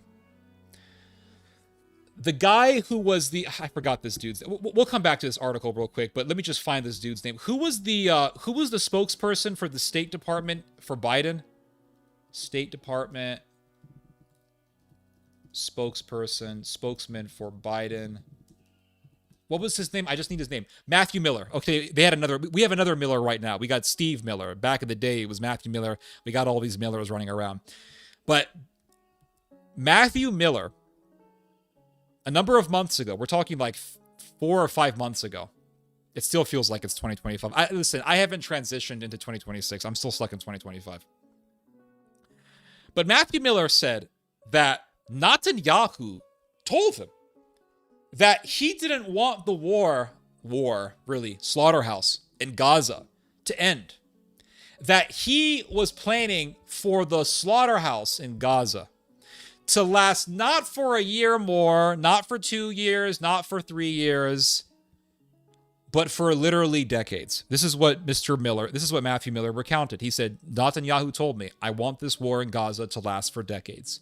He wanted this thing to drag on for decades. He wanted for Israeli soldiers just to occupy Gaza forever and to kill Palestinians here and there. Allow the Palestinians to have more kids so that they could use the Palestinians for labor, but then just to, every once in a while mow the lawn, as the Israelis say, and kill several thousand or several tens of thousands more just to keep their population contained, to make sure that they don't outpopulate the Jews. And that's what Netanyahu wanted. And he told Miller, he said, I want this war to last for decades. Why does Netanyahu want war to last forever? Why does he want Israel to be in this endless, perpetual state of war? Because this is what Israel thrives on. If there is no conflict with an outside enemy, what will happen is the Israelis will no longer be united. And without that unity, the Israeli government cannot function. You cannot function as a government if your people are violently polarized and divided. It's impossible. It's impossible. And a violently divided Israel is a weak Israel. And a weak Israel is a country that other countries can take advantage of. And that's what Israel is terrified of. So Israel says, man, we need an enemy. And for a number of years, there was no serious conflict with an outside group. For the year of 2019, 2020, 2021, 2022, there wasn't so much going on. Yes, there was a bombing of Gaza, yes, but it was very brief. But you didn't see this conflict between Israel and Iran like you do today back in 2021. 2022. You didn't. And so fast forward to 2023, you had this massive outpouring of demonstrations against the Israeli government and talk of civil war within Israel was, for the first time in the history of the modern day state of Israel, mainstream. For the first time in its history, talk about civil war in Israel was mainstream. To the point where you had major officials of the Israeli government talking about it, to the point where you had major Israeli publications talking about it, to the point where you had Netanyahu himself talking about civil war. And what was why was there all this talk about civil war? It was because of the far right, because of the right wing's aspiration to strip the power of the Israeli Supreme Court, the judiciary. It wasn't over Palestinians. It wasn't over Gaza. It wasn't over the West Bank. It wasn't over Iran. It was over internal Israeli politics. It is really internal Jewish politics. Internal Jewish politics. A disagreement between the Jews. The disagreement was, do we have a secular society or do we have a religious society? Do we have a secular society or do we have a theocracy? And there are many people in Israel who want a theocracy. They want to impose kosher law, as I like to call it. They want to impose halakhic law. They want to impose Jewish law. and they want for a certain interpretation of the Torah to dominate the country, and they want that interpretation of the Torah to be incarnated into law. That's what they want. So this is a fight, a war, a Cold War at this point, but still a war nonetheless. This is a war over the future of Israel. And so the religious establishment, the right-wing establishment says, well, we can do this. We can make a society where we can impose religious law. We can impose Jewish law on non-Jews and on Jews alike. We can come to a society where we can build the third temple even. That's what, and Netanyahu has said many times that he doesn't want a third temple because he knows about the ripple effect that would cause. But there are people who are close to Netanyahu who want a third temple. They are people in the U.S. government who want a third temple. Look at Pete Hegseth. For crying out loud, the guy said it himself that he wants a third temple. I'm sure Mr. Hucksterby also wants a third temple. So what is causing this is this, you could say, Judeo-evangelical alliance. The evangelicals want kosher law. They do. The evangelicals want a third temple. You can't have a third temple built in Israel without kosher law being imposed. It's impossible. You can't have a third temple being built without Israel being transformed into a theocracy, a Jewish theocracy. So they want to build a third temple. The evangelicals want it. The Jewish hardliners want it. And the moderate Israelis are saying no. And the moderate Israelis are right. They're correct because they know. Again, intelligent people think more about the future. They do. And they're more realistic about the future. And so they say, okay, if we build a third temple, that's going to cause the Arabs to get mad. Arabs are going to become very violent. Jews will become violent as a response. Jews will kill Arabs. Arabs will kill Jews. And then you could have external powers like Iran and Turkey say, hey, we have to go in there and save the Arabs from the evil Jews. And then you have a much worse situation. The hardliners don't care because they believe that no matter what they do, God will be on their side. The evangelicals don't care because they believe, well, it doesn't matter how many people are killed because we're going to be out of here. We're going to have a rapture. We're going to be out of here. And that's how they think. You're dealing with lunatics. You're not dealing with intelligent people. You're dealing with sick, evil, twisted monsters. People who don't mind oceans of blood being spilled for whatever nut job cause they have. And so the intelligent people, the moderate people, the level-headed people, they're leaving. They're leaving. And if they leave, and they are leaving, but if more of them leave, they're going to leave to a point where they're going to leave behind a massive political footprint that's going to be empty. A massive political space that's going to be empty. And it's going to be a space that the far right, the hard right, will enter and begin to operate in. And it's just going to be more power for the hardliners. And they're going to say, well, there's moderates left. That means less votes for moderate politicians. That means less votes for politicians who may be more level-headed than others. And that means more votes for fanatics. That's what that means. It means more votes for fanatics. And the fanatics will get more power. So let's go back to this article here. Oh, I was looking at the State Department stuff. Hold on, let me go back to the original one. There we go. That's the article I was reading.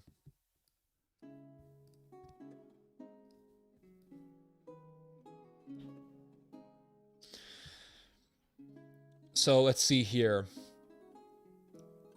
The pattern persisted into 2025. I'll read that again because I kind of messed that up. The pattern persisted into 2025. In its end-of-year report, Israel's Central Bureau of Statistics found that nearly 70,000 Israelis left the country over the course of the year. So in 2025, 70,000 more Israelis left. Let's add the numbers, shall we? So let's see here. 2023... 83,000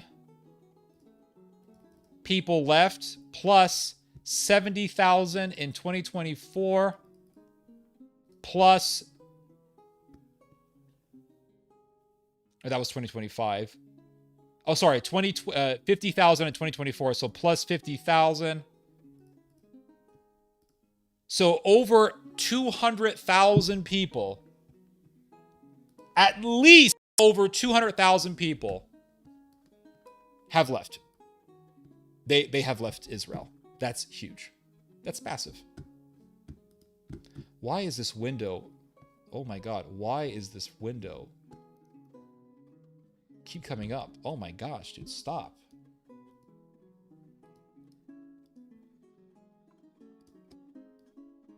This is what I want to read. Thank you. In total, over 150,000 Israelis have left the country in the past 2 years, alone rising to over 200,000 since the current government took power. For this article, I interviewed several Israeli Jews who have left the country over the past 2 years. Their testimonies, blah, blah, blah, blah. I don't think you guys are interested in hearing testimonies. But just the fact alone is that hundreds of thousands of Israelis have left. And so what is that going to lead to eventually? It's going to lead to a further empowerment of Israel's fanatics. Now, I would like to read to you guys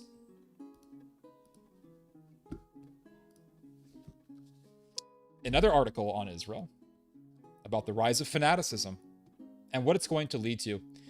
And here is an Israeli analyst who is saying that Israel is on the brink of civil war. And he's right. It's on the brink of civil war. Not a lot of people are talking about this. They want to talk about, oh, kumbaya, the state of Israel is great, everything's wonderful. No, it isn't. Because what happened right before the October the 7th attack in 2023, Israel was on the verge of a civil war. The slaughterhouse in Gaza put that tension to the back burner. And the slaughterhouse is still going on, but it's been slowed down to a certain extent. Not as many people are being killed every day. And so the dust has really been settled, or the dust is settling, which means all of that tension that existed when Israel was on the verge of, a civil war in 2023 has resurfaced. And so Israel is still on the verge of a civil war. And so this analyst is saying, hey, this observer is saying Israel is on the verge of a civil war. And let's read some excerpts from this article here. It's very interesting. This was published today. Where's the, I outlined a bunch of stuff here. Hold on. Where is, oh, here it is. There we go. So this guy, I want to read to you his name real quick. This guy who's making these observations, his name is Mickey Gitson. And so this is what Mr. Gitson has to say. This is all of Mr. Gitson's opinion, his observation. So it says here, over the years, I've learned, and I also know this from my personal story, that one of the complexities of civil war is that it also tears families apart. Diaspora Jews sometimes tell me, what's the problem? Just break away from them. They're the bad guys. And by bad guys, they're talking about the fanatics in Israel. They're the bad guys, and you're the good guys. I explain that in the end, the good Jews and the bad Jews sit together at Shabbat dinner. At the same time, I'm under no illusion.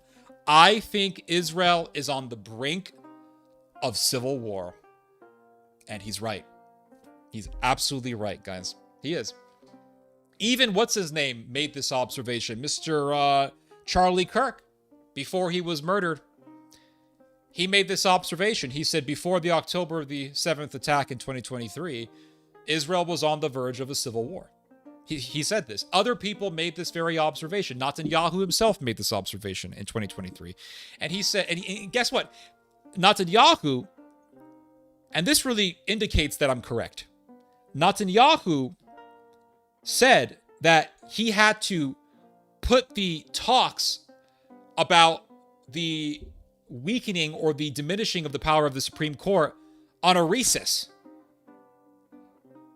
Because he said, if I don't, civil war is a very serious prospect. And he said, to prevent a civil war, I have put a pause on the talks about the overhaul of the Israeli Supreme Court. This is what Netanyahu said. So even Netanyahu saw the writing on the wall. He said, we're on the verge of a civil war. Let's relax with all this talk about stripping the authority of the Supreme Court. Now, why did Netanyahu say that? It's because he saw the writing on the wall. And so this guy, Mr. Gitson, he sees the writing on the wall. He says Israel's on the verge of a civil war. And so it says here, at the heart of the matter, Gitson says, is a severe disease of Kahanism. Kahanism is basically ultra-Jewish nationalism, and it says that the Jews in Israel should purge Israel of all of the Arabs, of any foreigners, and should make sure that non-Jews will never become citizens. And Meir Kahane is the founder of Kahanism. He was murdered years ago, but Meir Kahane even went so far as to say that Christians should not be allowed to be citizens of Israel. That Israel should never allow a Christian to be a citizen of Israel. Why? Because Meir Kahane was anti-Christian. He was antichrist. He was part of that antichrist spirit that possesses Israel. And so what this man is observing is that Kahanism has taken over Israel like a cancer. And he's right. It has taken over Israel like a cancer.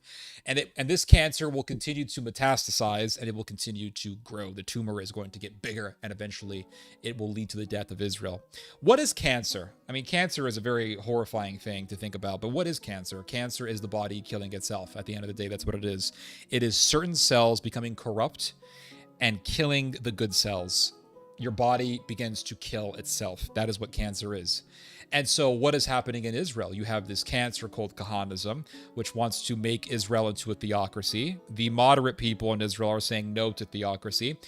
And the body politic of Israel is now fighting with itself. And that fighting within itself is right now at the level of talking. It's at the level of acrimonious discussion, but it's eventually going to escalate to actual violence, severe violence. And so he talks about the severe disease of Kahanism and says that this disease is tearing Israel apart from within. And he says here, there's a reason Likud members used to walk out of the room when Meir Kahane spoke. So Meir Kahane was actually a part of the Knesset decades ago in Israel. And so he says there's a reason why members of the Likud party used to walk away anytime Meir Kahane spoke. They did not want Kahanism to take over Israel. They didn't. Back in the day, Kahanism was seen as a violent and thuggish ideology. Kahanists were seen as thugs. Now, Kahanists are seen as heroes by much of the Israeli population. And so this is one of the reasons as to why a lot of people in Israel are leaving. They don't want to be in the same space as these fanatics, and they understand that these fanatics are going to drag Israel into destruction. And so he says here, they understood two things very clearly. First, the danger to the Israeli body, it's cancer. And second, something that isn't talked about enough. What has been destroyed in recent years isn't only the left, which people love to kick, but also the liberal right. It has been almost totally wiped out. The real Kahanist party in Israel today is Likud, not Otzma Yehudit. Otzma Yehudit stands for Jewish power. That's literally what Otzma Yehudit means. It is the Jewish power party, and this is the party that Ben Gvir belongs to. But what he is saying is that the Likud party used to be against Kahanism. Now the Likud party is dominated by Kahanism. So now the dominant political force in Israel is a Kahanist, hardline, far-right force, and it is growing.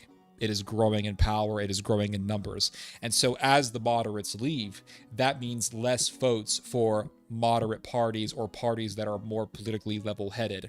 And that means more votes for fanatics. That's what that means. So it says here, once Kahanism penetrates social mechanisms, it can't be overcome.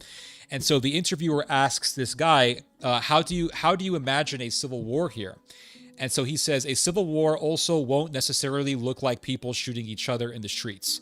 Israeli DNA has split in a way that will lead to violence, and we're heading into an election year that will be violent. We won't see the American Civil War here. It will be far more complex, like what we're seeing now, only 10 times worse. Political violence will create a situation in which this society has no shared narrative, no organizing story that binds it together, and then violence will become legitimate. So he is saying that Israel is entering a phase where civil war, where political violence will be seen as a legitimate form of action. And the interviewer asks Mr. Gitson, where will that lead? And he says there are two possibilities. First, a fight. If the liberal camp and its partners understand the level of threat posed by Kahanism, they can still win. You can remove it from the room, but only with very harsh chemotherapy. The second possibility is that society splits completely between extreme messianic dominance and a liberal space that tries to maintain separate islands for itself. So he's saying Israel could become actually two countries. One country will be this Judeo-evangelical theocracy where you're going to have a third temple, or you're going to have a government that will begin building a third temple where the evangelicals will start to applaud this sort of action. And you're going to have all this halakhic law being imposed and kosheria law being imposed. And then you'll have another country effectively where it'll be the liberal Jews, and they're going to hate each other and they're going to be at war against each other. And so it says here, then what happens in many societies will happen here: emigration, turning inward, public state schools emptying of children, and of course this would have horrific consequences for Arab society in Israel, which is plainly unprotected. So what he's saying is that the fanatics are going to become so powerful that the level-headed people, the more moderate people, will leave. There's going to be a massive exodus of the level-headed thinking people. And then you're going to have an Israel completely dominated by hardliners, and the Arabs will be left unprotected. And knowing Arabs, they're going to say, we will not leave our homes. And the fanatics are going to genocide the Arabs. They're gonna genocide the fanatics. They're gonna genocide the Arabs within Israel. They're gonna genocide the Arabs in the West Bank, and they're gonna fully genocide the Arabs, or almost completely genocide the Arabs in Gaza. They're gonna resume from where they left off in Gaza, and they're just gonna continue on with the same slaughterhouse that we saw in Gaza in these last 2 years. So it's gonna be very bad for the Arabs, obviously, and with the moderates leaving Israel, the fanatics are only going to become more and more empowered, and they're going to be more enabled to sink their claws into Israeli society. So it says here, the interviewer asks Mr. Gitson, are you actually dealing with the possibility of civil war? Is anyone building scenarios? And Mr. Gitson says, yes. With the establishment of the current government, we set up the NIF's Civil Society Protection Hub Array, a mechanism with digital, security, and legal components meant to protect activists and organizations in a reality of outlying or violence. So he's talking about making this system, or he's talking about the system that he has made to protect Israelis from political violence. Not political violence done by Muslims, but political violence done by fellow Jews. It includes communications consultants, lawyers, fake reporter, and Mehazakim, strengthening peace and democracy online. What level of violence are you preparing for? And Mr. Gitson says, the highest possible. So he's asked, what level of violence do you foresee happening in Israel? And he says, the highest possible level of violence. So he's saying Jews are going to slaughter each other. He says here, I can absolutely imagine a right-wing activist shooting at demonstrators. What's the difference between that and the vehicular attacks we've seen already? During the disengagement period, Eden Nadzan Zada got on a bus and shot people. The thing is, they were Arabs. So he is saying that he is preparing for the highest level of violence, between Jews in Israel, and Jews will kill Jews. And it's going to be reminiscent to what happened during the time of the historian Josephus. If you guys have not read Josephus's history on the Roman-Judean War, I highly recommend that you guys do read that history, because that is a lens, that is an insight, roughly speaking, into the future. Because what does Josephus talk about? What does he recount in his history? He recounts the Jews murdering each other, fighting and murdering each other over who is going to dominate Jerusalem, over who was going to dominate Judea. That's what they were fighting over. And they killed each other. They killed each other by countless numbers. They killed each other by the droves. And they were fighting over who's going to control the temple, who's going to control Judea. And why were the Israeli people, why were the Jewish people at this point in history so mired in civil war and violence? It's because, and no one ever talks about the spiritual component of this, but it's because the Jewish people at this time, the Judeans, were possessed by a demonic influence. They had murdered Christ 40 years prior to the Civil War. And before they murdered Christ, Jesus said, "This generation is like a man possessed by a demon, and 7 more demons possess him." In other words, he was saying Judea is going to become even more possessed. Judea is going to become 7 times more possessed. It's going to be utterly possessed and diabolically controlled and influenced and inspired. And 40 or so years after Christ was murdered and after he resurrected, the Jews revolted against the Romans, and they began to slaughter each other. Now, initially, the war against Rome united them, but they quickly got reduced into civil war. They quickly began to kill each other because you had factions that were vying over power, and they said, well, we have revolted against Rome, but who's going to control the temple? Who's going to control Judea? Who's going to control Jerusalem? And so they were killing each other over this contention. And what did Jesus say? He said that this temple is meaningless. This temple that you guys revere is meaningless. It's all going to come down. I am the temple. This is what Jesus was saying. I am the temple. And they said, no, you're not Jesus. And they said, this man, Jesus, is an enemy of the temple. He threatened to destroy our sacred temple. And they murdered Christ. They murdered him. And then what happened? They all began to murder each other over what? The temple. So what they revered and what they killed Christ for is what eventually led to their madness and to their self-destruction. Because Jesus said, I am the temple. And they said, no, you're not. You're dead. And they killed them. And then they destroyed themselves over the very temple that Christ told them to disregard, over the very temple that Christ forewarned to them would be destroyed. And who really accelerated the destruction of the temple? It was the Judeans. They accelerated it. No, the Romans did it. No, if the Judeans had never revolted, the Romans would have never destroyed the temple. Never. But because they revolted, and because as they were fighting the Romans, they thought that they could create a booby trap, a flammable booby trap in the temple, and they inundated a room or a section of the temple with flammable material. And they said, let's lead the Roman soldiers into this section of the temple and let's blow it up. That's what they did. They don't talk about this part of the Roman-Judean War, but this is what happened. Josephus recounts this in much detail. And so they were in this battle with the Romans. The Judeans fled. And they led the Roman soldiers into this section of the temple that was inundated, that was booby-trapped with flammable material. And then they began to flee again, and they said, the Romans are in this section, blow it up! And they blew it up. And many Roman soldiers were killed in the blast. And so the fire was created.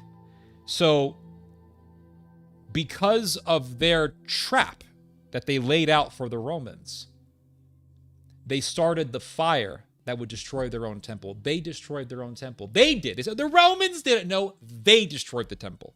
Because all the Romans did is they were so angry that the Jews had did this to them, that they just said, okay, we're just going to spread the fire. And they did. They took the fire from the very explosion that was ignited by the Jews, and they spread it throughout the temple, and they destroyed the temple. The Romans just finished the job. That's what they did. But the very temple that they revered is what caused their own madness. And that madness is what caused them to destroy themselves. And so today in Israel, you have this madness. And it doesn't matter if you go to the secular side or to the far right side, there is a madness that possesses both sides. On the secular side, you have this embracing of Sodom, and you have this atheism, and you have this sort of Yuval Hariri type of transhumanism. And on the hardline Jewish side, you have this extreme hatred against Christianity. You have this fanatical racialism, and you have this hardline view. You have this belief in Jewish supremacism.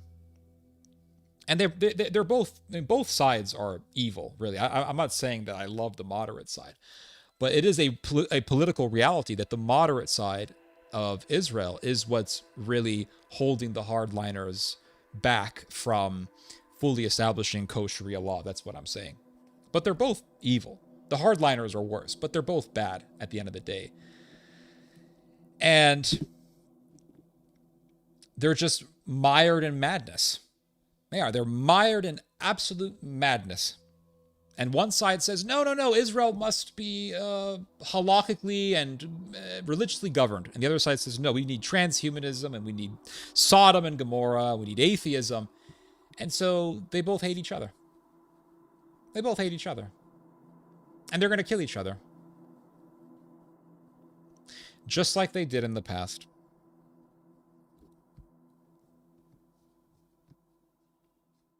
So, really the biggest force that is hindering Israel from becoming a full-on kosher state is the United States. The United States says, okay, Israel, if you want our aid, you can't be going too crazy with the Judaism. You can't be going too crazy in trying to impose kosher Sharia law, and you can't be persecuting Christians. You can't be building third temples and all that stuff. You have to be moderate to a certain extent. You have to be moderate. Well, what happens if Israel completely disconnects itself from being dependent on America and completely cuts off the cord, so to speak, from American aid? At that point, Israel will be enabled to fully unleash itself and do whatever it wants. It'll be enabled to do whatever it wants to do. It could do a complete whole-scale genocide on the Arab population. Well, there's already a genocide. I'm talking about a whole-scale genocide that will not be disrupted by the United States. That's what I'm talking about.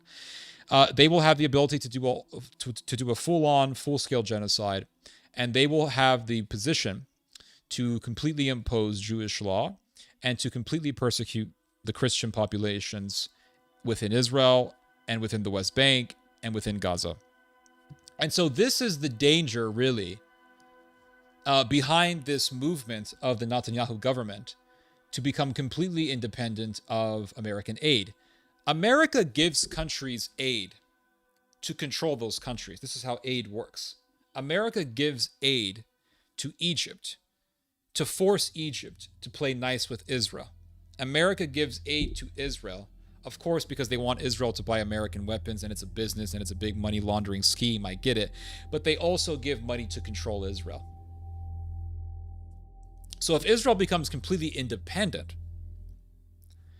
then that means Israel will be in a position where it can do whatever it wants without any sort of American hindrances, because they are American hindrances. They are American fetters that keep Israel in line to a certain extent. You can sit there and say, no, Israel can do whatever it wants. That's not entirely true.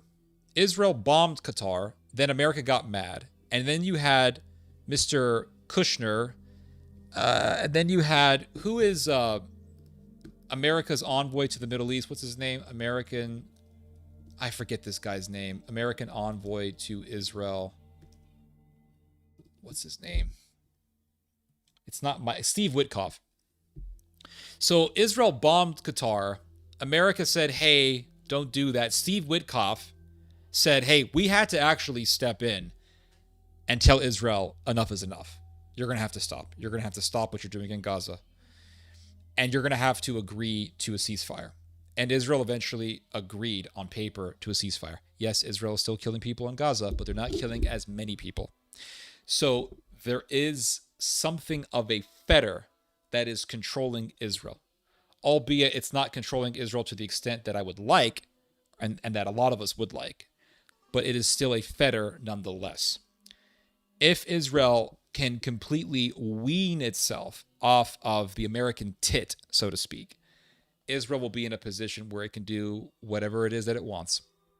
And so this is actually one of the goals of the Israeli right. One of the goals of the Israeli right is to cut Israel off from being dependent on the United States. I know it's hard to believe, but this is actually a goal of the Israeli right.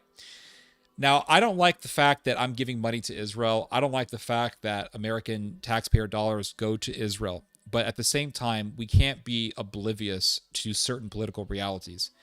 If America completely pulls out of Israel, I'm just saying, this is just a reality, so don't freaking kill the messenger here, because I know a lot of you pro-Palestine people have such knee-jerk reactions to people just making observations and people just expressing descriptive statements. You got when someone makes a descriptive statement, you guys take a descriptive statement as a prescriptive statement. You guys think I'm prescribing something, but I'm just describing something. I'm just describing reality. I'm not prescribing anything here. So don't shoot the messenger, because a lot of you pro-Palestine people are fucking nuts, to be honest with you.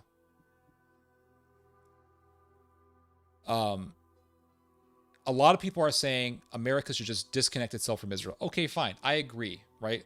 End the aid to Israel. Say, Israel, you're not getting any aid from us because of the evils that you do. If America completely cuts all aid to Israel, I am just saying, be careful what you wish for. If America cuts all aid to Israel, Israel will become worse than it already is. Israel will act in a much more vicious and in a much more murderous way than it already is. That's just the reality. Because Israel's going to say, we're not getting any support from the West. We're not getting any support from America. So why should we follow any of America's rules? Why should we follow international law? Why should we follow anything? We should just do whatever the hell we want to do. If we want to kill millions of Arabs, damn it, who the hell is going to stop us? America's not going to stop us. We're not taking money from America. We own nothing. We owe nothing to the United States. They cut us off. So what's the point of following the rules of engagement? And so Israel will just become a full-on fanatical state pretty much overnight, is my prediction.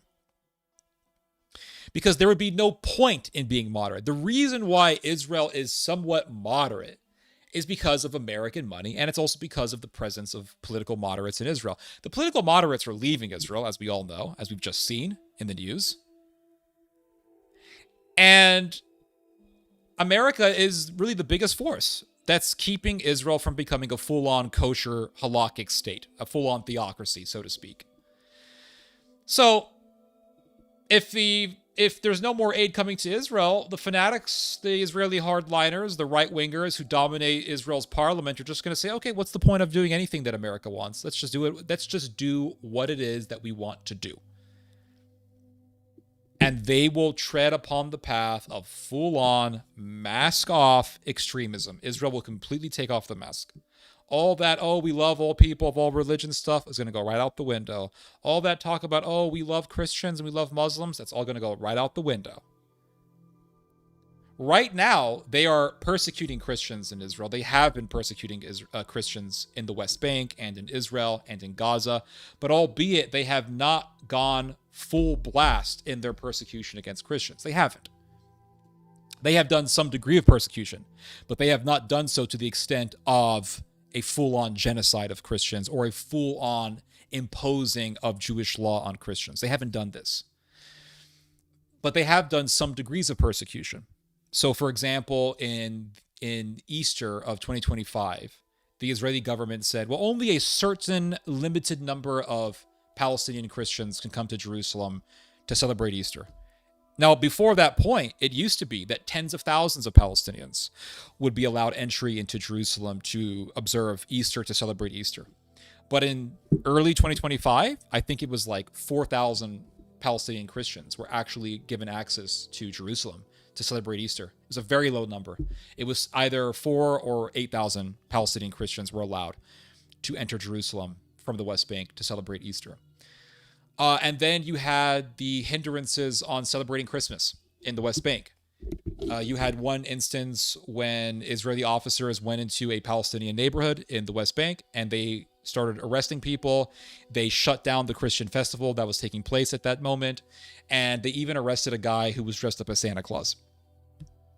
And in Bethlehem, which is the West Bank's largest Christian region, the Israeli government did exactly what they did to the Christians in the Easter time, in the holiday of Easter. They said only a certain limited number of Christians will be able to celebrate, will be able to observe the lighting of the Christmas tree ceremony in Bethlehem. And it used to be that tens of thousands of Palestinian Christians were allowed to participate in the lighting of the Christmas tree ceremony in Bethlehem. But last year, they said only a certain limited number of Christians would be allowed to celebrate that festival. And so the Christians in Bethlehem just said, if you're going to limit the number of Christians who will be allowed to celebrate this festival, we're just going to cancel the whole event altogether. And they just canceled the event. It didn't happen. So the Christians basically just acquiesced to the pressure, and they just said cancel the whole event, which is exactly what the Jews, the hardline Jews, want. So the persecution is there. And then, of course, we have the attacks on the Christian churches in Gaza. They attacked the oldest Christian church in the world, which was in Gaza. They destroyed it. They slaughtered Christians in a Catholic church. You had an Israeli sniper who was literally taking Christians out. He murdered a Christian woman and her daughter. And this happened. He murdered them as they were standing, I want to say, right outside of the church. But they were in the church grounds, but he murdered them while they were outside of the church, I believe. So the persecution is there, but it's still contained to a certain extent. The mask is still on, albeit it is partially on. And Israel right now is waiting for the moment when it can just fully take out the mask and show its true face. And you could say, well, they did show their true face in Gaza. Yes, but the mask was still partially on. What I'm talking about is Israel acting in a way much worse, much more murderous, and much more wanton than it did in Gaza. To a point, because there are still millions of Palestinians. I'm talking about Israel saying, we're going to kill them all. Why not? That's what I'm talking about. I'm talking about death camps. I'm talking about full-on, mask off, gloves off genocide. And so if America pulls out all of its aid, I'm not saying I say that America should continue on with the aid, but I'm just saying, if you want America to pull out the aid, if you want America to pull the plug on Israel, this is what's going to happen. So I just want you guys to face this reality. What will happen is Israel will become even worse. And Israel will take the mask fully off and become an explicit, conspicuous, full-blown genocidal state. And it will be bent on slaughtering millions of Arabs, and it will be bent on slaughtering its own people. It will be bent on slaughtering Jews who don't agree with a hardline policy. So if you want to pull the plug on Israel, fine.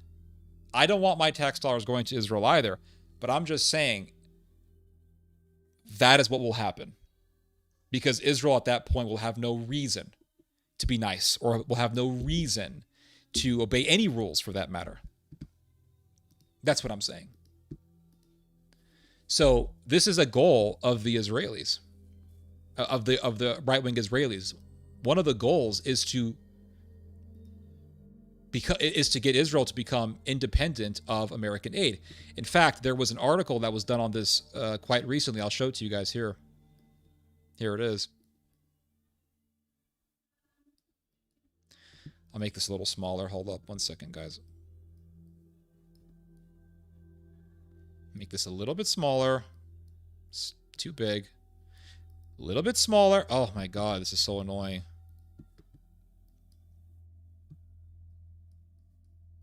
There we go. Netanyahu says he aims to end Israeli reliance on U.S. military aid in next 10 years. This is what this article says. Speaking with The Economist, Israel's Prime Minister Benjamin Netanyahu said while he very deeply appreciated the military aid that America has given us over the years, Israel's economy will reach $1 trillion and should be tapered off from the U.S. You're right, Ted. The light will expose what they really are. You know, Mr. Thomas, you expressed it better than I did. I had difficulty fully expressing myself and finding the right words to describe what I'm predicting here. But yes, you described it better than I could. Yes, the light will expose what they really are. Israel will fully, if you want Israel to fully expose how antichrist and how evil it is, just cut Israel off from the aid. Just stop giving aid to Israel. They will fully expose themselves for what they are. Prime Minister Benjamin Netanyahu said he aims to taper off the $3.8 billion in American military aid to Israel to zero within the next 10 years in an interview with The Economist published Friday. Speaking with The Economist editor-in-chief Zani Minton Bedos, the Prime Minister said that during his most recent visit to the United States, earlier this month, he told President Donald Trump that Israel, quote, very deeply appreciated the military aid that America has given us over the years, but here too, we've come of age and we've developed incredible capacities in our economy which will soon, certainly within a decade, reach about $1 trillion.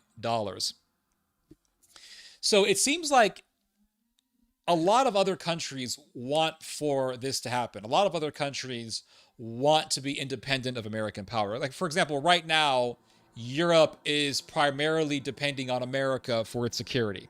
But the Europeans are saying we no longer want to be fully dependent on the Americans anymore. We want to be fully militarily independent. This is what is especially being said in Germany and also in France.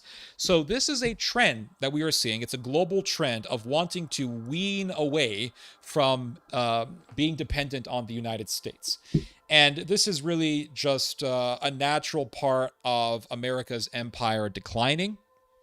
And this is a natural part of the rise of regional powers, the rise of Israel as an independent power, the rise of Germany, or really I should say the revival of Germany as an independent power. So it looks like this is really a global trend, and it looks like this is just the type of political climate that is currently being cultivated right now. This is the zeitgeist that is being built up here. So it says here, speaking with The Economist. Okay, I already read this. That's not saying that I don't want to fight for the... Okay, let's read this again. The way I read that, oh my God. That's not saying that I don't want to fight for the allegiance and support of the American people. I do. You'd have to be crazy not to, he added. Netanyahu had previously addressed Israel's longstanding reliance on American security assistance during a security cabinet meeting in March, saying, quote, we received close to $4 billion for weapons. I think we'll reach a point where we wean ourselves off it, just as we weaned ourselves off economic aid. So the Israeli government, Netanyahu, the prime minister of Israel, is saying, listen, we used to be dependent on American economic aid, and we weaned ourselves off from that. And now we are currently depending on American aid for our military so that we can buy weapons, but we want to also wean ourselves off from that particular aid as well. So it says here, under the current U.S.-Israeli Memorandum of Understanding, American military aid is $3.8 billion annually, about 15% of Israel's defense budget through 2028. In the first 2 years of the war, the United States has provided Israel with roughly $32 billion in direct military aid. Oh my goodness. $32 billion in the first 2 years of the Gaza slaughterhouse. In the first year, under U.S. President Joe Biden, emergency support accounted for about $23 billion. Dude, and they're always bitching about Biden. They were always bitching about that dude. They were saying, this is the most anti-Israel president we ever had. He's so anti-Israel. Biden is so anti-Israel. He's on the side of Iran. Fucking $32 billion in the first 2 years of the Gaza slaughterhouse. Really, Biden was anti-Israel. As far as I know, Biden was definitely one of the most, if not the most, pro-Israel president in American history. And then you had Biden playing Mr. Nice all the time. Oh, Israel, don't attack Rafah. Don't attack Rafah. Don't do it, Israel. In the first year under U.S. President Joe Biden, blah, blah, blah, blah, blah. Okay, so in the first year of the Gaza slaughterhouse, under U.S. President Joe Biden, emergency support accounted for about $23 billion. So under Biden, they got $23 billion. But Biden's anti... See, this is why you can't trust a lot of the accusations that Israel lodges against people. They'll say, well, Tucker Carlson's anti-Semitic, Megyn Kelly's anti-Semitic, this dude's everyone's anti-Semitic. Miss Rachel is anti-Semitic, everyone's anti-Semitic. Biden is anti-Israel. He's anti-Israel. $23 billion anti-Israel, guys. And we're swimming in money. Anti-Israel. The whole world hates us, including Biden. 23 billion, what is this? This is pocket change, it's nothing. Give us more money. More, gives us more money. Give more money. I mean, talk about a fucking welfare queen. Seriously. All right, guys. Enough of that. Enough jokes. We gotta get serious, okay? We gotta get serious, all right? In the second year, mostly under President Trump, aid totaled $3.8 billion, the annual amount pledged under the agreement. There we go. Netanyahu also reiterated his stance on Iran during his interview, voicing support for the economic protests that have spread across the country while denying the need for Israeli intervention and neither condemning nor condoning Trump's threats to the Iranian regime if it killed demonstrators. It may be a moment where the people of Iran take charge of their own destiny, blah, blah, blah, blah, blah. He clarified that if Iran attacks us, which they might, then there will be horrible consequences for Iran. That's definite. Everything else, I think we should see what is happening inside Iran. Interesting. When asked about the U.S. president's stance on events in the West Bank and rising settler violence, Netanyahu declined to answer, saying that Trump had previously been willing to consider annexation. He also said he expects an expansion. Okay, so here's another point that I almost forgot to mention. So when Trump was president the first time, Israel wanted to annex the West Bank. They did. Like, Israel was serious about it. They were saying, we're going to annex it. And all of the crazy evangelicals were supporting it. And Donald Trump said, Israel, no, don't do it. You're not, nope, you're not going to annex the West Bank. Don't do it. And then last year, there was talks about annexing the West Bank. And Trump said, don't do it, because we gave our word to the Arabs that we would not allow you to annex the West Bank. Now, why is America able to control Israel this way? Because of money. That's the only reason why. The only reason why America has the leverage to tell Israel what to do is because of money. If America cuts off the aid from Israel, or if Israel eventually just weans itself off from the American teat, Israel will have no reason to keep the mask on, and Israel will expose itself. And Israel will just annex the West Bank. They will eventually just do a full-scale genocide on the Arab population. Okay, and then you're going to say, but there was already a genocide. I agree, but I'm talking about something worse. I'm talking about an unfettered genocide without the hope of America stopping anything. That's what I'm talking about. And Israel will just go completely unleashed, and the world will beg for a savior. The world will beg for a hero who will stop Israel. And Iran and Turkey will see what's happening, and they'll say, we're going to be the heroes. And Israel will eventually be put to an end. Israel will eventually be put to sleep. That's what will happen eventually.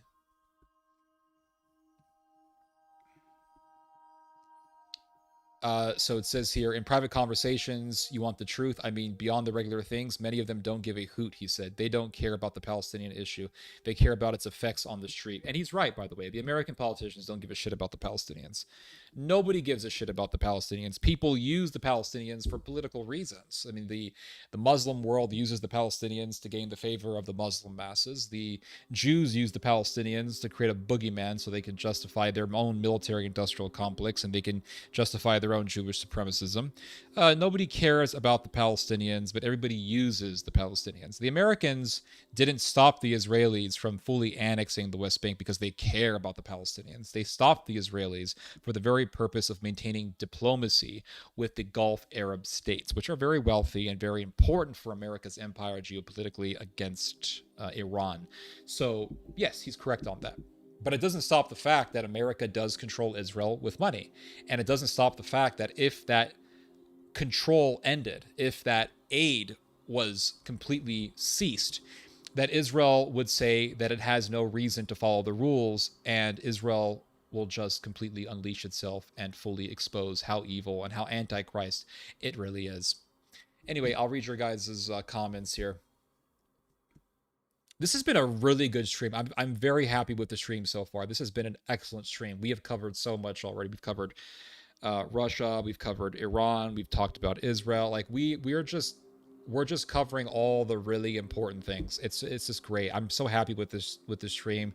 And you know, when I woke up today, I knew we're gonna have a good stream. It's so amazing how I know that almost intuitively. I'll wake up in the morning and I'll say it's gonna be a shitty stream, and 9 out of 10 times I'm right. And I said it's gonna be a good stream, and I just feel like Ice Cube right now in the song. It's Today was a good day. Like today is a good day. It's a good day.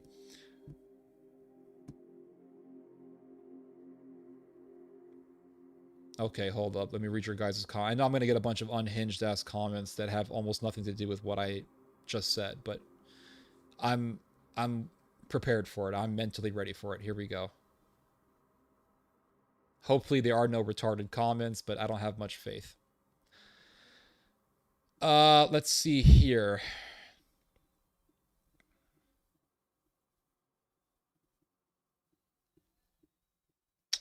There's a lot of comments here. How many people are listening to this stream? 89 people. I guess some people left because they got turned off by the fact that I said that, hey, maybe cutting off aid from Israel may lead to a worse situation. It's just the reality.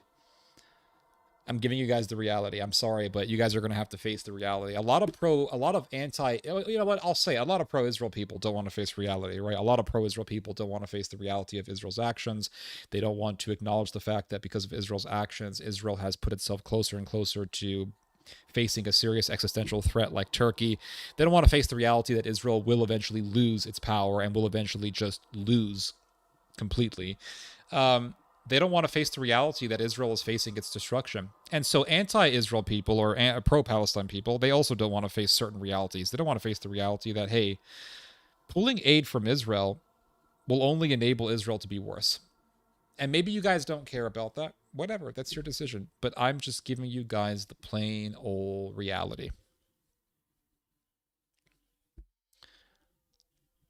Let's see here.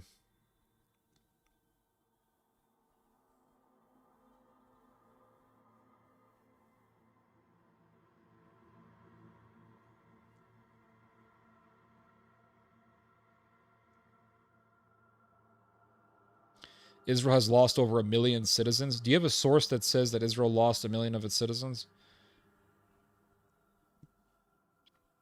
Well, Theo, let's remember who isn't getting enough flack for what Israel is doing.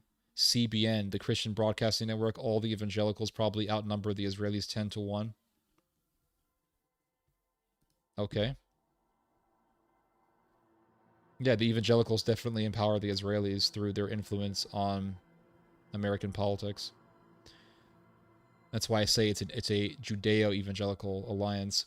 Yeah, regime comes and goes, and those that are counting on things going dandy for them afterwards are usually wrong. It may take some time if current regime falls. Yep, but eventually it will fall.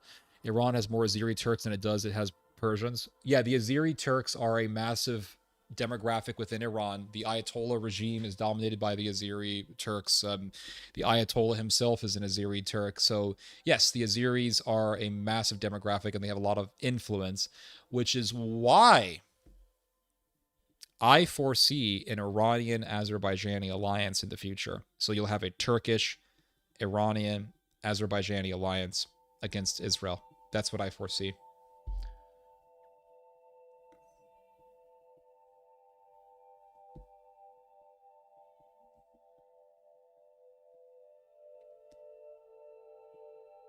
And where are those tiny hats who wear those demonic blocks on their foreheads?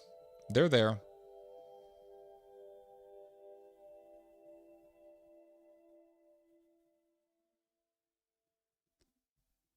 Engineers and doctors leaving? Yep.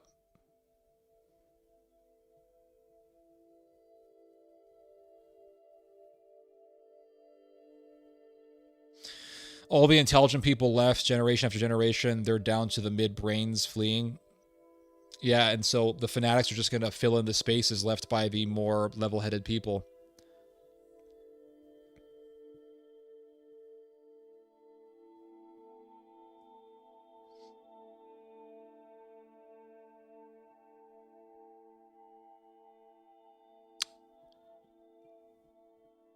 I've never seen Sharia in Congress, only Jewish law. There's actually a hilarious video that you can watch. It's from some sort of local government meeting in some part of America, and some good old boy patriot said he was leading the meeting, and some annoying ass Karen said, "Are we gonna say Happy Hanukkah?" You can actually see this in video. It's hilarious. And this good old boy, real American, said, "What?" And she said, "Are we gonna say Happy Hanukkah?" And this good old boy, American, said, "We don't do that around here. We don't say Happy Hanukkah around here. We say Merry Christmas." She says, and he goes, "Nope, we don't do that around here. Fuck off." He was absolutely right, by the way. Absolutely right. He has my full support.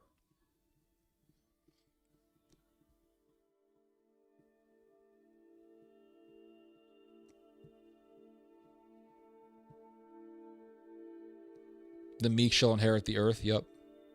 So the future belongs to India. The future belongs to people who have children.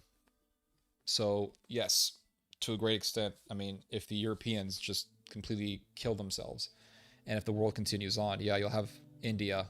You have a bunch of India. Now, they're going to suck, but other people will still, I think, I don't know. You know what? I'm gonna rephrase what I said about the future belongs to people who have the children. What I mean by that is, in a country, the future belongs to those who have the most kids, right? Because Denmark is a smaller population than India is, but like Denmark is a way better country than India. Okay, so there's that. America has less people than India does, but America still dominates India. I think China has less people than India, and China still dominates India. So at a global level, this is not necessarily the case. But within a country's border, the people who hold the power within that country are those who have most of the kids. That's the reality.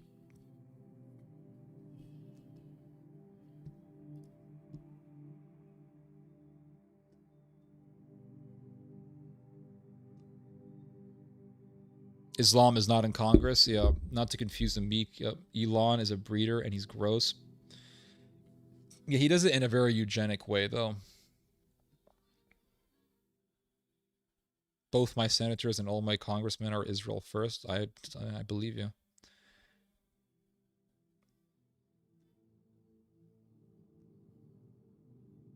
I love and admire the good Chinese people and despise bad governments telling us who to like or not like.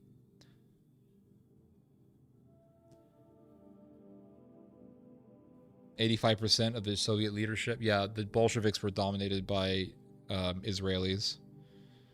Middle East, not our concern, but clearly the autonomous oblast is perfectly fine to immigrate to from Israel if need be. Yeah, I know. The same thing happens in regards to American Jews going to Israel. It's like I said, I know that people are just going to write comments that have absolutely nothing to do with what I said, but that's the reality of streaming. People just want to jabber. Let's see here.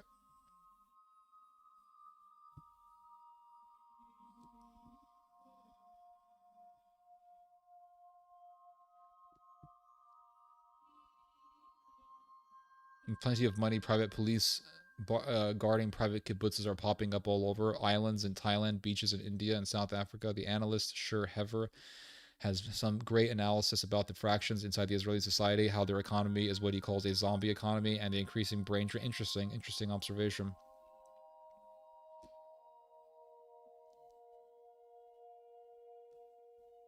They aren't leaving Israel because they aren't fanatics. They are leaving Israel because they can, and because Israel is not a safe place. It's partially because it's not safe. It's also partially because of the political instability, because even before the October the 7th attack, there was a lot of people leaving Israel, and there wasn't a war at that time. They were leaving Israel because of the politics. So it's a mixture of two different factors.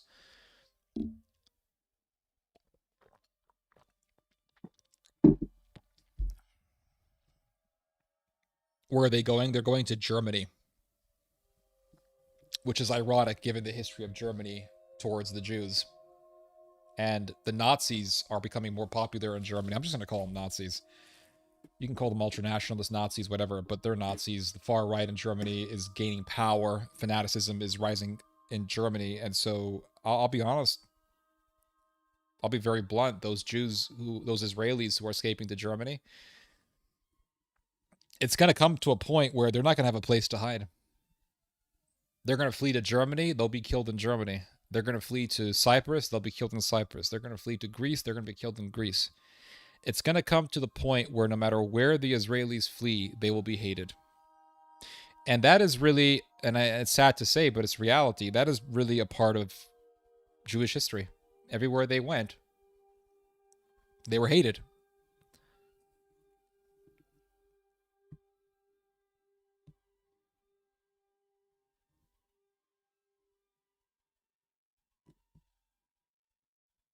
Do you know the Jewish American Ada Weinstein who moved from New York to Israel and has a I don't know. I've never heard of her. I'll have to look her up. Ada Weinstein. Who is this?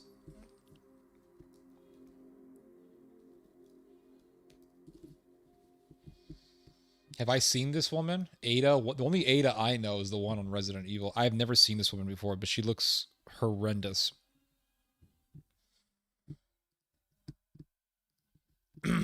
Matthew Miller. Yep.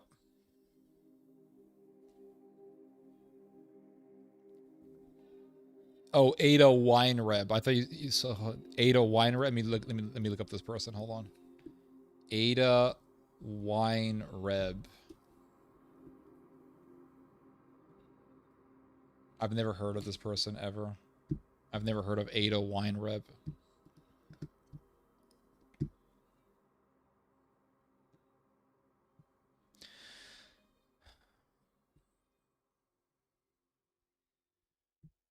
Why is Netanyahu aligning himself with Jewish zealots and Zionists? Because those are the people who will vote for him.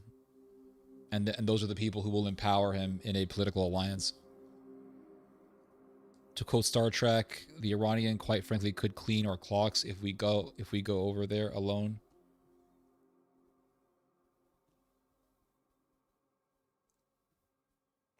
Sounds like Revelation 17. The ancestor paradox is a good tool for timeline. Blah blah blah. I don't know what that even is. Third temple will be built by the Jewish Messiah, Imam Mahdi. Interesting.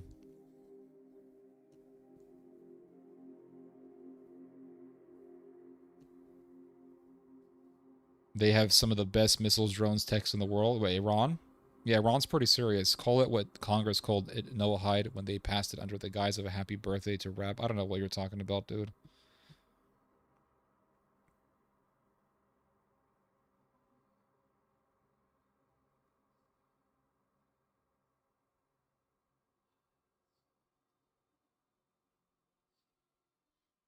I have discovered this. People just talk stuff randomly on this chat. So far, the stream has been going very well, but the chat is just full of just random statements that are just nonsense, really.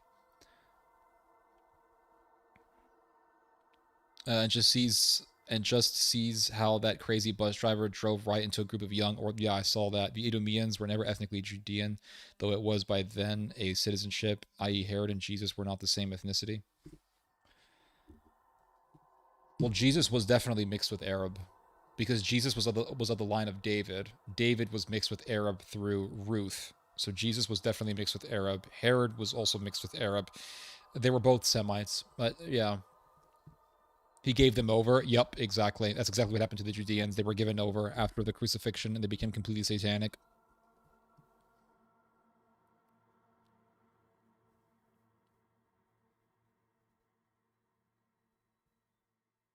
Jesus and Josephus are not seen with fond, neither hated.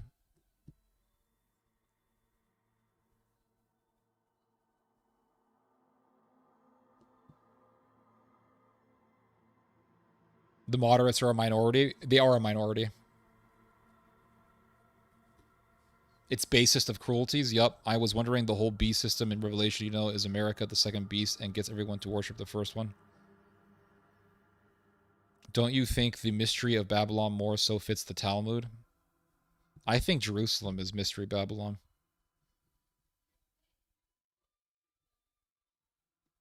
How could you say Netanyahu is a saint? It's a joke. If you didn't realize that, it was a joke.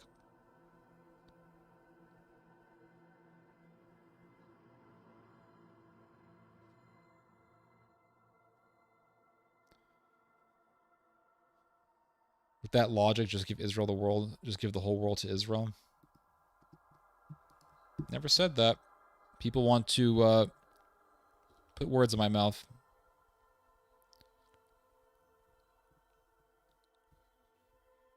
Let me see something here. Hold up.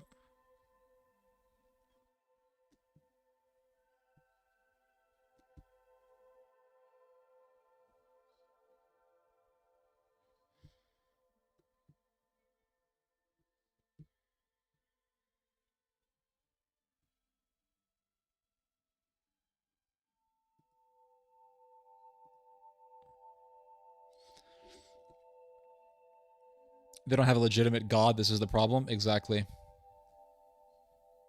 Israel here both siding. When did I both side? Tell me. Give me an example of me both siding.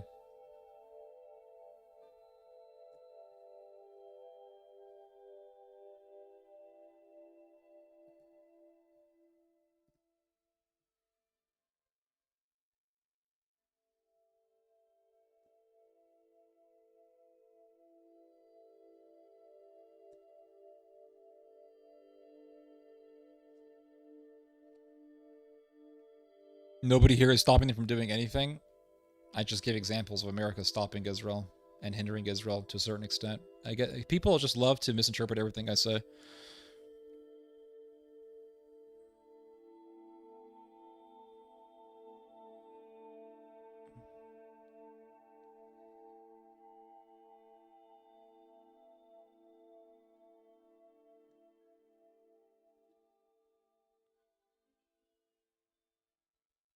Let me see here.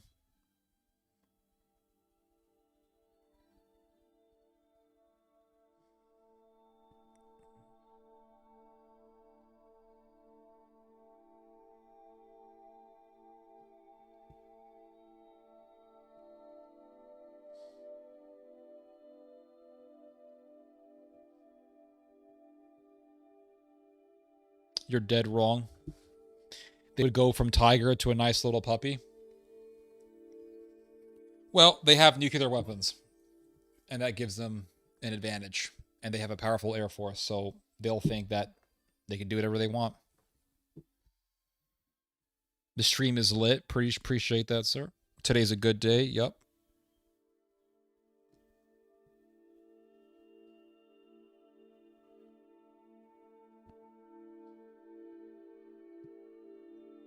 No, bro, it's because it's not I am live. I don't think so because the views are less now than they were last week. That last week I had very good views for the stream and I just had literally I am live. So I think I'm just going to do that from now on. The only question it will take us with them. I'm neither anti nor pro Israel, just anti-evil. Yup. Who in America would want to be drafted in a war for Israel? Nobody, unless you're a psychopath.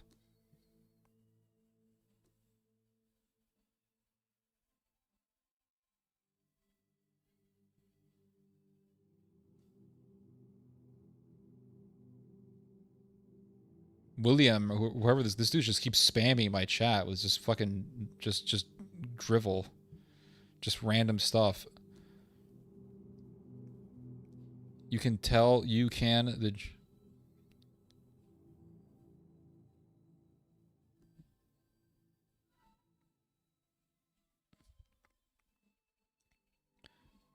It's definitely not blah blah, which was rude. Interpreted as general anti-white resentment. What? What anti-white? What are you talking about, dude?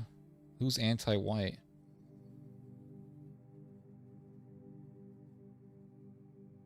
Now we're getting into whether or not Jesus was white.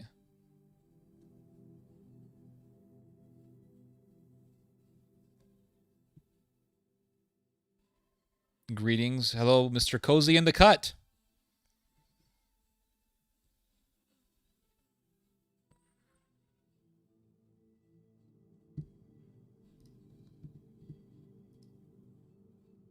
Are you Turkish? I'm mixed with Turkish.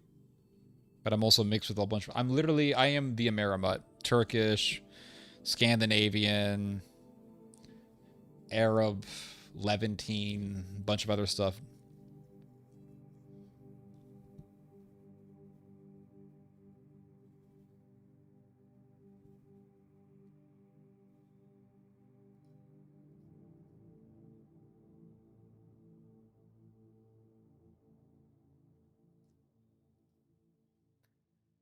I'm still trying to figure out what this anti-white stuff you're saying. You're saying that who was being anti-white? I'm just wondering. Please Google Bradley Sherman Pahlavi. Isn't that interesting? Now compare it with Trump's daughter Ivanka Trump. Who did she marry?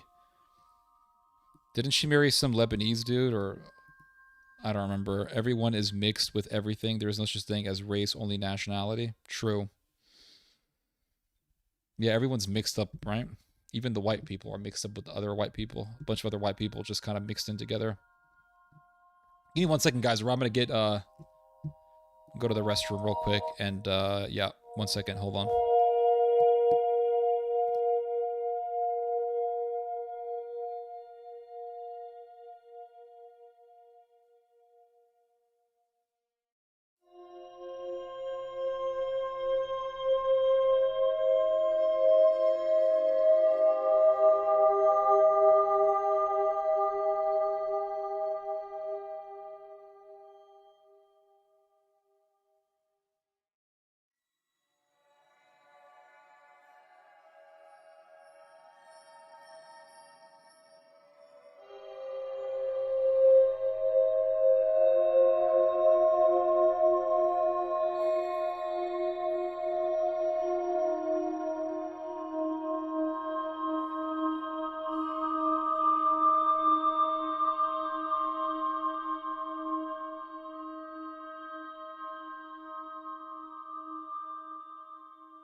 Sorry about that, guys.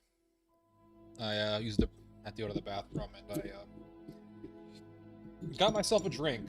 Some freshly brewed dandelion root beer that I made myself. Here we go.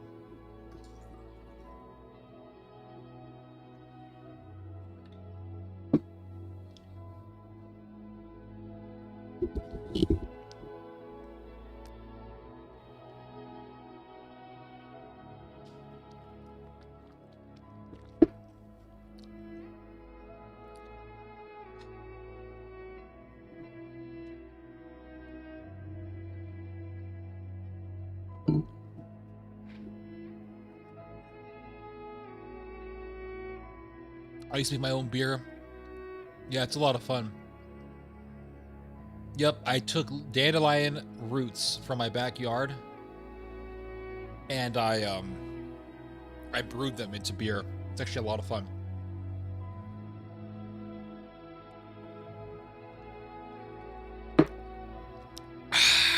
Good stuff.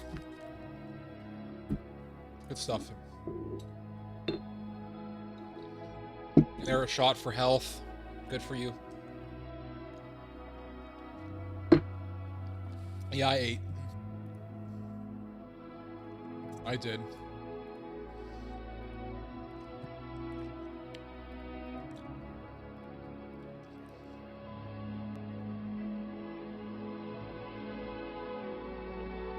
Also, guys, I'm sure you guys are all looking at that story about that woman that was killed in Minnesota. I'll be honest with you guys, I really don't give a shit about that story. I don't. This woman was, so this woman in, okay, Minnesota is basically a shithole. It's Americans discovered that Minnesota was a shithole during the whole George Floyd situation. Americans were just like, all right, this place is a dump. Who cares? They had these massive, horrendous riots in Minnesota. And then,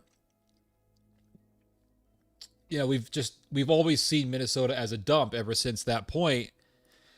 So now they have this whole thing. They got ICE agents up there, and some woman, I forgot her first name, but her last name is Judge. So she decided to make herself a judge on the streets of Minnesota, and she was like, hey, you know, F ICE and all this stuff.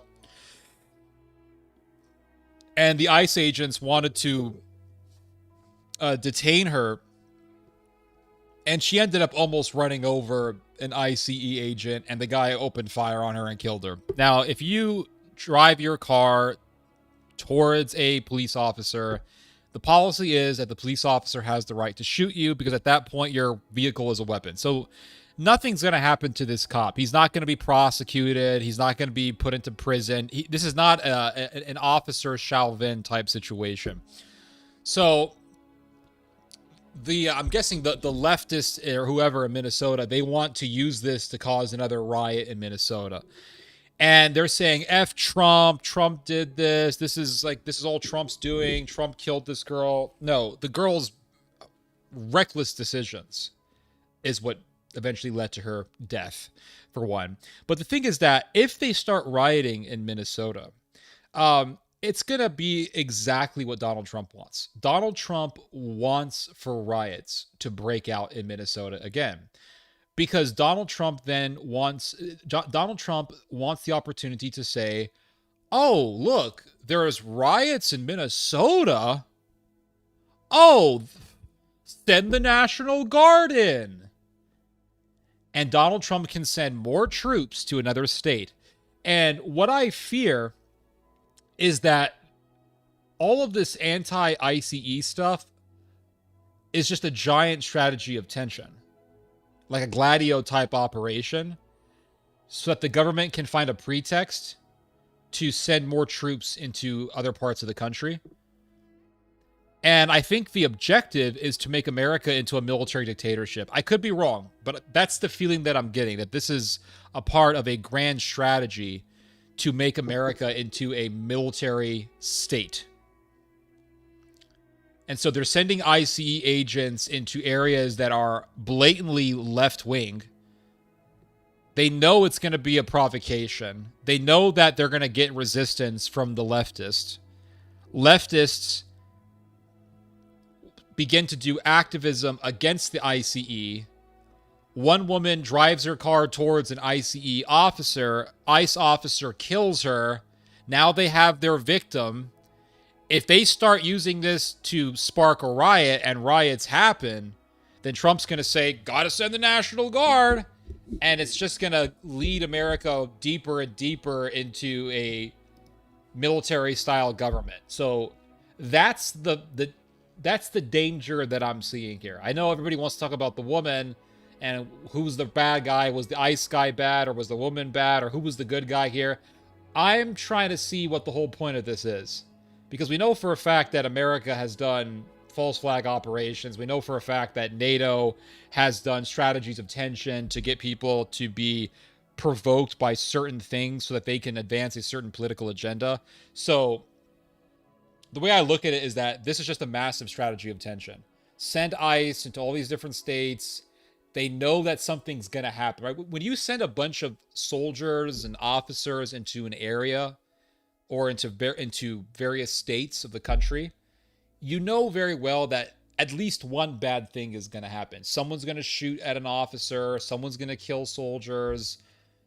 Someone's going to try to attack an ICE officer or something like that.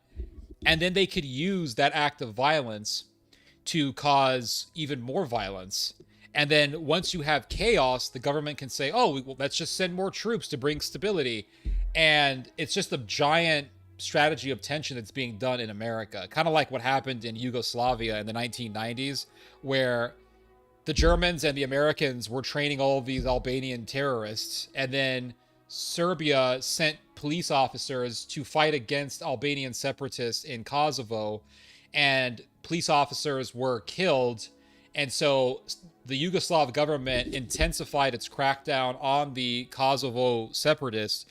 And that led to more insurrection, that led to more insurgency and Albanian violence against the Serbs. And eventually it just spiraled out of control to the point where there was mass bloodshed between both sides. Mass bloodshed that was done between the two sides.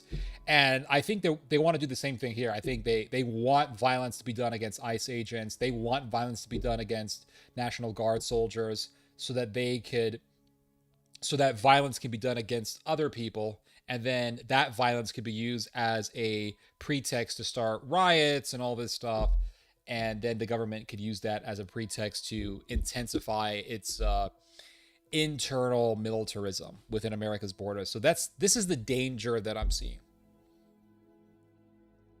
See, this is the danger. I'm trying to see the big picture here. Supreme Leader Iran attacked moments ago. Let me see.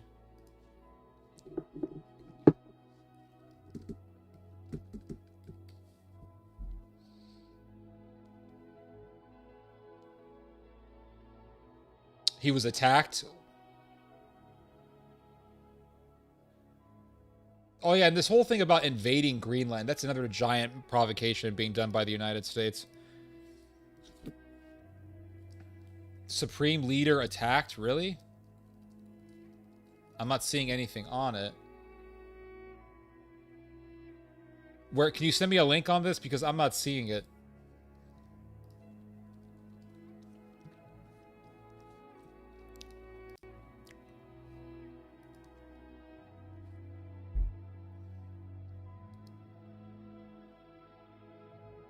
I'm not seeing it anywhere. I'm not seeing it on Google. I'm not seeing it on X. I'm not seeing it anywhere. Could you give me a link for this? David's his compound attacked. Can you give me a link? I'm not seeing anything.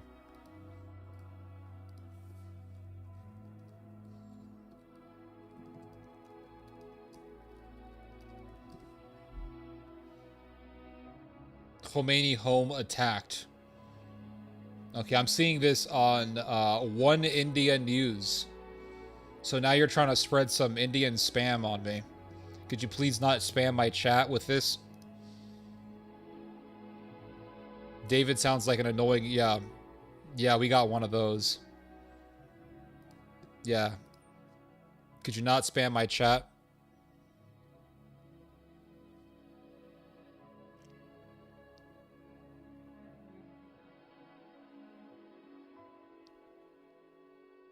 Theo's back with the brew. Yep. Could you please share with us your views on religions and the universe? Oh my gosh, dude. Yeah, I believe in God and the afterlife. Curse Vishnu. Yep, that's what I'm saying. What do you think about Erica Kirk bringing Nicki Minaj on stage? I think it's just a joke. I think it just shows how much of a joke the whole thing is.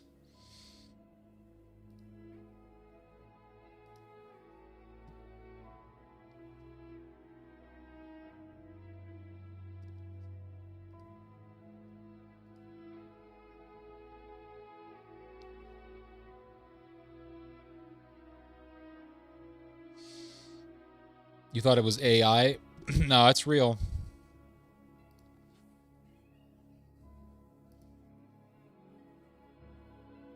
Oh yeah, I wanted to show you guys this article on something.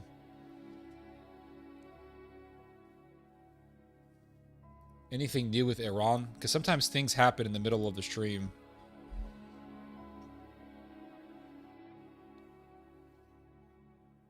Iranian regime is caught in a death spiral. Tehran tramps down the unrest again, but the protesters will be back. Yeah.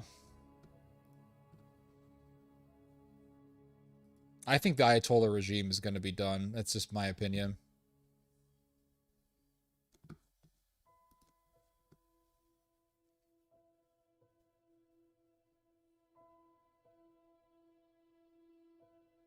You like the music? Yeah, me too. It's great music.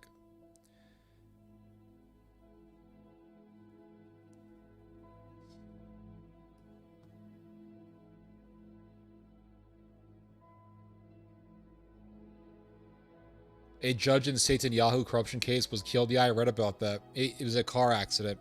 Complete coincidence. Complete coincidence, guys. To say otherwise is anti-Semitic. You know that.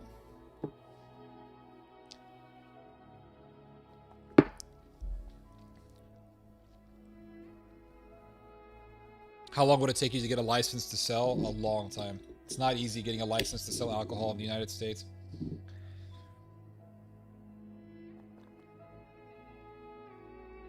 Hoping to get. I don't get gout from my own stuff. I only get gout from store-bought stuff.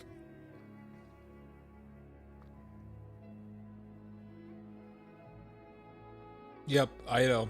The Azeri Turks dominate politics in Iran. I'm not sure exactly why that is, but it's just that's how it is there. I think the reason for that is to create harmony between the Azeris and the Iranians within Iran, because Israel has this whole plan to create greater Azerbaijan within Iran. Because if you go to, let's see, if you go to northern Iran, northern Iran has a large ethnic Azeri population, so they want to make it out that the Israelis want to cause the ethnic Azeris to revolt against the Iranian government so they can form greater Azerbaijan and fragment Iran. So the Iranians want to stop that, so I'm guessing that they allow a lot of Azeris to be involved politically.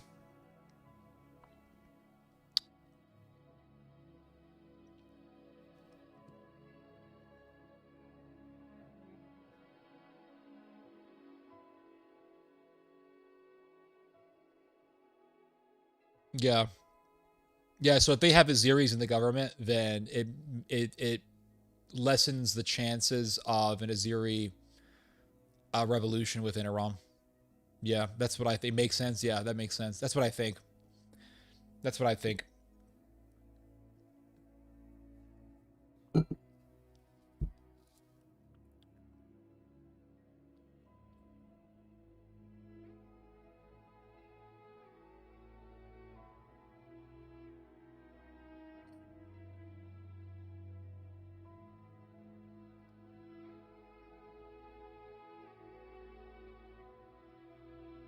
Let's see here. Now, it's very interesting. If you look at Donald Trump's talk about taking over Greenland, I think that, I don't know. Listen, truth is much stranger than fiction. It is. Truth is much stranger than fiction. And I know that the idea of America just taking over Greenland or militarily annexing Greenland sounds comical, but last week we literally saw America just go into Venezuela and capture Maduro within less than an hour. So at this point, nothing really would surprise me, and it wouldn't surprise me in the least to see one day America just taking over Greenland. It just wouldn't surprise me at all. Because America wants to beat the Russians. America wants to beat the Russians in the Arctic region, in the Arctic Circle. And they want to get into the Arctic Circle and take the resources before the Chinese do. So taking Greenland is a part of America's aspiration to defeat the Chinese and the Russians. That's what this is about. So, of course, I can totally see America just taking over Greenland. Like, I can totally see it happening. Totally. So, all this talk about taking Greenland is provoking the Europeans. And the Europeans are saying, look, America is talking about taking territory away by force from Denmark. Because who owns Greenland? Technically, it's the Kingdom of Denmark. And the Kingdom of Denmark is saying, oh, America, you don't take... Greenland belongs to us. Get your hands off of Greenland. And America's saying, what are you guys going to do about it? So if America militarily seizes Greenland, the Europeans are just going to say, okay, well, we have to make our militaries even stronger to defend ourselves against America. And that could spark a massive chasm of animosity between the Americans and the Europeans. It's possible. It's possible. But we do know for a fact that the Germans are accelerating their military buildup and that they are working their way to forming the biggest military power in the European continent. And there was a very interesting article on this that was published recently on how the German efforts to rearm have been quite stunning, to say the least. Quite stunning. And I want to read to you guys some excerpts from this article. It says here, Germany's rearmament is stunning. And it says here, Germany is undergoing a historic shift. Germany is now on track to spend 650 billion euros on the military over the next 5 years, more than doubling the amount dispersed in the previous 5 years. There is no longer any doubt that Germany is broadly committed to rearmament. A prospect that might once have provoked anxiety in Europe and North America is now broadly welcomed in the West. Yep, America is welcoming the revival of German power, and America is creating this German monster, enabling this German monster, green lighting for the revival of Germany, German power. And we are going to be seeing the rise of the Fourth Reich. I know it sounds very difficult for people to believe and to accept this, but it's just the reality that we have to face. Listen, I don't think anyone really expected to see America just go into Venezuela and capture the president of Venezuela. I don't think people expected Bashar al-Assad to get toppled in December of 2024. I don't think people are expecting the Ayatollah regime to be overthrown. But truth is stranger than fiction, and reality always beats our expectations. And so when you see the Germans talking seriously about accelerating their military buildup, about reviving their military power and forming the biggest military in Europe, I think we should take this very seriously because we are seeing action being made. We are seeing spending for Germany's military being increased. We are seeing German military industries growing in wealth and influence and leverage. We are seeing Germany's military-industrial complex increasing quite precipitously and increasing by leaps and bounds. And so since we are already seeing these signs of the revival of German militarism, I think we should take this reality. I think we should take this phenomenon very seriously and not just laugh it off. Because when people like my father many years ago were warning people about the revival of Turkish power, they were laughed at. My father was really at least amongst the first people to warn people about the revival of Turkish power. And my father was laughed at. People laughed at my dad and said, oh no, that's a bunch of nonsense. And Turkey's never going to revive. And Turkey has a military alliance with the United States. It'll never become this revived Ottoman Empire. That's all a bunch of nonsense. And it's happening. That's the thing. It's absolutely happening. And so people like to laugh off predictions that go against what we are accustomed to. You see, people think that what they are accustomed to will last forever. This is how, sadly, but this is how a lot of people function. They think that what they are accustomed to will last forever. So Russians were very accustomed to the Tsar. Did that last forever? No. People in France were very accustomed to the monarchy. Did that last forever? No. People were very accustomed to the Roman Empire. Did that last forever? No. And people have been very accustomed to Germany being a weak country. And is that going to last forever? The answer is no. It's not. So it says here, considerable majority support increased defense spending, and over half favor in, look at this, over half of the German population favors enlarging the army. Over half. So the majority of Germans want to see this. That's the thing. The majority of the Germans want to see this reality. They want to see Germany come back militarily. So it says here, 74% of German respondents were concerned about a war in Europe in the next few years. Yep. This is a reality that Europeans are facing, that there will be a war in Europe. In fact, I was thinking about this last night because I was reading about the Crimean War last night, in which the British and the French and the Turks fought the Russians in Crimea. That's why it's called the Crimean War. And it was actually the first real whole-scale modern war in European history. It was the first war where you saw at a massive scale modern rifles being used. And it was really a sort of a world war, if you think about it. It was definitely a massive European conflict. But I thought about this for a while, and I thought, you know, it seems like for the past, I don't know, 500 years or so, every century, there is a major war in Europe. So, for example,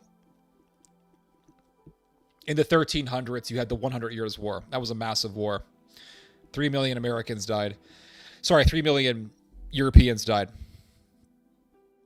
You fast forward to the 1600s. You had the 30 Years' War. 10 million Europeans were killed. That was a massive war. 30 Years' War was a massive war. Then you fast forward to the 1700s and you read about Sweden invading Russia.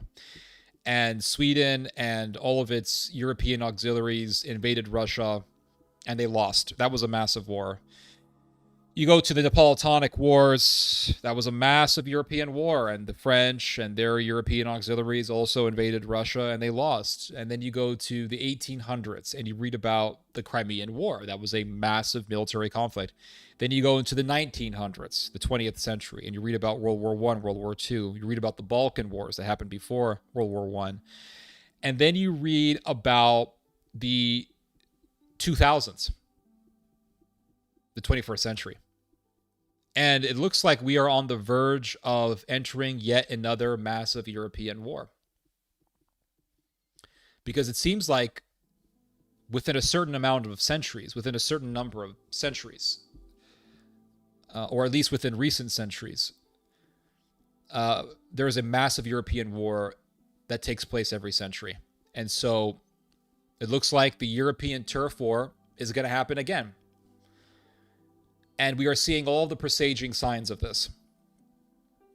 We are seeing all the presaging signs, and we are seeing all the indications that there is going to be another European conflict, something that is akin to the Crimean War of the 1800s or the world wars of the 1900s, the middle of the 1900s, or the middle of the 20th century. Sorry, middle of the 20th century was World War II, but 1910s, you had the First World War, so... But it looks like we're going to be entering something akin to that again. I think it's very obvious, and I think it's undeniable. And people want to act as if it's not going to happen. And they'll say, oh, it's not going to happen. That's not going to happen. No, it's not going to happen. Oh, it's going to happen. Mark my words. It will happen. There will be another massive European conflict. It is going to happen. And in fact, you already see a European conflict. What is Russia versus Ukraine but a whole-scale European conflict involving Britain, France, Poland, the United States, and Germany? It's just that those other countries are not directly fighting the Russians in this case, in this particular situation, outside of sending in mercenaries or sending in weapons and munitions and financial aid. But we are already in the middle of a major European conflict. And what we are witnessing in Ukraine is the biggest European conflict that has ever taken place since the Second World War. And so you're seeing it. It's a massive conventional war. You see trench warfare like you did in World War I. You're seeing hand-to-hand combat, like like what took place during the First World War and the Second World War. I mean, it's just, you see the parallels between now and the past. It's very real. And so, of course, we're going to be seeing a massive European war in the future. It's obvious. Donald Trump's regular disparagement of Europe and threats to intervene in the continent's domestic politics is just as alarming. According to More in Common, 2/3 of Germans agree that when in doubt, we can and should no longer rely on military assistance from the U.S. So 2/3 of Germans want to be militarily independent. They want to revive German military power. That is what they want. And so they're going to get what they want. When you have such a massive amount of the population wanting something, that desire is eventually seen in government policy. It eventually is reflected in government policy. It's something that you just can't avoid. It's impossible to avoid this. And so they're going to get what they want. They're going to get a massive German military. They are, 85 million people living in Germany? That's a pretty big population. That's a massive population. That means Germany could amass an army. If it wanted to, Germany could amass an army of millions. It could. If it really wanted to, it could amass an army of millions of men by just forcing them to join the military. It could totally happen. And Turkey has a population that is, I want to say, slightly larger than that of Germany's, but Turkey can also amass an army of millions. It can amass a much larger army than Germany can. And so if you have, let's say, a German-Turco alliance, and on top of that you have, let's say, other European auxiliaries like French soldiers, Danish, Dutch, Scandinavian soldiers, I mean, you're talking about a pretty massive deployment of troops against the Russians. And we are going to be seeing something much worse than what the world witnessed in the Crimean War or in the world wars of the mid-20th century, or of the 20th century, I should say. So it's just a repeat of history, but much worse than what we saw in history, because we're going to have AI being used on the battlefield. We're going to be having drones being used on a massive level. It's going to be horrific. And I hate to say this, I'm not like a doom and gloom guy, but this is the sad reality that we have to face. So it says here, other surveys find large majorities of Germans favor increased military spending, and Defense Minister Boris Pistorius, a principal architect of the arms buildup, has been Germany's most popular politician for 2 years running. So the most popular politician in Germany right now is Boris Pistorius, who's a massive German militarist. So that tells you something. That tells you what's going to happen. We're going to have the revival of German power. We are going to witness the rise of the Fourth Reich. That's it. SPD's Ralph Stegner is a leading voice among center-left Dove. So this guy, Ralph Stegner, he's against the militarism. He is a social democrat in Germany, and he's against the militarism. And it says here, his main argument that defense spending cuts into other expenditures, including social programs, angering voters and opening the way to the far right. So he's saying that if we increase military spending, that means we're going to have to cut down on social spending. That means you're going to have more people getting angry at the government because they're not going to have all the welfare that they want. And that could give more leverage to the far right, because the people will go to the far right because the far right's going to say, we'll give you welfare. That's what he's arguing. Now, is that true? I don't really think that's entirely going to be the case, because remember that the AfD, which is the far-right party in Germany right now, is very pro-militarism. They are very pro-mandatory military conscription. They're very pro-increasing the spending on the German military. They're very pro-militarist. They're not going to be shying away from militarism if they take full power. So even if you get the AfD, you're still going to have German militarism. In fact, the German militarism under German ultranationalists will be much worse. It'll be much more severe and much more jingoistic and much more hardline because they're going to go back to that old Prussian militarism. In fact, Mr. Bjorn Höcke, one of the most premier leaders of the AfD, has said that we have to revive Prussian culture, which would include Prussian militarism. And they want to integrate militarist culture with civilian culture in Germany. So they really want to bring back the old ways of Prussia into Germany, and they want to bring back that Wehrmacht culture. So it says here, despite his combative talk, there's something defensive, almost besieged about Stegner's tone. So this is what Mr. Stegner has to say. This guy is trying to combat the militarism in Germany, and he's talking about all of the resistance that he gets from people because of this. And he says here, when I go on television, it's 4-2-1, he grumbles. There's very little tolerance today for those who question the military logic. So the pro-militarists in Germany are the majority, and the anti-militarists are in the minority. So if you are anti-militarism in Germany, you are hated by the majority. You are now seen as fringe. That's what this guy is saying. He's saying it's 4-1 every time I go on television to try to debate people against this rise in militarist culture, and he is saying that I get nothing but hatred.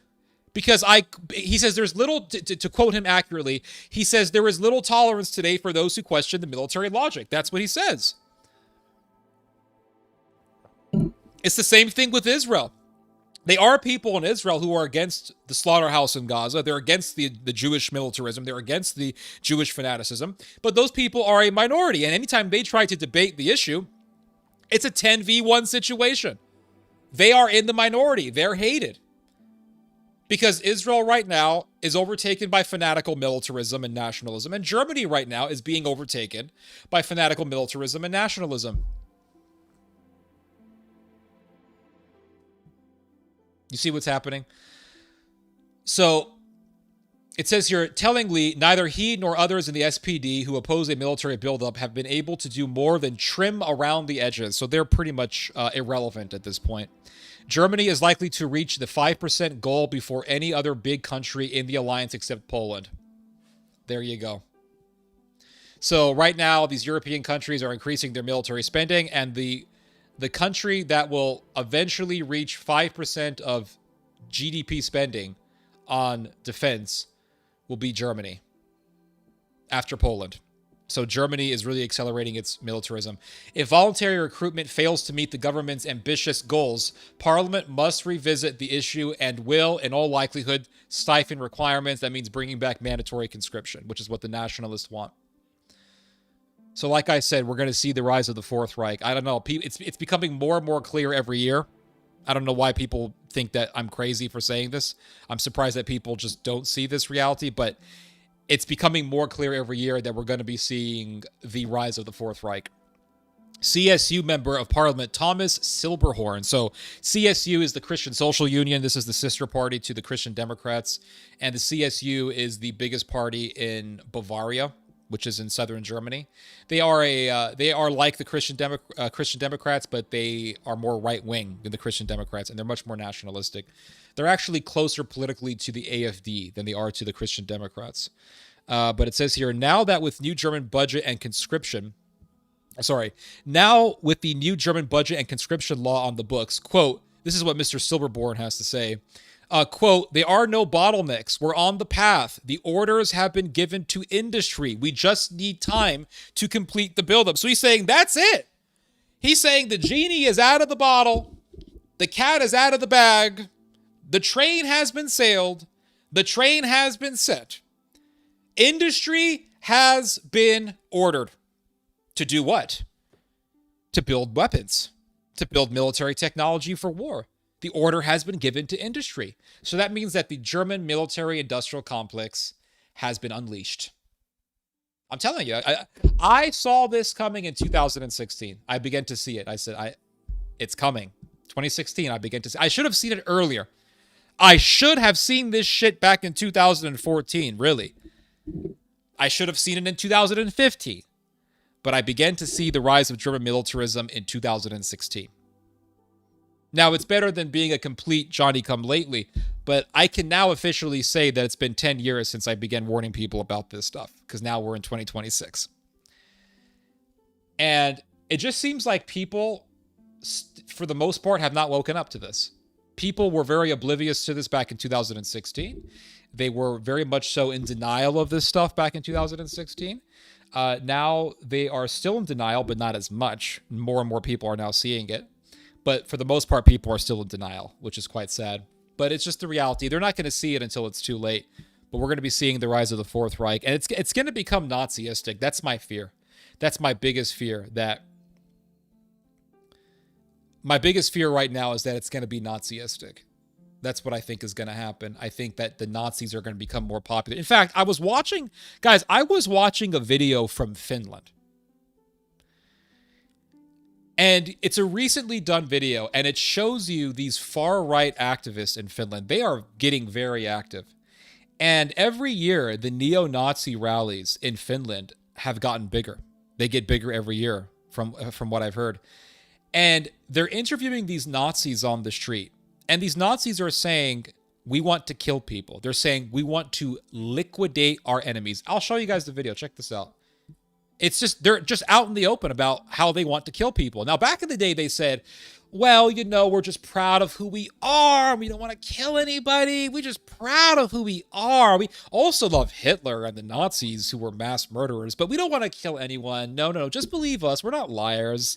We don't want to kill anyone. We just want to be proud of our nationality and our nation. We don't want to liquidate any other people. No. And now they're openly saying, yeah, we want to kill people. They're just taking their masks off. They're just saying, yeah, we want to kill people. Here, I'll show it to you guys. Check this out. Finnish Nazis.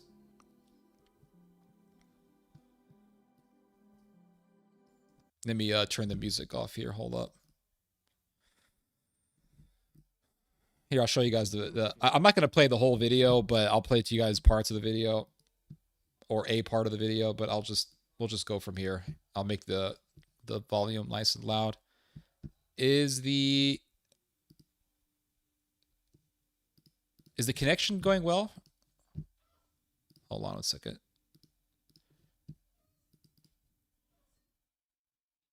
The video. Oh, connection's still good. Okay, just making sure. So let's give this a watch real quick. And you can see these Nazis just openly saying in Finland, we want to kill people. We want to liquidate people. Let me make the screen a little bit smaller so you guys can see the subtitles here. I'll make myself a little bit smaller. Here we go.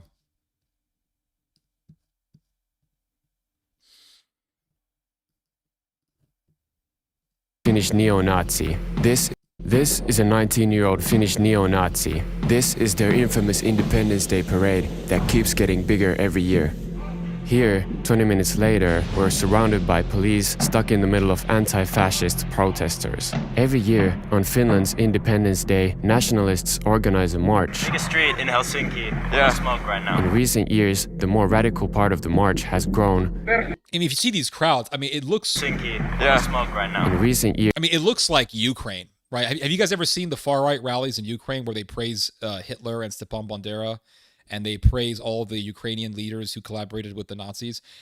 That's what that looks like here. And they're saying that these rallies within recent years have gotten bigger every year. And last year, which was 2025, the rally was bigger than it was in 2024.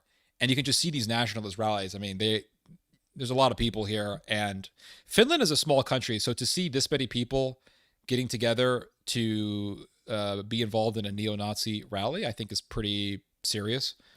Years, the more radical part of the march has grown, and especially more young Greetings from Himmler. Did you see that one? masked demonstrators have been successfully recruited. White people are inventors, while these blackies in fucking Africa are just throwing spears at each other. Absolutely, we're more valuable and more superior. The leftist white men, they're cuckolds and masochists, and they like being humiliated and their country being taken away from them. Opposing the nationalists. I mean, this way of talking is very common online. And so what you're seeing right now is basically you're seeing all of the radical online talk that's been expressed in the past 10 years being translated into real life. That's what's happening. So all of the online radicalization that people sort of laughed off and thought of as irrelevant is now incarnating itself onto the streets, and you're seeing it manifesting itself in real life. That's actually what's happening. Someone actually told me this a number of months ago during one of my streams. I think it was quite an astute observation. This person told me that once you see something becoming very popular online, in 10 years, that online trend gets translated into the streets, and it gets translated into real life, and you'll start seeing it manifesting itself in reality. And I think that's true. I think that's a very astute observation, because you can't separate the internet from reality. The internet is a part of reality. It's digital, yes. It's a virtual world, yes, but they are real people on the internet.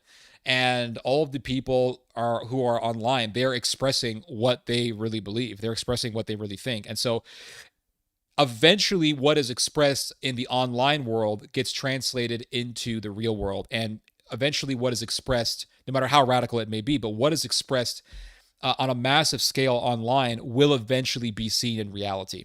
That's the reality that we have to face up to, because I think for too long, people have disregarded online radicalism. They have said, oh, it's just a bunch of idiots or weirdos online. They live in their mom's basement.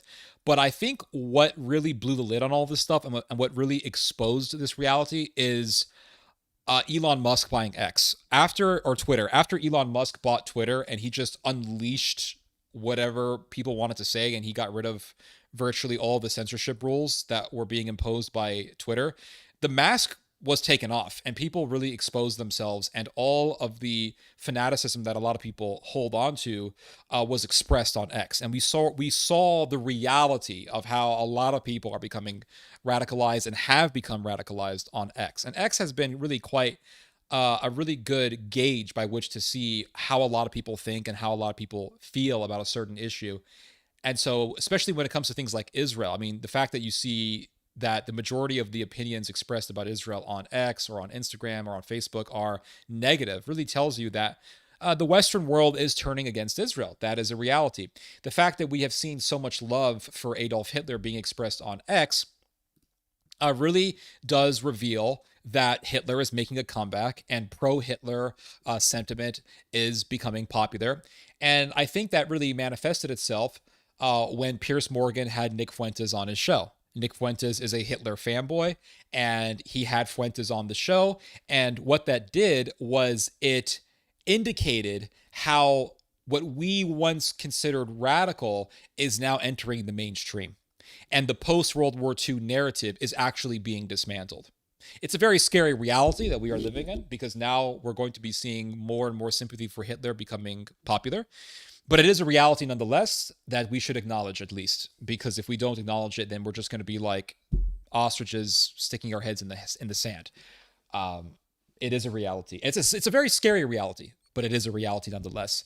And so back in the day, I mean, neo-Nazis were people who went on certain forums and they talked about what they wanted to talk about, and that's pretty much it. I mean, that was their corner of the world.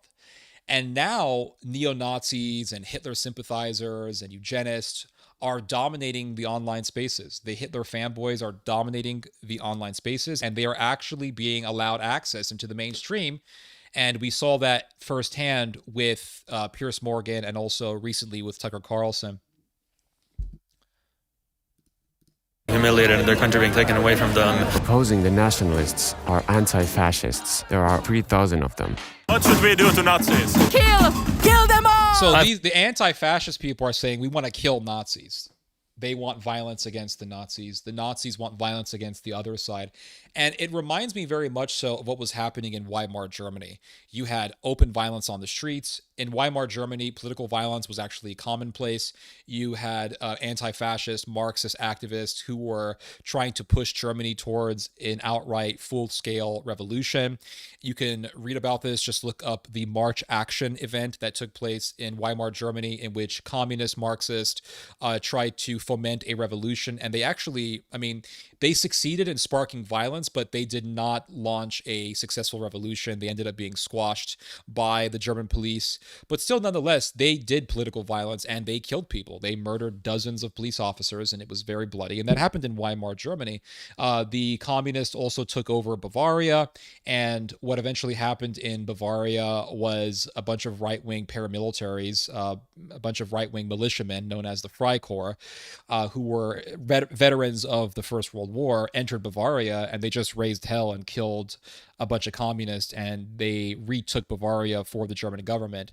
And so all of that political violence that was happening on the streets were presaging signs of a massive political apex in which the far right eventually just took over Germany. So that's what I'm seeing here. I'm seeing tensions on the streets between the left and the right. We're seeing this also in the United States. We're seeing this in Europe.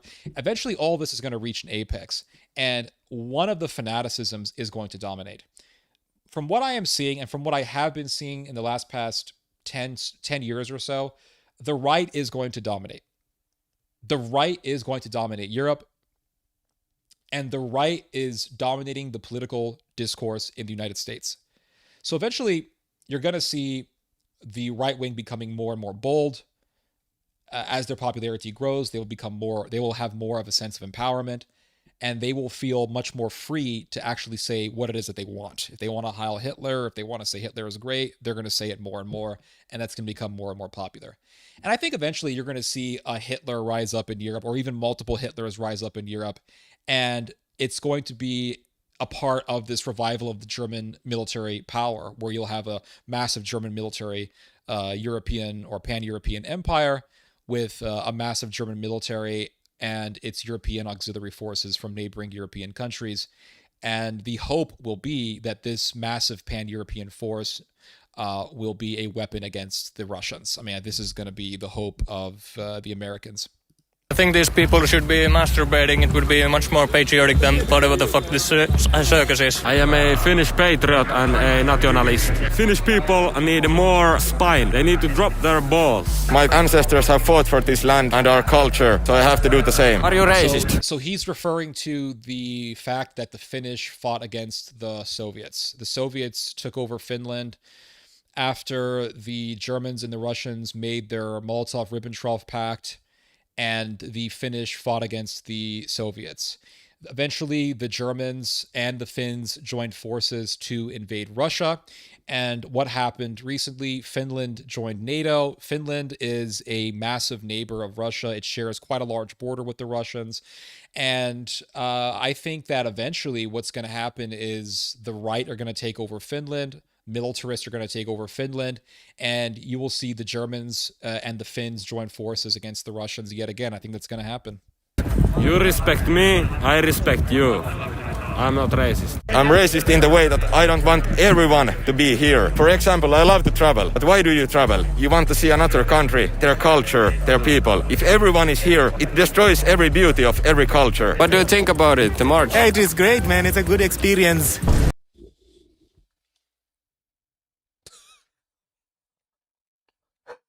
This African dude is in the middle of this neo-Nazi rally, and he's saying, it's a great experience, yes, to see how the Finnish people celebrate. How they celebrate, so good, so nice, yes, so very good. I like this, Finnish people are so nice. Meanwhile, they're praising Hitler. You in the wrong rally, my friend. Yes, it's good for a South African. I personally think foreigners should leave Europe. I do. I think Syrians, Africans, Asians, I think they should all leave Europe. That's my opinion. If I was an African living in Europe, or if I was a refugee from the Middle East living in Europe, I would get the fuck out of Europe. I would get the fuck out of that place. I know Africa sucks, but I can tell you right now, with this right-wing surge taking place in Europe, it's going to get to the point where African people stuck in Europe, are going to wish that they were back in Africa. They're going to miss their grandma's fufu and okra slime dinners, because it's going to really, really be quite a terrible place for foreigners in Europe because of this right-wing surge that's taking place. I really believe that. I think if you're a foreigner living in Europe, I think you should leave. I really do. I think you should go back to your country and live a simple life and be content with it, because the anti-foreign sentiment is growing so much in the Western world. I mean, look at what's happening here in America with all this Somalian stuff.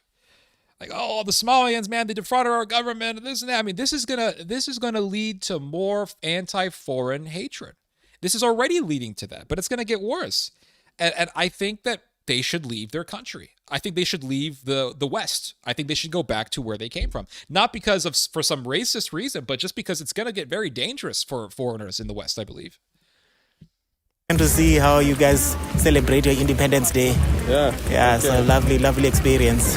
The nationalists' route led from the central railway station to the Parliament House. The atmosphere was ominous as a record number of nationalists occupied Helsinki's largest street. Okay. I mean, and these are young people too. These are not people who are my age. These are not millennials. I mean, I'm sure some of them are, but for the most part, these are not millennials. These are not people who are my age. They're not in their mid 30s or their early 40s. These are people who are 19 years old. They're 20. This is the Zoomers.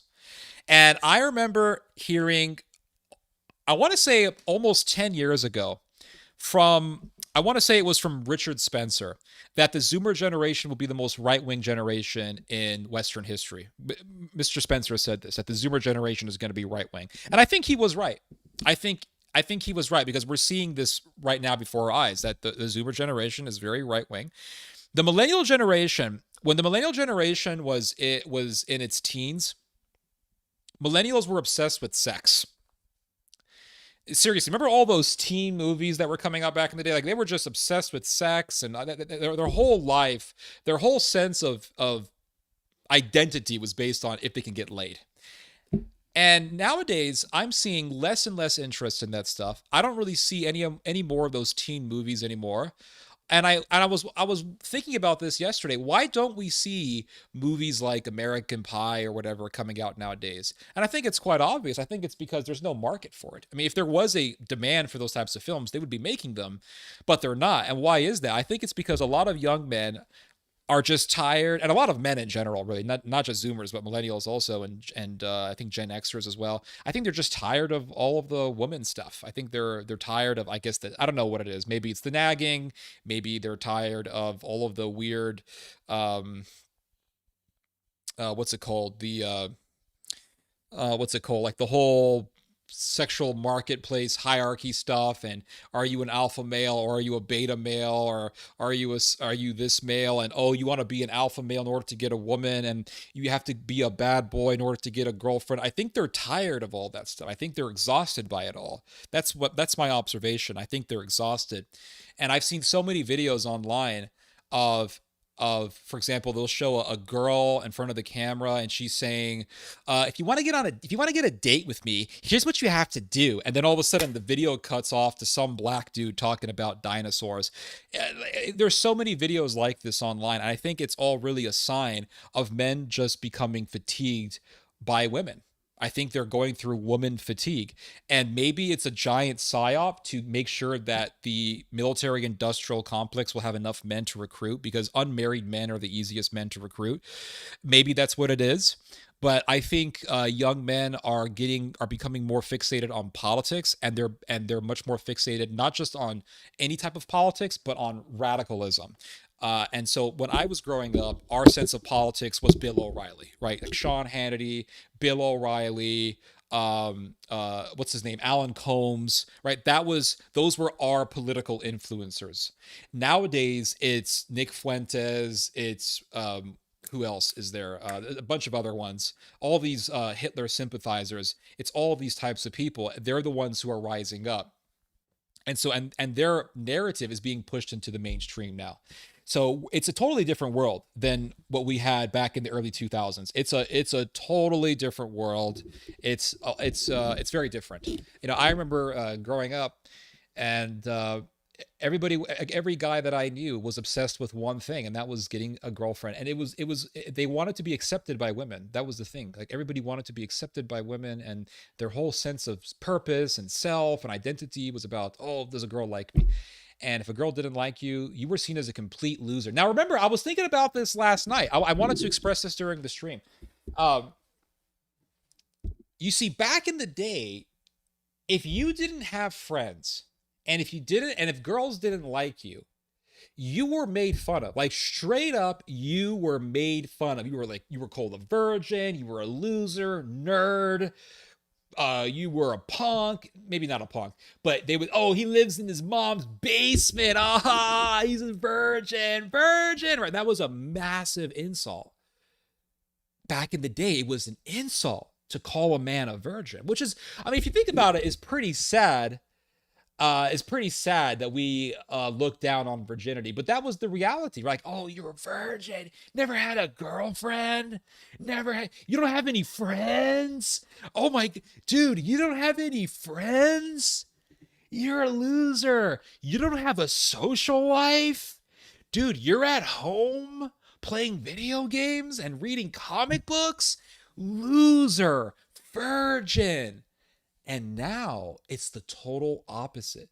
Now, if you're just a simple dude and you don't have any friends and you don't have a social life, but you spend your time working, playing video games, lifting weights, you are cool.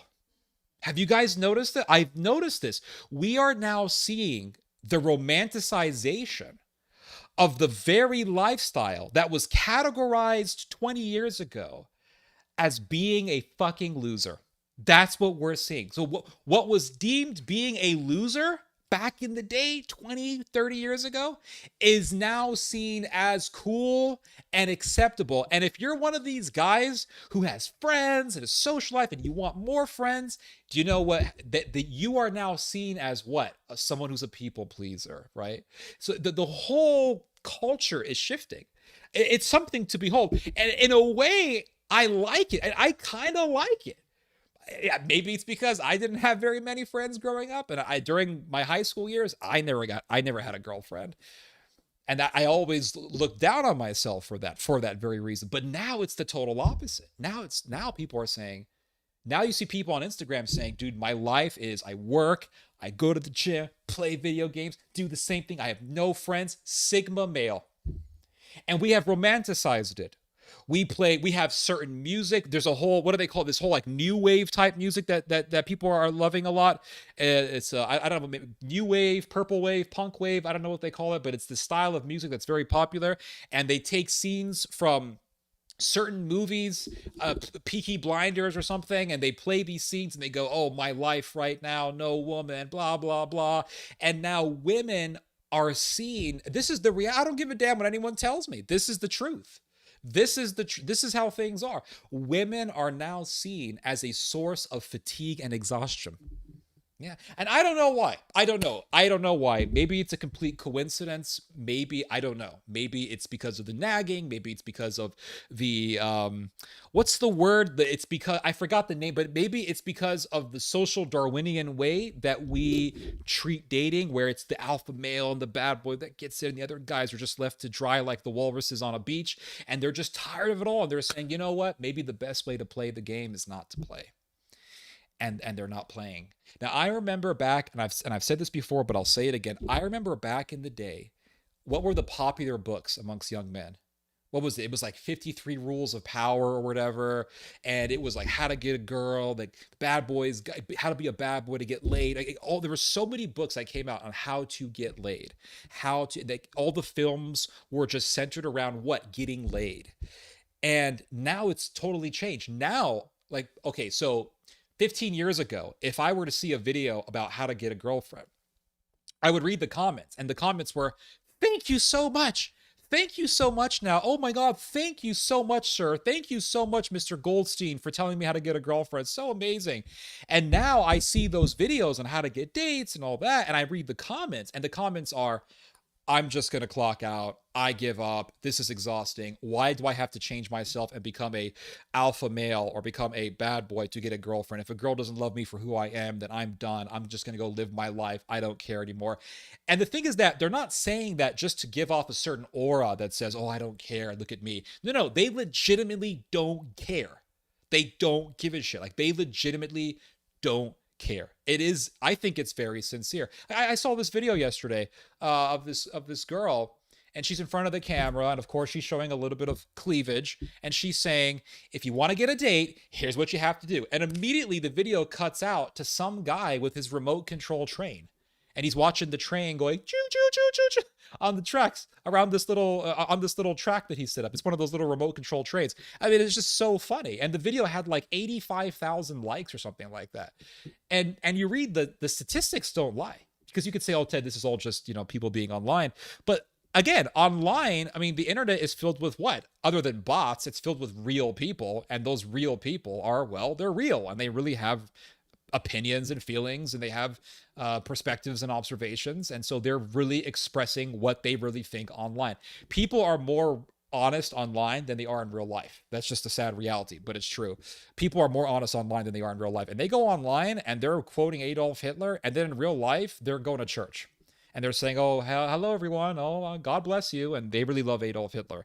So people are more real. And the numbers don't lie. If you look at, for example, the millennial generation, and maybe the Zoomer generation in turn, is the most undersexed generation in American history. I mean, that's and out of the two genders, who's the one who's getting the least amount of sex? It's the men. The men are, so we have reduced ourselves to the animal kingdom, because in the animal kingdom, most of the males don't get laid. They don't. And back in the day, back in my grandma's generation, it was very rare for people not to get married. And there was one man for one woman.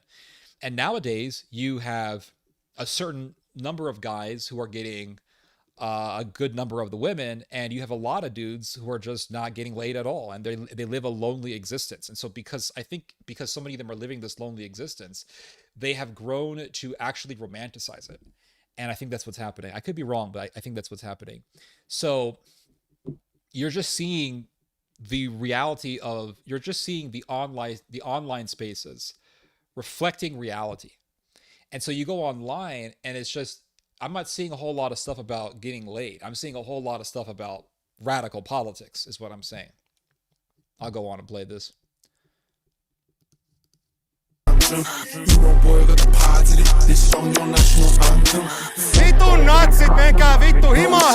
Far-right movements have been on the rise across Europe in recent years.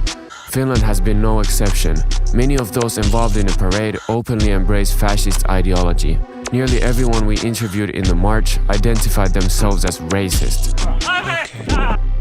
The parade is clearly unsettling for people in Helsinki. Gross. And the thing is that the right wing will win. That's the thing. I know you see leftists here, and they're trying to combat the right, but the right is going to win. The right wing will win. And how do I know that? It's because the right wing is just stronger. If you look at the left-wing activists, what do they tend to be? They tend to be fat. They tend to be slabby. They tend to be, some of them tend to be effeminate. They're not as strong. Whereas when you look at the neo-Nazi types, you can tell these guys work out. You can tell that these guys have more muscle definition. You can tell that they are willing and ready to actually fight, not figuratively speaking, but literally speaking. So I think that the right is just more motivated, because people who work out, as opposed to people who don't, they tend to be more motivated. I'm talking about political movements. Political movements that stress physical fitness tend to have more willpower than those that don't. And that tells me that they are more motivated. And the one that is the most motivated is the one that wins, really. We don't need no more racism in Finland. For some, it provokes open anger.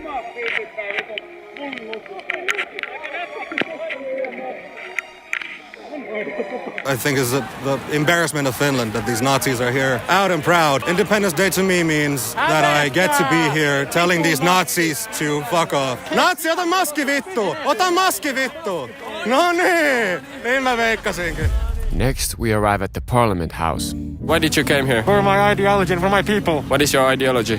fascism. I believe in the safeguard of my people and my land. Well, I want my race and people to survive. It's the only thing that matters to me. What is the problem with immigrants? They're violent, their culture is so different to ours, and they follow different religions that endorse violence against white people. I see them as a threat to our survival, and they also hurt us economically and culturally. It shows in the fact that we have people literally hopping over the border, not even going through customs into the country. Are you afraid that Russia will attack Finland? No, Russia is weak. Fuck Putin. I think Russia is controlled by the same kosher clique as Finland, and there's no reason for them to attack. He's saying that Russia is controlled by the Jews, but you see, these people also hate Russia. So if the far right takes over, you're going to have a more militant, more nationalistic Finland, and that's going to be yet another thing that Russia is going to have to worry about, as it did back in the 1940s when Finland and Germany invaded Russia. Attack us.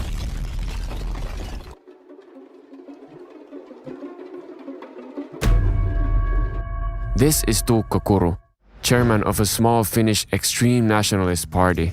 The radical blue-black party had been banned earlier for its fascist features, but it was re-registered last spring. What? I wonder why.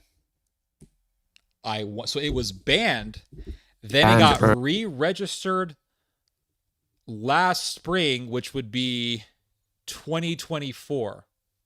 I wonder why that happened. I wonder why the Nazi group was unbanned. Well, I think it's quite obvious as to why that is. I think it's because NATO wants those Nazis to rise up, just as it did during the Gladio operation of the Cold War. Earlier for its fascist features, but it was The Europeans want this. They want Nazism and nationalism to be revived because a nationalistic Europe and a militaristic Europe, and those things go hand in hand, is much more dangerous to Russia. So that's why they want this.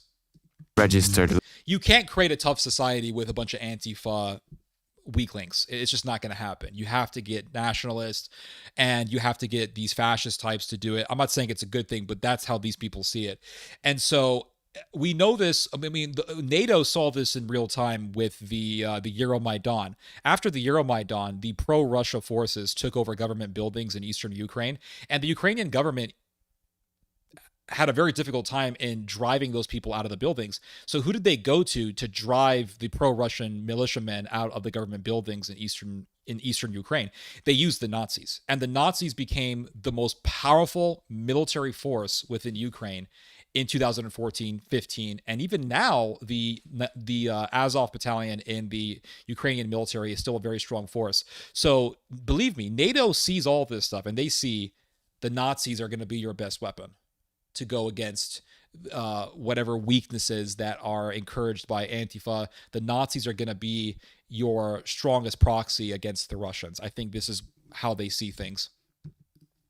Last spring. What brings you here today? Well, I'm hardcore nationalist myself, and I think this is the way to awake new generation of Finnish youngsters who can share the same ideals, that there should be something else than just pure consumerism and living in this kind of Netflix global homo society. Many young men are ruthless and they are angry. They want to be part of some larger extended family, and I think nationalism is solution for those guys. We are now going to Töölöntori. Last year it was crazy. When these two groups collide, they don't have any understanding between each other. After the parade, the nationalists hold a second, more relaxed march. Every year, the nationalist 612 march is met by a large crowd of anti-fascists. If these two groups were to reach each other, a violent clash would likely break out. Because of the risk of conflict, the Independence Day protests are among the largest police operations of the year. This year, the police have successfully blocked every possible route to Töölöntori. Let's see if this mass of people are going to get there or if there's going to be another wall of police. The anti-fascists have found a new location on a nearby street. We finally found a way. We got a glimpse of the radical left as we interviewed revolutionary communists and system-hating anarchists. It was raining and cold as fuck. We had to know why they had come out on this cold, rainy evening. I don't want Nazis here in Helsinki. I don't want to give them space as owning the Finnish nationality. Like, my grandfather fought for this country, and I don't think what he meant to be was people... I'm sorry, buddy, but your grandfather was part of a generation that joined the Nazis. Because the Finns wanted to fight the Russians because the Russians had invaded them, and so the Finns and the Germans joined forces to invade Russia. So, yeah, sorry about that. not tolerating each other. Do you love Finland? Of course. I was born and raised here. I love the healthcare system. I love the kindness of people. I love how we can all come together. Compared to the nationalist parade earlier, the atmosphere was entirely different. Wild drumming, a mix of countless different flags, and a disorganized crowd created a chaotic protest. What do you think of Nazis? See, I want to skip this because these people are just fucking weird. Protest the fact that Nazis are allowed. Hold on. This is hilarious. Oh, this French girl starts talking. Why are we here today? Protest the fact that Nazis are allowed to They protest the fact that Nazis have a public space and they shouldn't be allowed to speak on anything or spread hate. What are you guys defending here? We're defending everybody's freedom to live, and we're here against Nazis in Finland. I'm defending people's I'm gonna skip these lady because they're just annoying. Well, I guess we'll see them. Okay, hold on. rights and They're just dumb, these women. They really are dumb. Do you guys want to tell us about your signs a little bit? This says Nazis under the ground, and this one says beat up a Nazi, because Nazis are bad and they spread hate and they kill people. I don't want Nazis I mean, she's right, though. They do kill people, and they will kill people if they take power. anywhere. They're bad people, they spread hatred and cause chaos everywhere they go. Nazis focus a lot on immigration. Why do you think that is? They're scared and they're uneducated. I don't even know. I don't know why people are racist. They should change their opinion because it's nothing really that deep. What do you think that we should do to them? Eliminate them. Eliminate them. So they want to kill the right-wingers. And the right-wingers want to kill the left-wingers. What's happening? The thing is that the right-wingers are more tough and they're more organized. To everyone who's not subscribed to Nonsensate TV, they are spreading hateful rhetoric and messaging against minorities, which is us three. Actually, we are the greatest minority in the world. So if that black people. Everyone who hates us should be maybe killed, okay? Maybe killed, I think. What do you think about the people who are demonstrating against you? They're race traitors. They should be killed. See, this is what I'm telling you. They're openly calling for death. Openly. I never used to see stuff like this years ago. Like I said, Nazis were sort of reduced to a corner of the internet, and that was it. Now, they're just in the street saying, we want to kill people. It's becoming more and more blatant. And it's going to get worse. I'm telling you it's going to get worse, guys. Nobody wants to believe me, but it's going to get worse. They're the worst scum of the earth. I can't hate them enough. What should we do to Nazis? Kill them all! They've been brainwashed by mostly like parents and stuff. And I truly hope that one day they realize that the ideals they're following is against their country and their people. I think they need help, therapy, maybe psychological help. The leftist white men, they're cuckolds and masochists, and they like being humiliated and their country being taken away from them. And I don't think there's any way to cure them from that. I don't think there's any way to cure them from that, which means he wants to kill them. Just need to be liquidated. Liquidated, yep. Yeah, there you go. Yeah, they need to be liquidated. You hear that? These people want to kill people. That's it. Just like the Nazis in the past. What do you think of the guys that are in the 6th, 12th March? They're asses. Why? Because they're intolerant, racist people. I think they are traitors to our country, our heritage, everything. If you see people as traitors, then you think that they should be given death or at least prison. So, since the invasion of Ukraine, Russia has become a more concrete threat to Finland's security. We wanted to know whether the demonstrators would defend Finland if Russia attacked. In Finland, all men are required to complete military service. If Russia attacked, would you go to the war? Hell yeah. Yes. Of course, we are ready to defend Finns hate Russia. They do. It doesn't matter if they're right wing or left wing, they hate Russia. Finland. But at the same time, I'm conflicted about the reason why am I dying for this country in its current state. Do you think the anarchists... And this is what I was trying to tell you guys before. It's that a lot of German men, a lot of young men in the Western world would join the military if it was for a nationalistic cause. Right now, the reason why a lot of young men have no enthusiasm to join the military is because, partially, it's because that they see the state of America or they see the state of the Western world and they say, oh, is this what I'm going to fight for? Am I going to fight for some Sodom rainbow flag stuff? Nah, I'm not interested. But if you give people a nationalistic cause to fight for, you will get more young men to join the military. It's there, would go to war. No. If Russia attacked Finland, would you go to the war? Most likely not. I'm a pacifist. I would try to help otherwise. Yeah. I've been in the army, yeah, definitely. I still have 10 good years before retirement. So I wouldn't defend the current government, but if we had a nationalist government, I would defend it. Yeah, Who would be in... This is what I was telling you guys about. If they have a nationalistic government, they will have more young men willing to join the military. The same thing goes for Germany. Nationalist government. Anybody that's openly racist and ethno-nationalist, I support that. They want to fight for an ethno-nationalist, racist ideology. As the evening progressed and the nationalists drew closer, the atmosphere grew increasingly tense.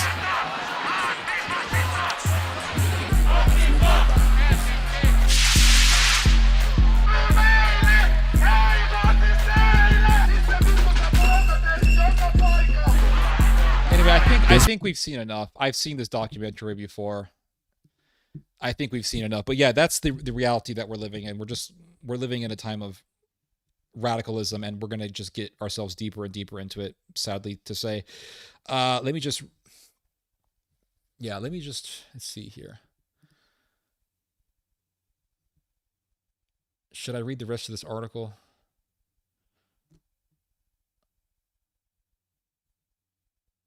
Let's see. Wiry, dark, blah, blah, blah, blah, blah.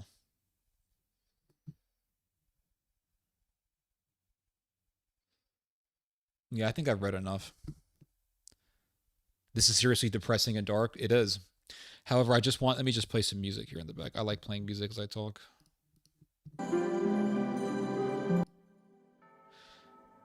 Let's see here. I think you're right to make parallels between what had happened in Kosovo with the ICE incident. Yeah, however, I just want to add there's a difference in the sense that Serbian forces did eventually defeat the NATO-backed KLA, which is precisely why NATO directly intervened by bombing Serbia. Yeah, I understand that.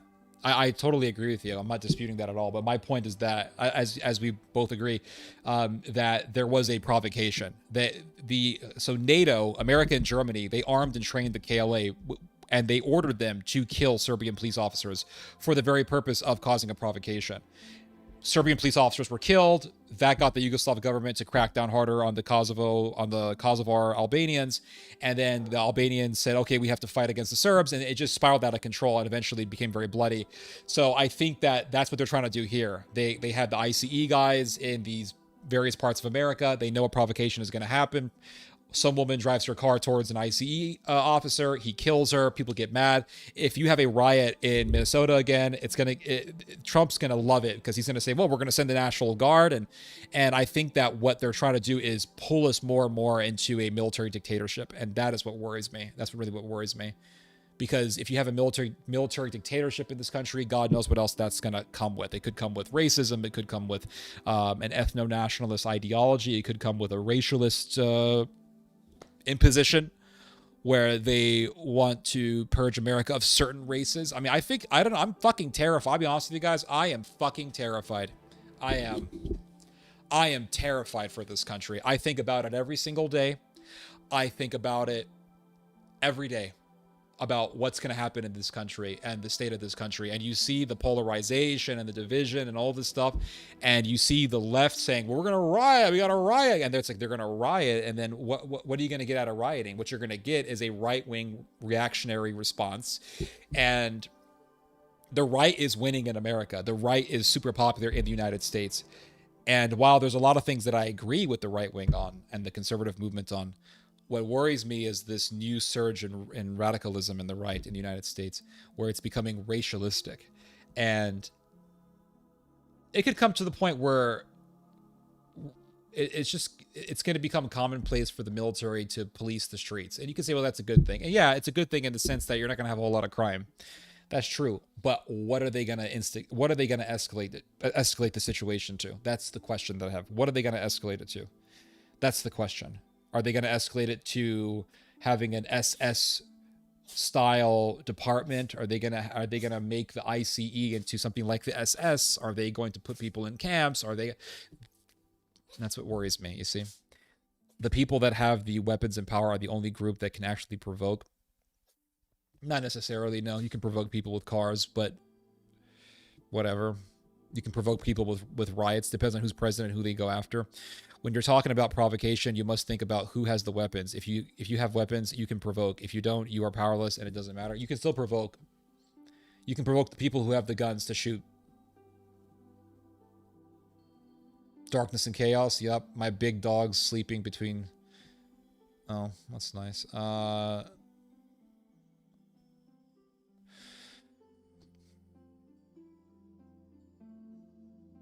Robert Van Kampen. I don't know who that is. I'll have to look into it.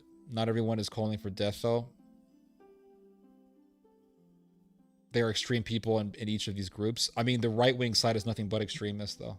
Nothing. And if I had the choice to be hanging out with those liberal types, not the crazy furries, but like the liberal moderate types, I would choose the liberal moderate types, because at least with them, I don't know, I don't have to worry about being put into a camp. But again, they have their own problems.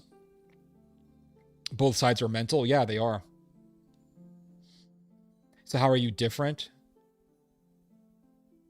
Well, they're both bad, and then I'm not saying that one is better than the other. That's the thing. I'm just pointing a reality, and as I said, I think the right is going to win.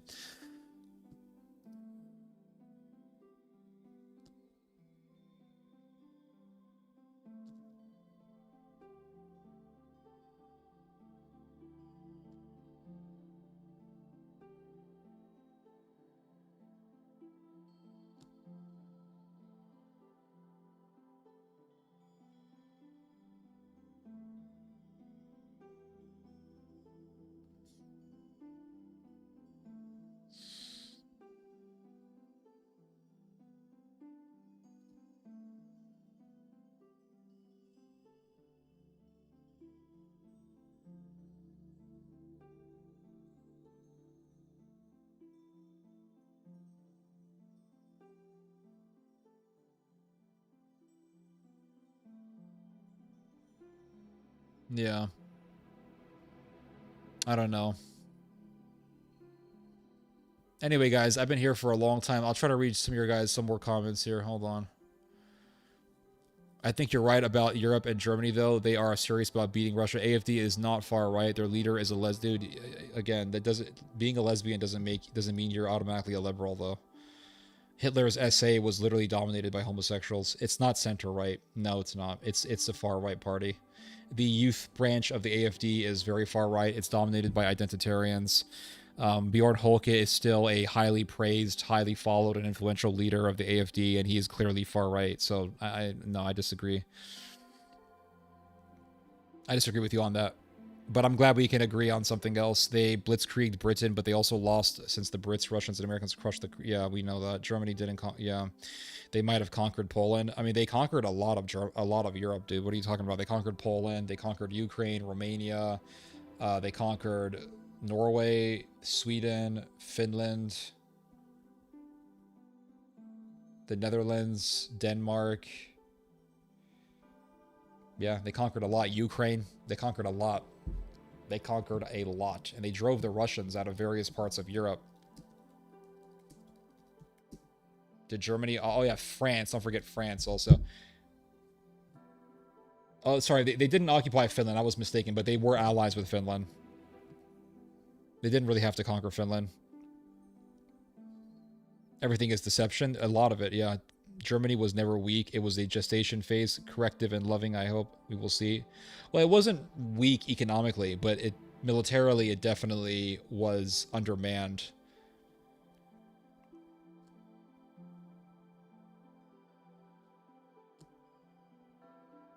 Stop taking posturing seriously. Who's taking posturing seriously?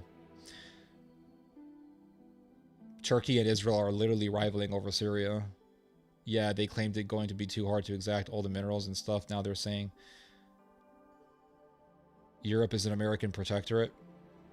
Well, they want independence. They're tired of being under the American empire. How close do you think we are to World War III? I think by the 2030s or 40s, I think we're going to be in World War III. That's my prediction. They allied with Vichy. France didn't conquer. They definitely occupied France, dude. There were German soldiers in France. Mannerheim. France, yeah, I don't know. Stationed in Germany, 85 to 9. I don't know how Yugoslavia would be compared like that. ICE. I'm just making a parallel here in regards to the use of provocation.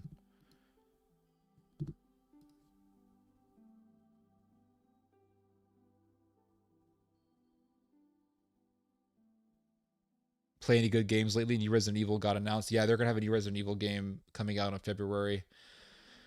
But I'm not gonna play it if it's. I'm not gonna buy it if it's $80 or $70. I'm gonna wait for the price to go down.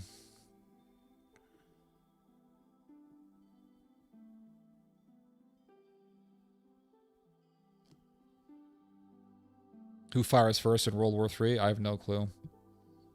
I think if I had to guess, I think it's gonna be the European side. I think the German side is gonna fire first. That's my belief. I think they're gonna provoke the Russians. They're gonna fire on them.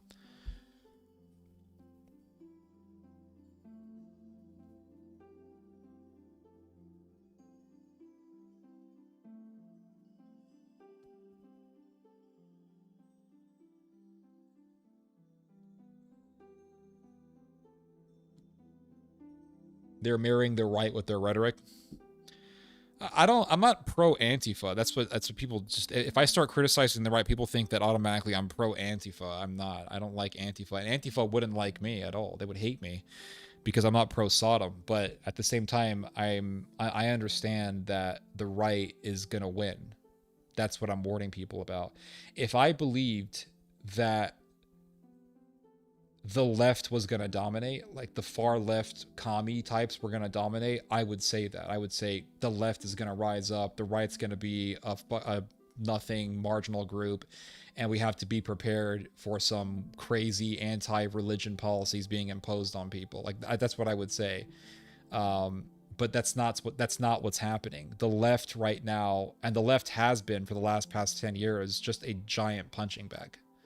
The left is sort of a boogeyman that people can just thrash on to look cool and to look like they actually are strong. That's what the left are. That's the purpose they serve, in my opinion. It's just that they're like Joel Osteen. Like everybody bashes Joel Osteen. Everybody hates Joel Osteen. It's so easy to bash Joel Osteen. I don't like Joel Osteen, but it's super easy to bash him because he's such a heretic. So Joel Osteen became a punching bag. That's just it. So I think the left became this giant punching bag, and I started seeing this trend back in 2015, 16 with the whole woke stuff, and it just became it became an easy target. It just became an easy target, and it was a great way for the right to market itself.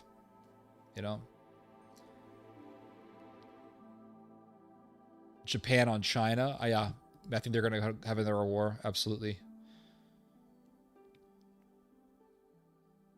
Hello, AD 33, AD 2033. You're not religious? Okay.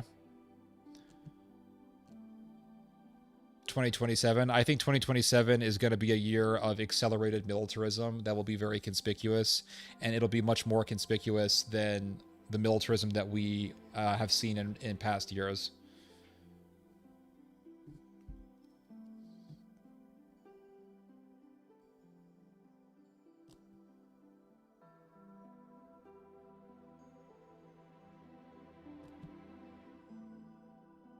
Are you truly capable of provoking when you are trying to protest? Yes. Absolutely. You are absolutely. Yes. Because I can provoke by doing, a gun is one means of violence. You can provoke with a knife. You can provoke with a baseball bat. You can provoke with a bludgeon. And if you attack police officers, that can be done for the purpose of provocation. That can be a form of provocation to get the cops to open fire on people. And then you can say, oh my God, police are bad. And then you can cause more riots. Yeah, absolutely.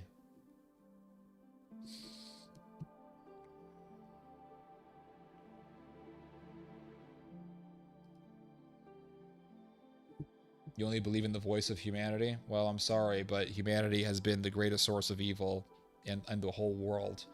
So I don't really have much faith in humanity. I don't.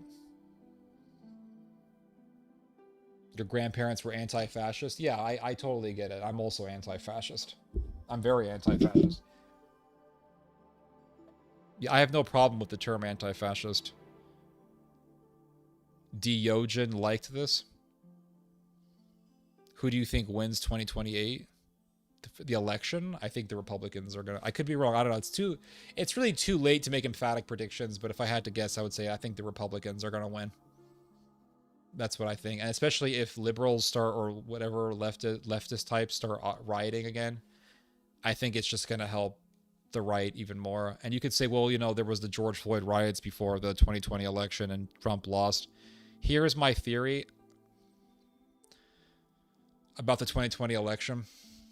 All right. They said that Biden won more votes than any U.S. president.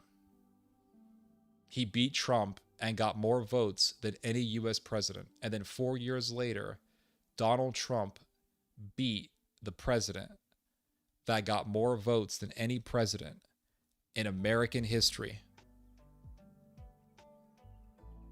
Just think about that for 1 second. Just think about that for 1 second. And it was to the point where Donald Trump got the popular vote. So he gets the popular vote 4 years after losing to the guy who we are told got more votes than any American president in American history. Just think about that for 1 second. Think about it.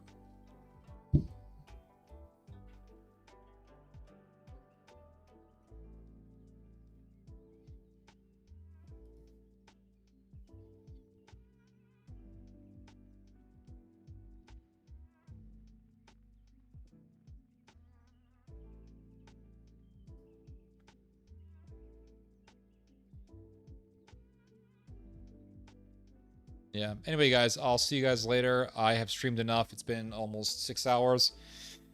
So I've streamed enough. I started a little bit later today. Sorry about that. I just wanted more time to read. That's almost unbelievable. Like I said, think about it. Think about that for 1 second. Just think about it. The whole thing with the election. Just think about it. Yeah.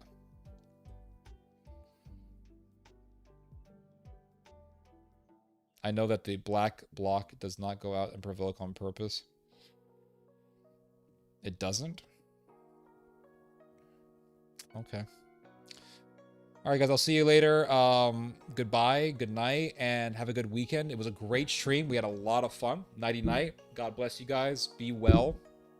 Be well, guys. And you guys just heard some theology.